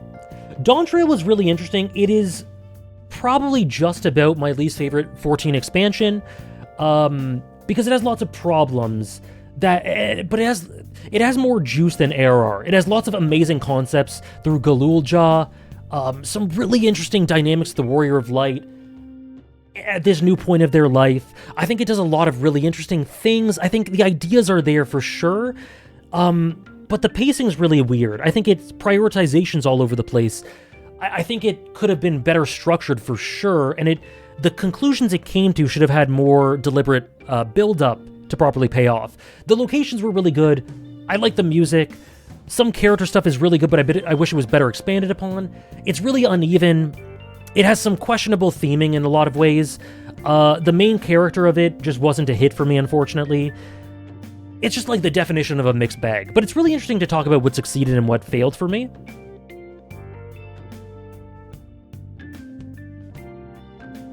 I do dislike Dawntrail more than Andres. I do.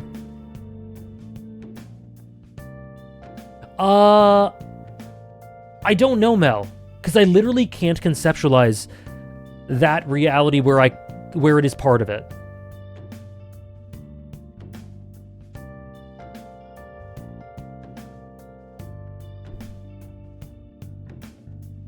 Hello, Glen team? I don't know what that means, but welcome in, Madoka Magica.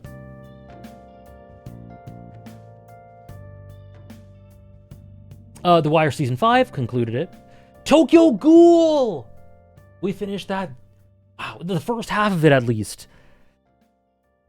You guys saw the streams, right?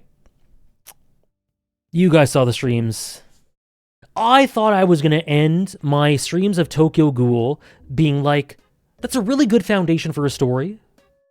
Maybe Tokyo Ghoul Re will catapult it up for me, and it'll become a favorite with Tokyo Ghoul Re. And then I got to the Owl Suppression arc. That shit had it on. My God. The world is wrong. Fantastic character work, dynamics between Amon and Ken and Kaneki. Toka's fantastic. Juzo is fantastic. The way they present characters that drive me batshit insane, like Sota. And our favorite author, our favorite writer, Sen Takatsuki, Arima.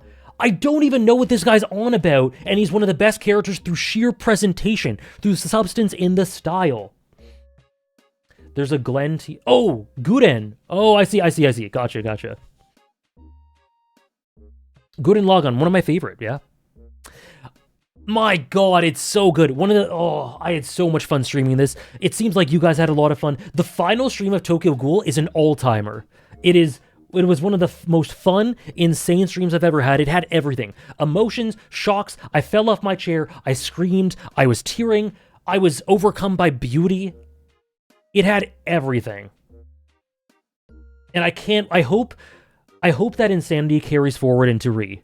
I can't wait for Re. I really can't. Sota has been my Discord profile picture since I finished.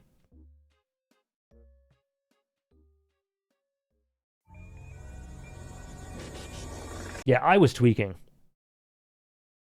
Yeah, I'm so sorry. It was really too bad, Yuki. Peak Fiction, Kino. Oh boy. I can't believe how much more you made me appreciate the story. No, that makes tons of sense, and I'm really glad I was able to help with that.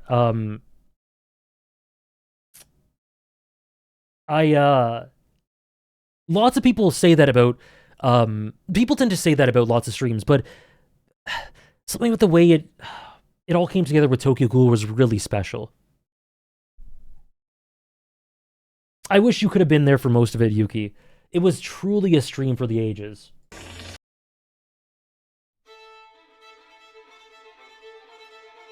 Tsukiyama drove me crazy. Kaneki the Chin. Oh my God. I can't wait. Tokyo Ghoul Re, guys, I have so much high stocks for it. Sota breaking your brain as much as it did and you just lingering on that chapter and losing it only to then realize Kaneki touched his chin? Crazy! Because I went back and I just coincidentally saw it. Oh my God. Takizawa! Oh my... Takizawa! When Takizawa went from a rando, I'm like, Okay. To one of the most emotional characters in the whole story.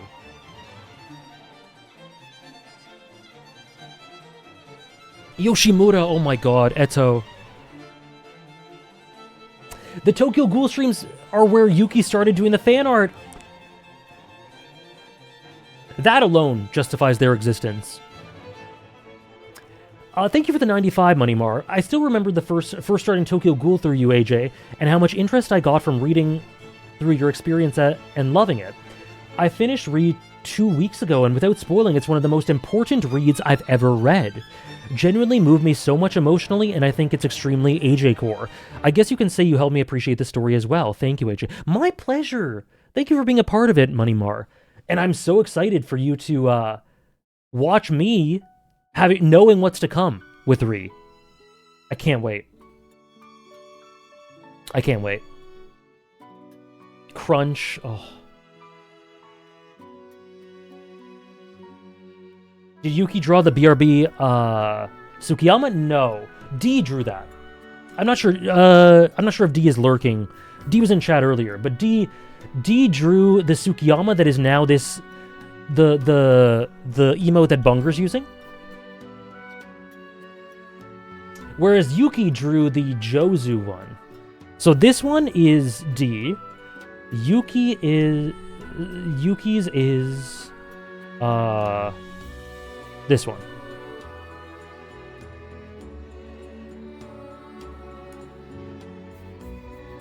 I can't wait to be able to use the Tsukiyama one again. Well, in context.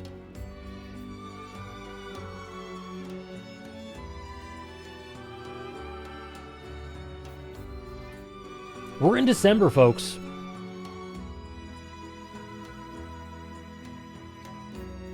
White Lotus. Don't know if people have seen this. It's like an anthology series. It's really strange.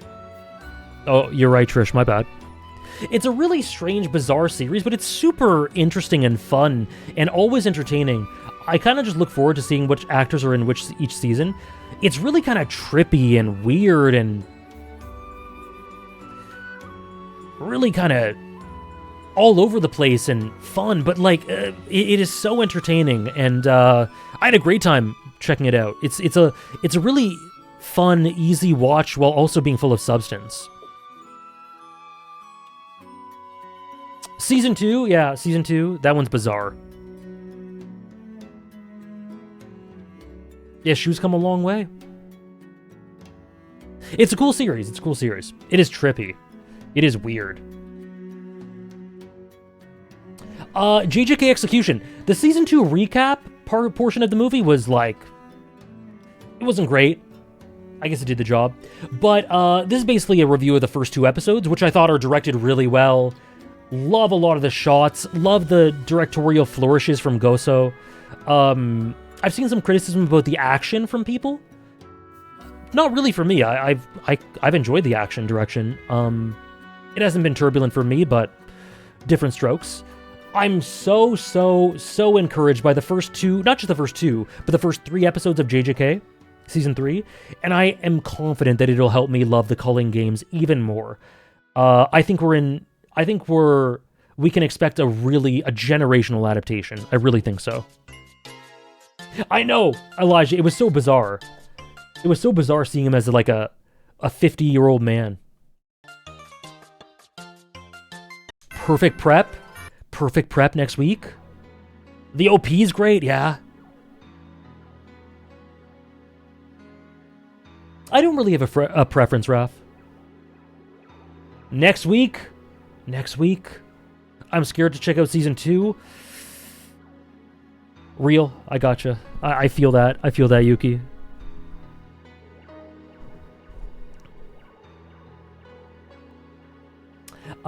Season 3 is great so far. First 3 episodes, all great. The dimming and the blurring is too bad. I agree with that, Ziggy.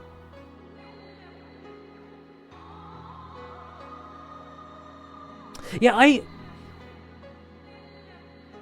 my perception of your relationship with JJK, Andres, is that it's really weird.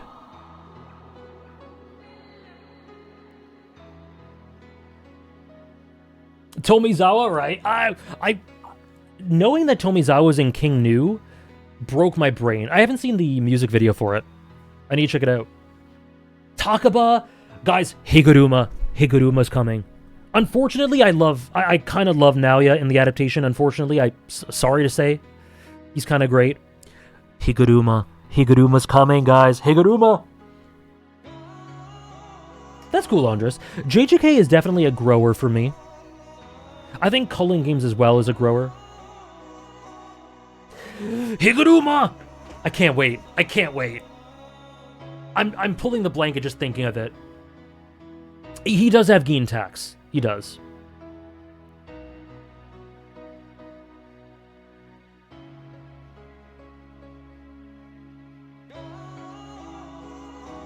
Oh yeah, Gege is a... People don't like to admit this, but Gege is a really good character writer. Look at this cast, man. It's sneaky really good. Gojo, Yuji, Sukuna, the blanket, yeah. Sukuna, Toji's incredible. Maki, Mahito.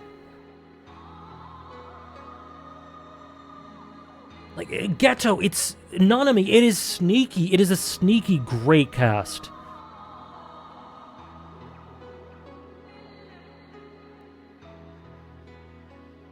Yeah, and I'll probably stream Modulo, JJK Modulo. I've heard people are enjoying.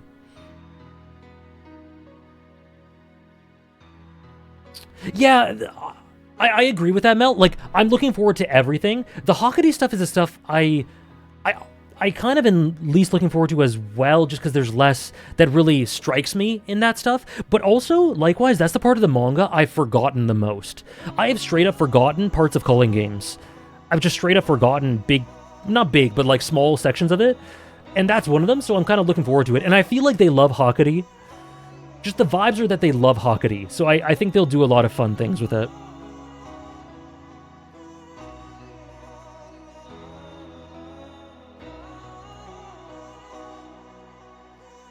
And Hokkaday's voiced by, I forget his name, but Zoro's voice actor.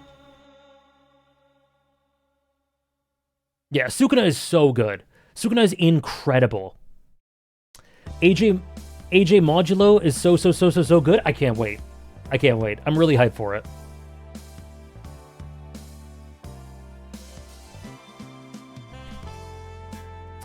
Man, I'm so tweaking for JJK. You guys just made me look up Sukuna in my top 100 to see where he is.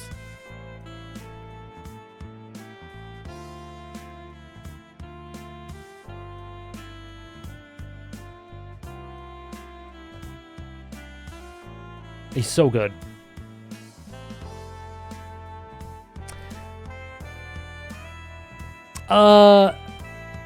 I've talked about this on stream before. I revisited Xenoblade 2 and 3, not through replaying it, but through seeing the cutscene movies with my mom. 3 with my mom, 2 on my own.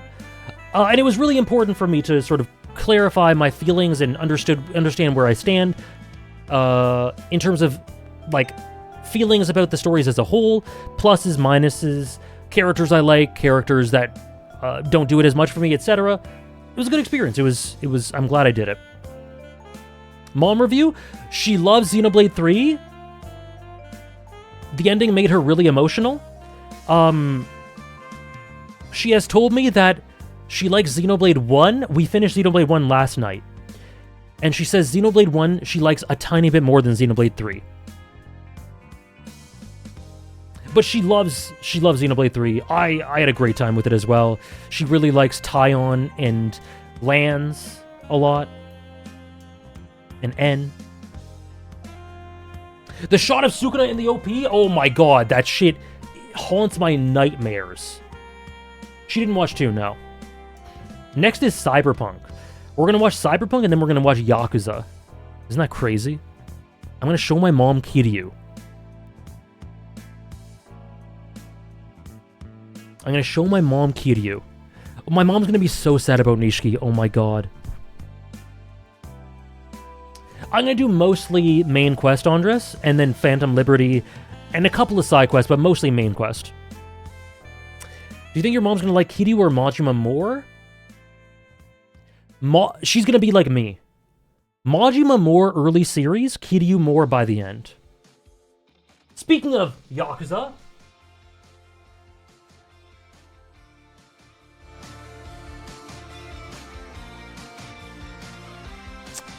I was actually thinking about that, Mel. I think she will, I think she'll really like the narrative, like the big narrative strokes, broad strokes of 7. I think she'll really like Aoki, the Aoki plotline, Ichiban's backstory, Masumi. There's a lot of things. I think she'll like the JRPG-ness of it, even if she won't play it, you know? Yeah, me too, Sarah.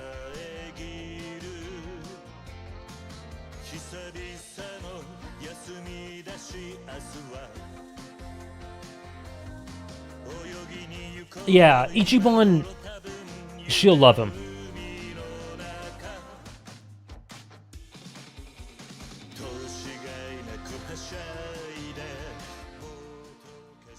My Hero Academia ended. The adaptation ended.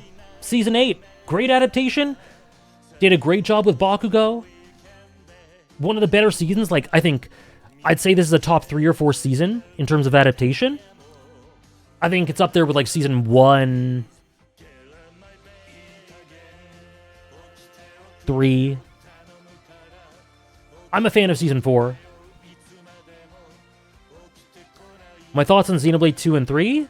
3 is incredibly good with some limitations that hold it back from being a favorite, but it's almost a favorite. 2 is a good game with some flaws that hold it back from being more than good for me. But I have a lot of appreciation for the series as a whole.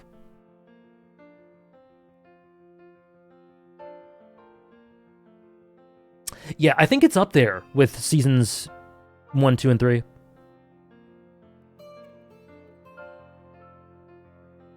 Sinners? Such a fucking cool movie. What are my likes and dislikes with My Hero Academia? I think after My Villain Academia, Horikoshi doesn't really know how to prioritize things properly, and it gets very scattershot and uneven for me in terms of quality.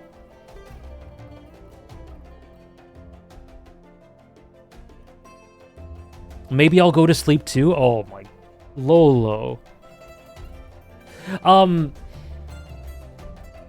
I think that some characters just don't hit as hard as Horikoshi wants them to. In some ways, I think certain plot threads go on for too long or a bit too drawn out, and others are too short. Like, just generally poor prioritization in places.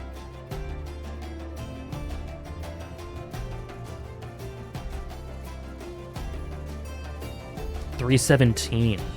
I don't remember which one that is, Yuki. But what I love about My Hero Academia is some of the characters are fantastic. I think everything about Bakugo is amazing. Bakugo is my favorite character. Shigaraki's great. Deku's exactly what he needs to be for that sort of series. Endeavor is an incredible character. The dynamic between All Might and Deku versus Shigaraki and All for One is incredible. I love the differences, thematic differences between Deku and All Might, and why Deku ended up being the savior that All Might wasn't, because of the sort of pulling everyone up together as opposed to taking on everything yourself sort of thing. I love how quirks integrate thematically with the societal themes. It has lots of amazing positives. How do I feel about the ending? It's decent. This track plays in the last episode of Season 4, Part 2, Mel. In the flashback when they're partying with all the people, they don't speak the same language when they're partying with them. Anyway, Sinners is so goddamn cool. I watched this movie, and at the end of it, I'm like, man, this is why I love cinema. The way it just plays around with the idea of the transcendent nature of music. You're watching this film for about an hour, and then you see a performance, and then, holy shit, suddenly I forget who said it, but someone just goes like, yep, music is a magic. It is a power that transcends back and forth in time. It is kind of 14-like, Sarah. And then literally, the music transcends time. One of the most incredible scenes I've ever seen.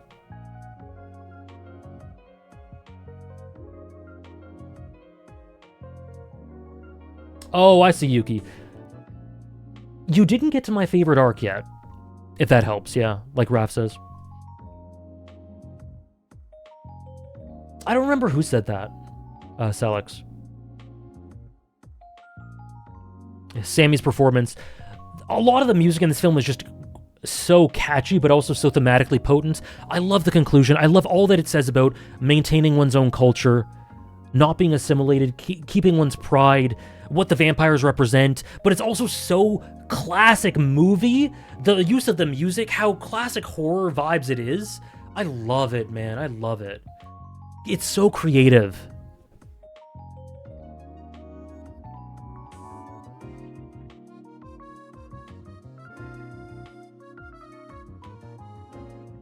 You usually nap at the movies, Moneymar? Damn. Well, I'm glad you didn't for Sinners.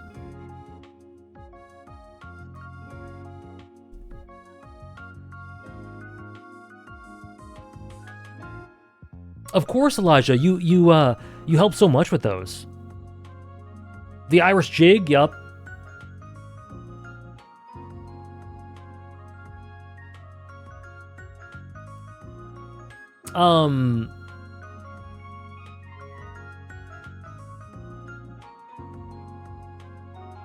Yeah, I'm not a music buff, Finn. I'm not a music buff at all. But the film is nonetheless so good at helping you understand what it's trying to say about that. And I feel like there's extra bits of richness for the music buffs out there to probably grasp onto.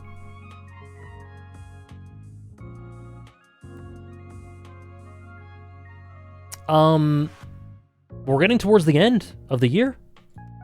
Pluribus, Season 1. I have a lot to say about it, as you can see. I've talked about this a lot on stream. I won't super I won't super repeat a lot of what I said. Basically, I think it's a good show with really interesting positives and some negatives I feel that drag the experience down for me a little bit, mostly rooted in the self-indulgence.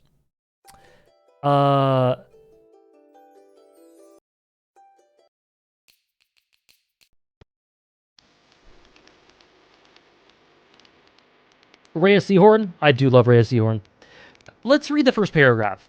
Pretty conflicting season. I think on the whole it's good. It's got a huge amount of interesting nuance in its ideas and how it plays out, and it's incredibly rich. Carol's very good and goes through a huge amount of character progression, and it's phenomenally shot and directed visually, and that finale was fantastic. But overall, I think this is Vince Gilligan at his most self-indulgent I've ever seen him when it comes to structuring and unraveling of the plot and conflicts. This bit is going to get muted in the VOD, that's great. He's called this showmanship in interviews, and it's definitely present in Breaking Bad and Better Call Saul, especially the latter seasons of Better Call Saul, but Pluribus to me ramps it up. Or rather, it feels like it does because there are comparatively fewer characters and more sequences of silence, or routine, or expositing through showing. And sometimes it's a bit hit or miss, so sometimes it's a hit, but a notable amount of times for me this season I found myself thinking that episodes felt a bit thin, padded out with needlessly extended sequences, with several scenes that lingered just a bit too long and lack in substance. I personally would have liked it if it were a bit tighter and more efficient at times. I see the too slow criticism a lot for it, and I don't think the show is all that slow. I just think it can struggle at times to be as interesting as it wishes to be in the micro, which can lead to me feeling a bit disengaged at times. I'll say the next sentence. To me, the show fights to stay compelling. The show fights to stay compelling and feel substantial at times, and it struggles under the weight of its own brand of artistic flavor once in a while. Anyway. When it detracts from my enjoyment of the story, Elijah. Say one nice thing about Manusos. I think,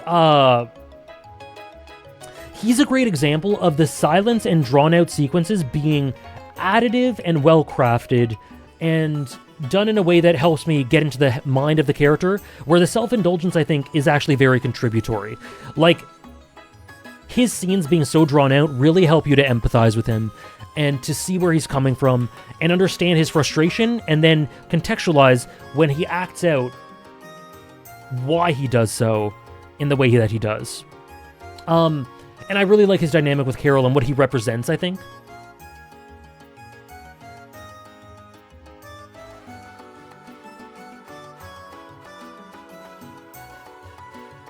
You're right, Mel. Damn. You're right. Yeah, Elijah, sorry I don't have a more interesting answer, but, it's basically just when it gets in the way of my enjoyment. That's all. It's very case by case.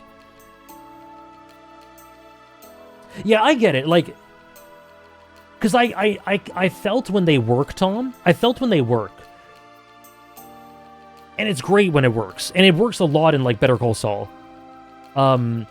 Here it felt thinner and more padded out and less substantial for me.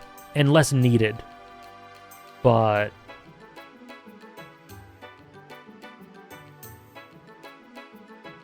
I had to watch the show at 2 times speed.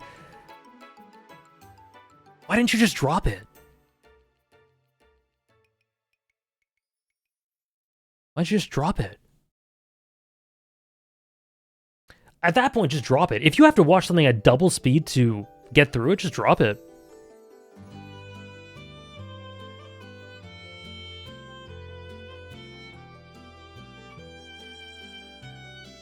Dexter Resurrection! It was really cool to dip my toes back in Dexter. Really nostalgic, lots of fun. Kind of cheesy and hammy. Was it great 100% of the time? No. I think there's some aspects of it that are like, it feels a bit too attached to its past. But it was lots of fun to check it out. I know, Chantarine.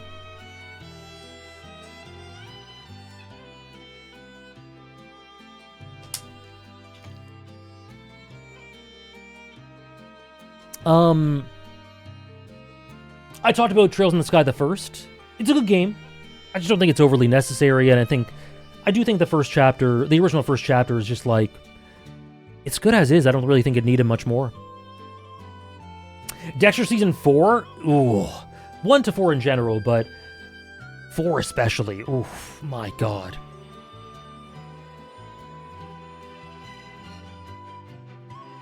Marrowbone? Not sure how many of you guys have actually watched this film. I haven't heard anyone talk about it, but it was good. It was fun. It had a cool twist. I know. I said probably the better version. I disagree with myself. In the weeks after this, post completing it, I disagree. It's not the better version. I was being too fair. I changed my mind. John Lithgow in Season 4. Oh, incredible. That's interesting, Lolo. Season 4 being a conclusion. It's quite a dark conclusion, but it very, very fitting. Yeah, past age is a hack. And then the last... There you go. 3 left. There Will Be Blood. I had seen this prior. I saw this like 15 years ago. So it wasn't a first watch, technically. But it basically was. I had forgotten everything about it. This is a really, really good movie.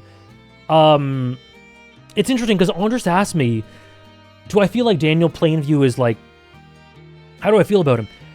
Apparently he's really celebrated as one of the more compelling, complex, layered movie characters of all time. I think he is. He is really interesting, but I wasn't super struck by him as a character as much as a really integral piece of the overall canvas of the story.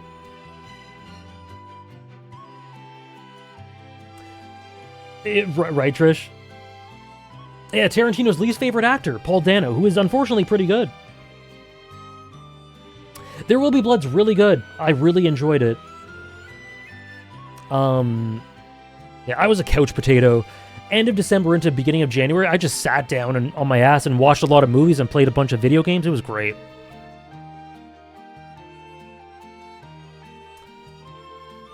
I see why you say that, Andres, and I don't really disagree. But I don't know how to explain it. He just isn't as interesting to me as you'd assume. So, like, he doesn't strike me as much as the overall full picture.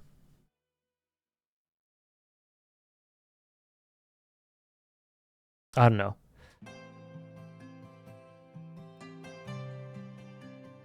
And it's an unbelievable performance.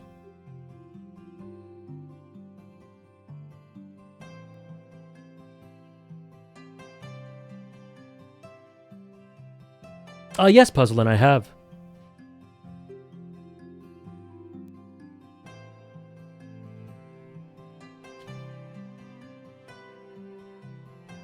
I think the reason it works so well for me is because it makes you feel the same isolation as Carol, and I love feeling that through the same long, quote-unquote, boring sequences, which makes you miss any, quote-unquote, human connection at all, regardless of how artificial it might be. See, I love that concept, and I get that, and I agree with you in feeling that in places.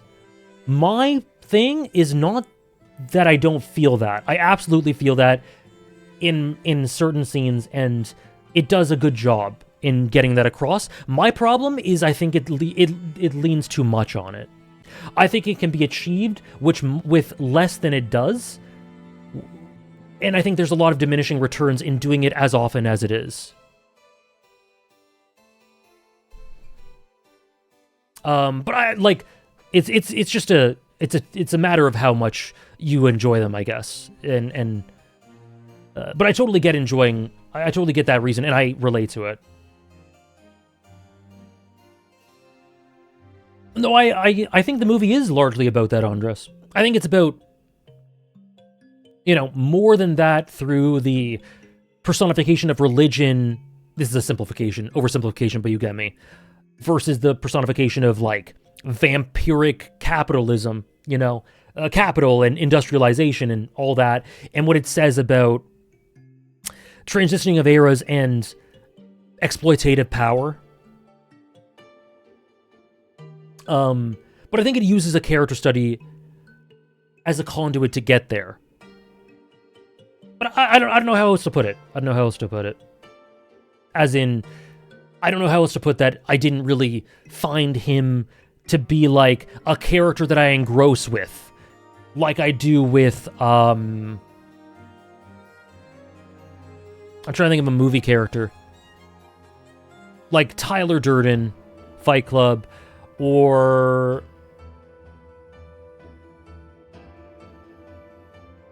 I don't know.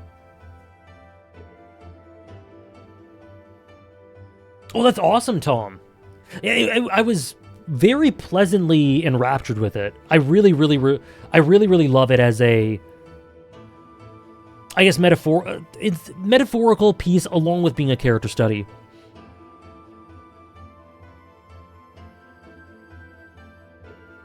Second favorite media of 2025. That's cool. Can't wait for you to experience my first. Silksong? Silksong?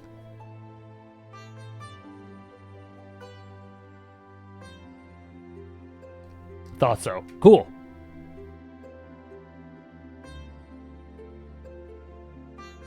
Baki? Then we ended off the year with Chrono Cross and No Country for Old Men. Wow, Chrono Cross was such a special experience, man. Oh, I loved my experience with this.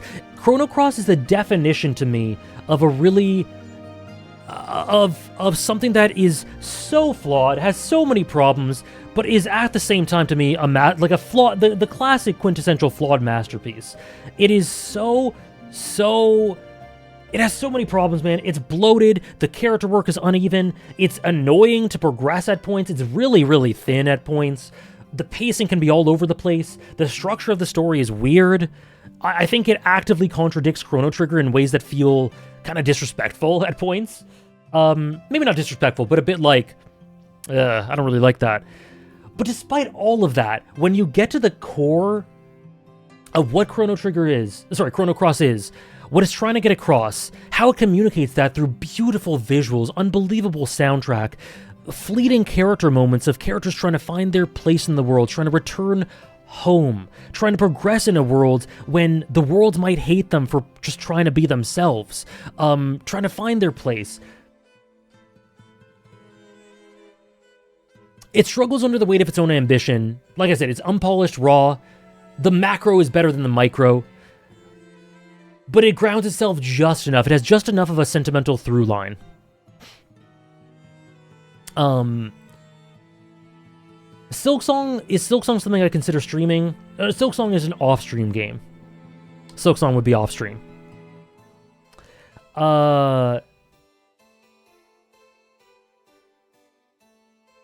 I like a lot of things that it...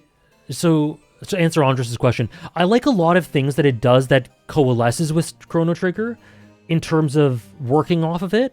But at the same time, there are some things that feel very ham-fisted, very just forced in there for it to have the Chrono name. I don't think not being a Chrono Trigger sequel would make it better, but I don't think it would make it worse either.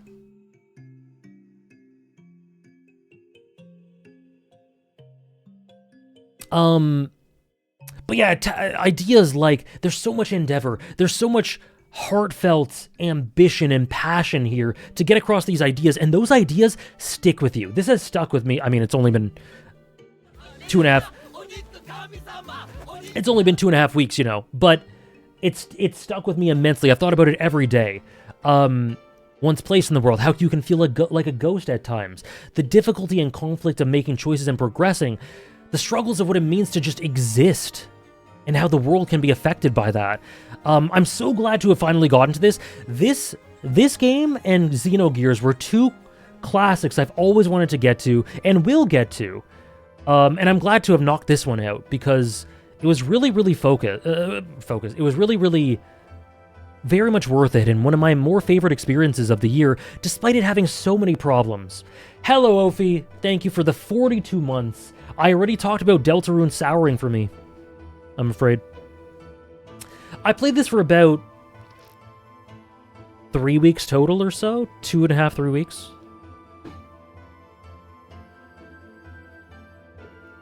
But the atmosphere is great, the music, the little lines, the fleeting moments that capture what this story is about. It's so good. The core of this is masterful.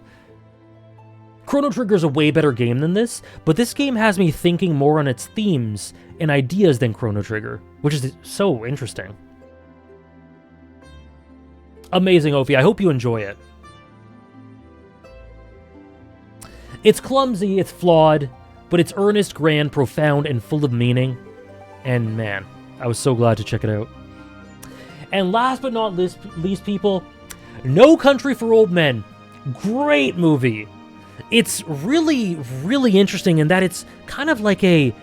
It's so many stretches of this are really silent. And there are like vignettes of really efficient character work and thematic density that just sneak up on you with Anton's, the classic coin flip scene. Hey, Trish. The scene with the woman who owns the motel. The bits where, I forget the guy's name, but the older sheriff or cop, where he reflects that time has really just passed him by. He doesn't understand the chaos of the world.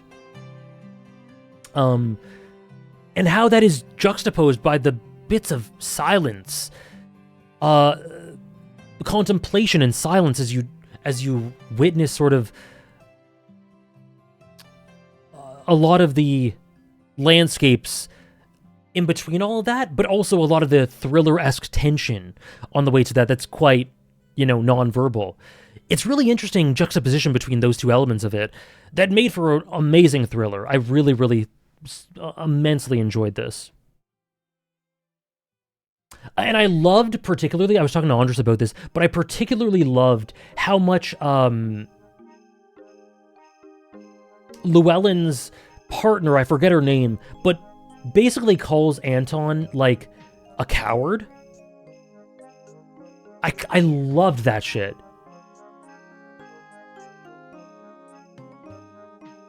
Tommy Lee Jones, that was the actor that played him, yeah. I don't believe so, Elijah. Yeah, she calls him out. Yeah, Anton is a personification of fate. The idea that he's just like this crazy ghost.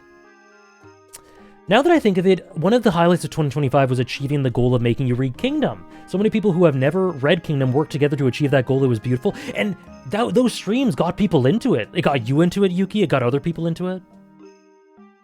It was beautiful. It was a highlight. I've never played Baten Kaitos, I suppose, but I've heard of it. I know some things about it.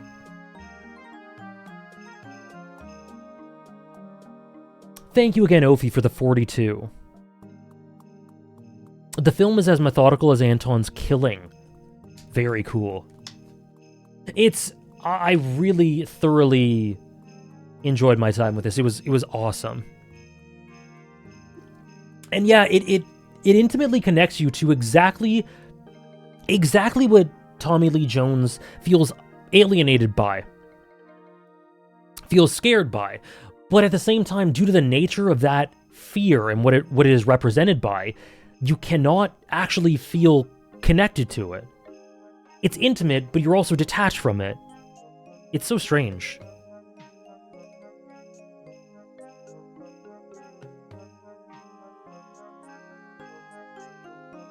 Yeah, I did know that much, Elijah. Because The Big Lebowski is a comedy, right? At least partly?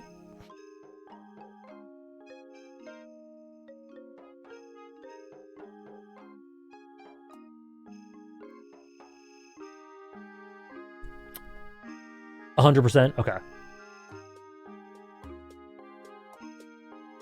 Thank you, Ophi, for putting your sub towards burying JoJo's Part 8. I can't believe Ophi hates JoJo's.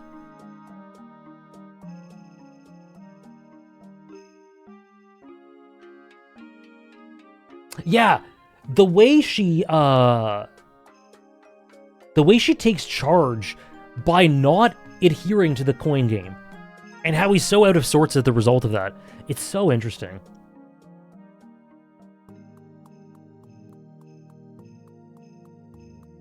You are at the end, Dave, but thank you for stopping in. Slam Dunk is making its way to the finals. As it stands, Slam Dunk is just sneaking on by behind all the conflict. Did 2025 surpass 2024? I don't know. I told Trish this. This is how I told it to Trish. I don't know if it surpassed it, because 2024 had lots of incredibly heavy hitters, but it's at least on par with it, more or less, which is incredible. 2024 had me catching up with Yakuza. 2024 had... Chaos. Me catching up with Naruto. 2024 had Hunter x Hunter batches, or one at least. It had Final Fantasy XIV, I believe, maybe. Maybe not. No, not Final Fantasy XIV. It had Rebirth. It was... 2024 was unbelievable. So this was more or less on par with it, which is incredible because it was deceptive and sneaky with the peak it had, 2025. But my God, was it peak. Thank you, Sarah, for ending the stream with a bang. With the 20 gifted. How do you want to do this, Sarah? Thank you so much, Sarah. I appreciate it so much for the 20 bomb. That is a huge amount of subs. How are you going to contribute to this? If you got one, please enjoy your new badge, your emotes, your lack of ads. Yeah, let's check the log. I'll check the log in one sec. Thank you so much, Sarah. I really appreciate it. Thank you so much. Let's see. Slam Dunk. Oh boy. Slam Dunk is now firmly in the hot seat. And what Sarah has done is made this a three-way battle. Sarah loves the narrative. Oh, I fucking love reloading. It makes me so horny. Like, bro?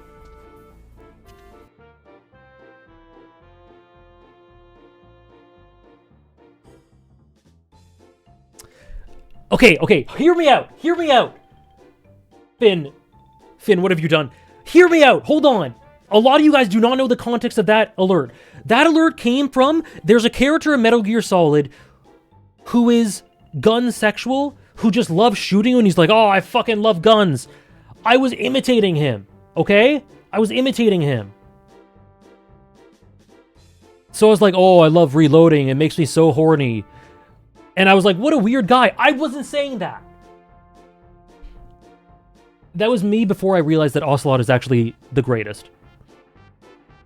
That was all you, man? I have VODs!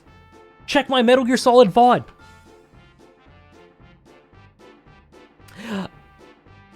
You didn't hear it, Yuki? It's fine. You didn't. Don't worry, there's nothing there. You don't have to go back in this VOD if you're interested. Once again, thank you so much, Sarah, for the 20. That is incredible support. I'm so grateful. Thank you very much. And thank you, Finn, for the 9.99 bits. Ah! What are you guys doing?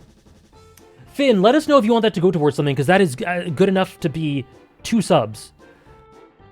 Let us know if you want that to go towards something. Happy New Year's. In many ways, one of the best years of my life, and in many ways, one of the worst. I can relate. I can big relate to that, Finn. Big feel you on that one. But I'm glad to count this community as part of the best. Thank you so much. That is so sweet. Thank you so much. I really, really appreciate it. And I hope your 2026 is amazing. And I feel blessed to have this community, you guys be a part of it, you be a part of it. And long may it continue. Mel, what have you done? Mel, what have you done? Thank you, Mel, for gifting 10 subs to the community in response to Sarah's... Oh, God. In response to Sarah's 20. Thank you, Mel, very, very much for the 10 bomb. Thank you so, so much. I really appreciate it. Genuinely, very, very much. I hope you're having a great start to 2026. Our Cloud Demon. And let's see. Okay. Finn has added 2 subs to JoJo's. Mel has added 5 to Dragon Ball Z. And 5 to Slam Dunk. Look at that. There are 6 subs separating all 3. The bidding war is over Wednesday, end of stream. This is going to be exciting. This is going to be exciting. The Twitter Blue Money is funding these subs. Can't complain. Long may it continue.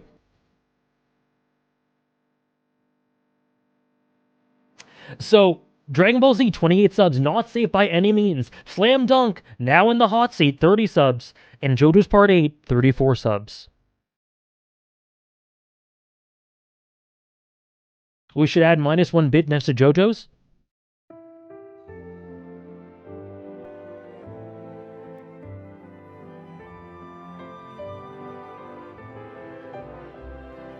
Plus -1 bit.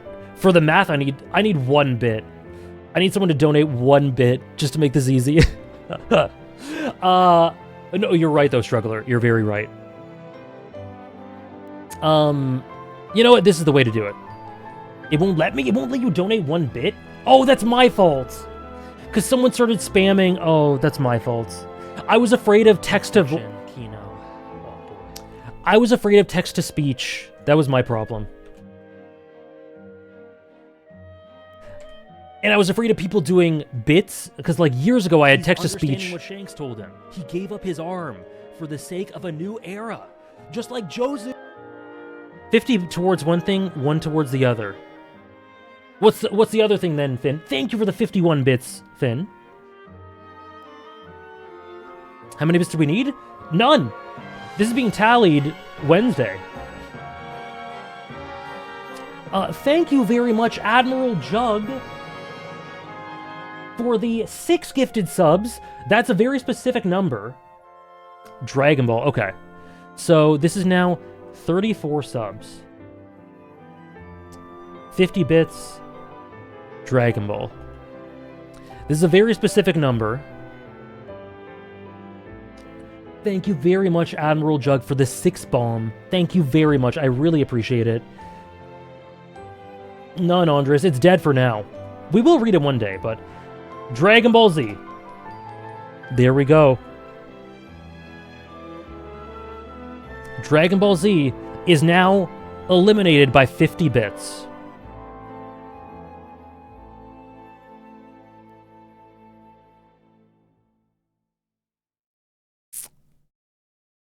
Slam Dunk, 4 subs back, 4 subs 50 bits back, and JoJo's 50 bits back.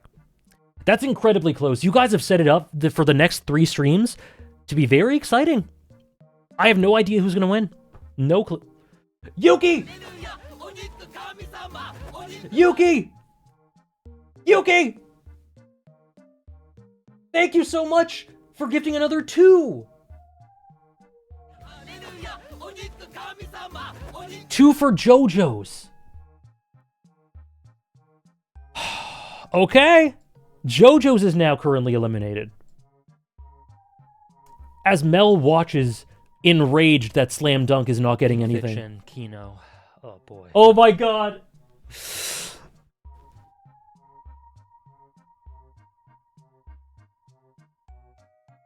$245 bits. Thank you very much, Moneymar. Thank you very much, Moneymar. 600. Oh my gosh, Raph. Thank you very much, Moneymar, for the 245 bits. Very much appreciated, and that goes towards Slam Dunk. There we go. 600. That's insane, Raph. Thank you so much. Whenever I post a clip on Twitter or show it to a friend or my parents or something, it's very often a Raph clip. See you, Elijah. I'm glad you had fun. This was lots of fun. I'm glad we did it. I'm glad we did it. What if we organize it so that all 3 tie by the end of the vote so that AJ has to read none of them and just spend the next 10 weeks staring at a blank screen for 3 hours? Then, I mean, that's what you guys are submitting or are submitting yourselves to. If that's what the Waffle House wants, that's what they'll get. Literally this.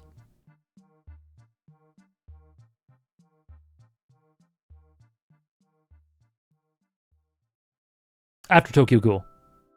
Peak Fiction, Kino. Trish! Oh boy. What have you done? What are you doing?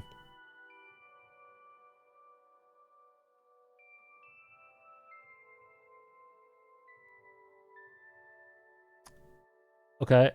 I'm looking at the log that Trish is currently writing in. Okay. Oh, okay.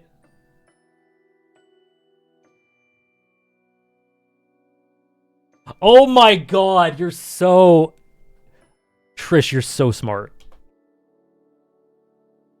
This is what Trish has done.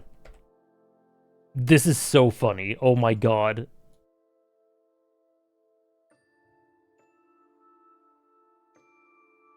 That is so funny. That is cinema. Objection!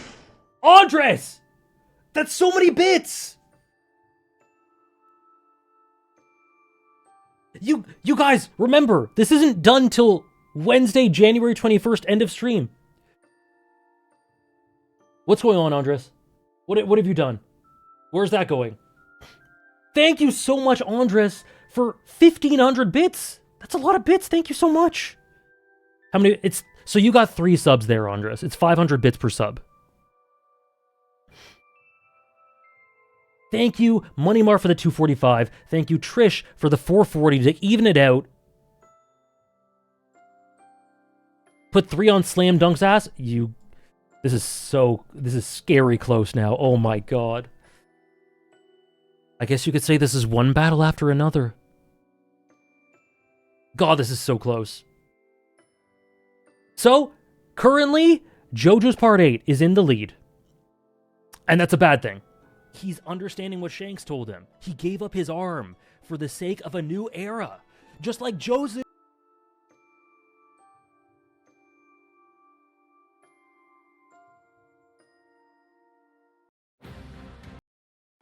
He's understanding what Shanks told him. He gave up his arm for the sake of a new era. Just like Joseph.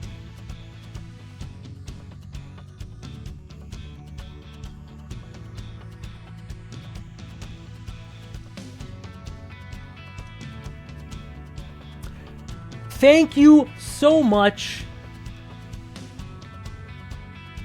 Soul King Mel, for the 5 bomb, in addition to the prior bomb of 10. Thank you so much for the 5 bomb, which... What? 2 subs to DBZ. Oh my god. 3 subs to Slam Dunk. RC Ruler, thank you very much for the 3 bomb. What happens in a tie? I gotta think about that. I don't know. 1 to each. 1 to each, you got it. This is psychopathic. Thank you guys so much for all the support. This is crazy. This is crazy. There's nothing you need to do now. It's all perfectly balanced. They're all eliminated and safe. Peak Fiction, Kino. Oh, 20... What the fuck? What is going on? Thank you, Trish. Understanding what Shanks told him. He gave up his arm for the sake of a new era. Just like Joseph. Thank you, Trish, for giving an additional 60 bits, so 20 subs to each. Sorry, 20 bits to each. Thank you, Andres, for gifting out 3 subs, the 3 bomb, to add another to each.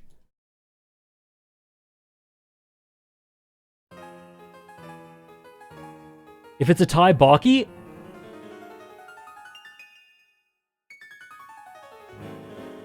I'll have to plan some sort of sudden death. Yuki, Yona will probably be one that I just spontaneously start reading off stream and then talk about. That's what I imagine Yona will be. I could read it like next week. Who knows? Well, I'll be playing Trails Beyond the Horizon, so maybe whenever I finish that. One will surely lose? Yes, I'm sure. I think so too. We'll have to see, though. Thank you so much, everyone. Andres, Trish, RC, Mel, Moneymar, Yuki, Admiral Jug, Finn, Sarah, Ophi, everyone. Thank you so much. Today was supposed to be like a chill little thing. Well, it was. It was a really fun stream. But I wasn't expecting... He's understanding what Shanks told him. He gave up his arm for the sake of a new era. Just like Joseph. What are you thinking, Finn?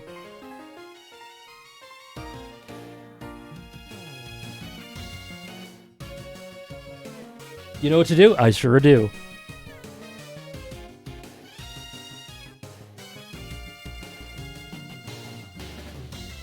What's up, Tenryu? We just finished. We finished talking. Fiction, Kino. Oh boy. Ah!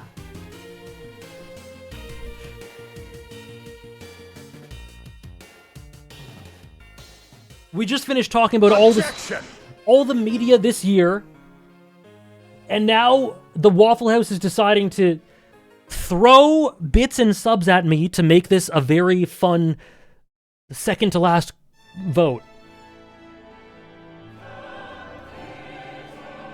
This music. Thank you, Andres, for the 100 bits that go to Slam Dunk.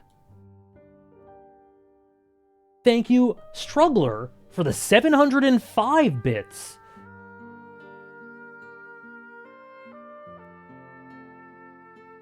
Andres intervened. Oh no. What is the math? What is the math on this then? Does everything have 40 subs and Slam Dunk also has 100 bits? Peak Fiction, Kino. Oh boy. Okay. Okay, Slam Dunk. Okay, everything has 40 bits, but Slam Dunk has 345. Okay.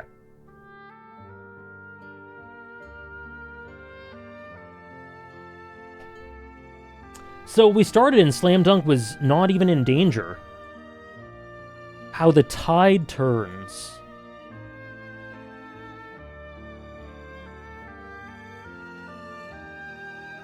Okay, folks. This is where we're at.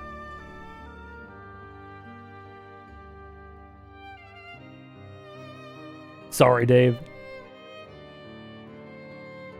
This is where we're at. It is poetic. A crazy hype train. Thank you so much, everyone. Thank you, Struggler, for the 705 bits. My gosh. Thank you, Moneymar again. Thank you, Andres again. I gotta stop. I gotta stop. You guys are insane. We gotta stop here. When Shuffle cooks too hard or when Shuffle anti-cooks? Cooks too hard. Cooks too hard. Yeah, Mel has been... Kino. Oh, boy. Mel has been kind of craving this. I've seen the bloodlust. Slam Dunk, thank you, Struggler, for 155 bits. You guys are not only incredible supporters, but you're also mathematicians.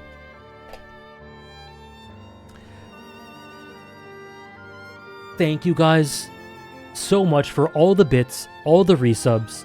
Thank you so much for the support. I really, really appreciate it. And thank you so much for joining me in this very fun chill stream. I'm losing my voice, but it was very much worth it. I hope you enjoyed this trip through memory lane. We do have 3 more streams. Don't worry, we have 3 more streams.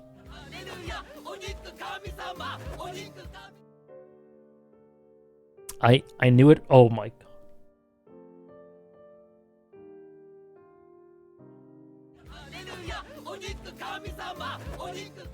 Poor AJ, you say as I'm getting all this cash. Okay, what I'm gonna do is thank you, Trish, for the 2 gifted subs. Thank you so much. Thank you, RC Ruler, for the 2 gifted subs. What are you doing with those 2? I'm gonna put this in the Discord, by the way. This is a crazy race. Okay, I see. I see. I see. I see what you're doing. Thank you, RC, for the 3 gifted subs.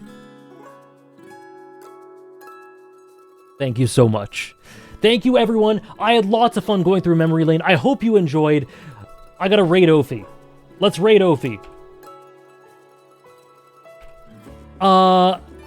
Thank you so much for joining me. Next stream will be One Piece on Sunday. So you can join me for that. That'll be tons of fun. I do gotta fix the last column. You're right. Let me fix that. Then we have Red Dead Redemption 2 on Monday. Then we have Dragon Ball on Wednesday. And then Kagurabachi on the Sunday again. So lots of fun upcoming. Thank you so much. Thank you so much for hanging out. It was a great time. And hope you have a great start to your weekend. And I'll see you guys Sunday. Let's raid Ophi and say hello. Okay, there we go.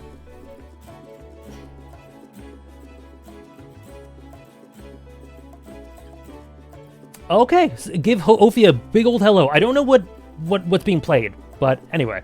Thank you guys so much. Have a good one.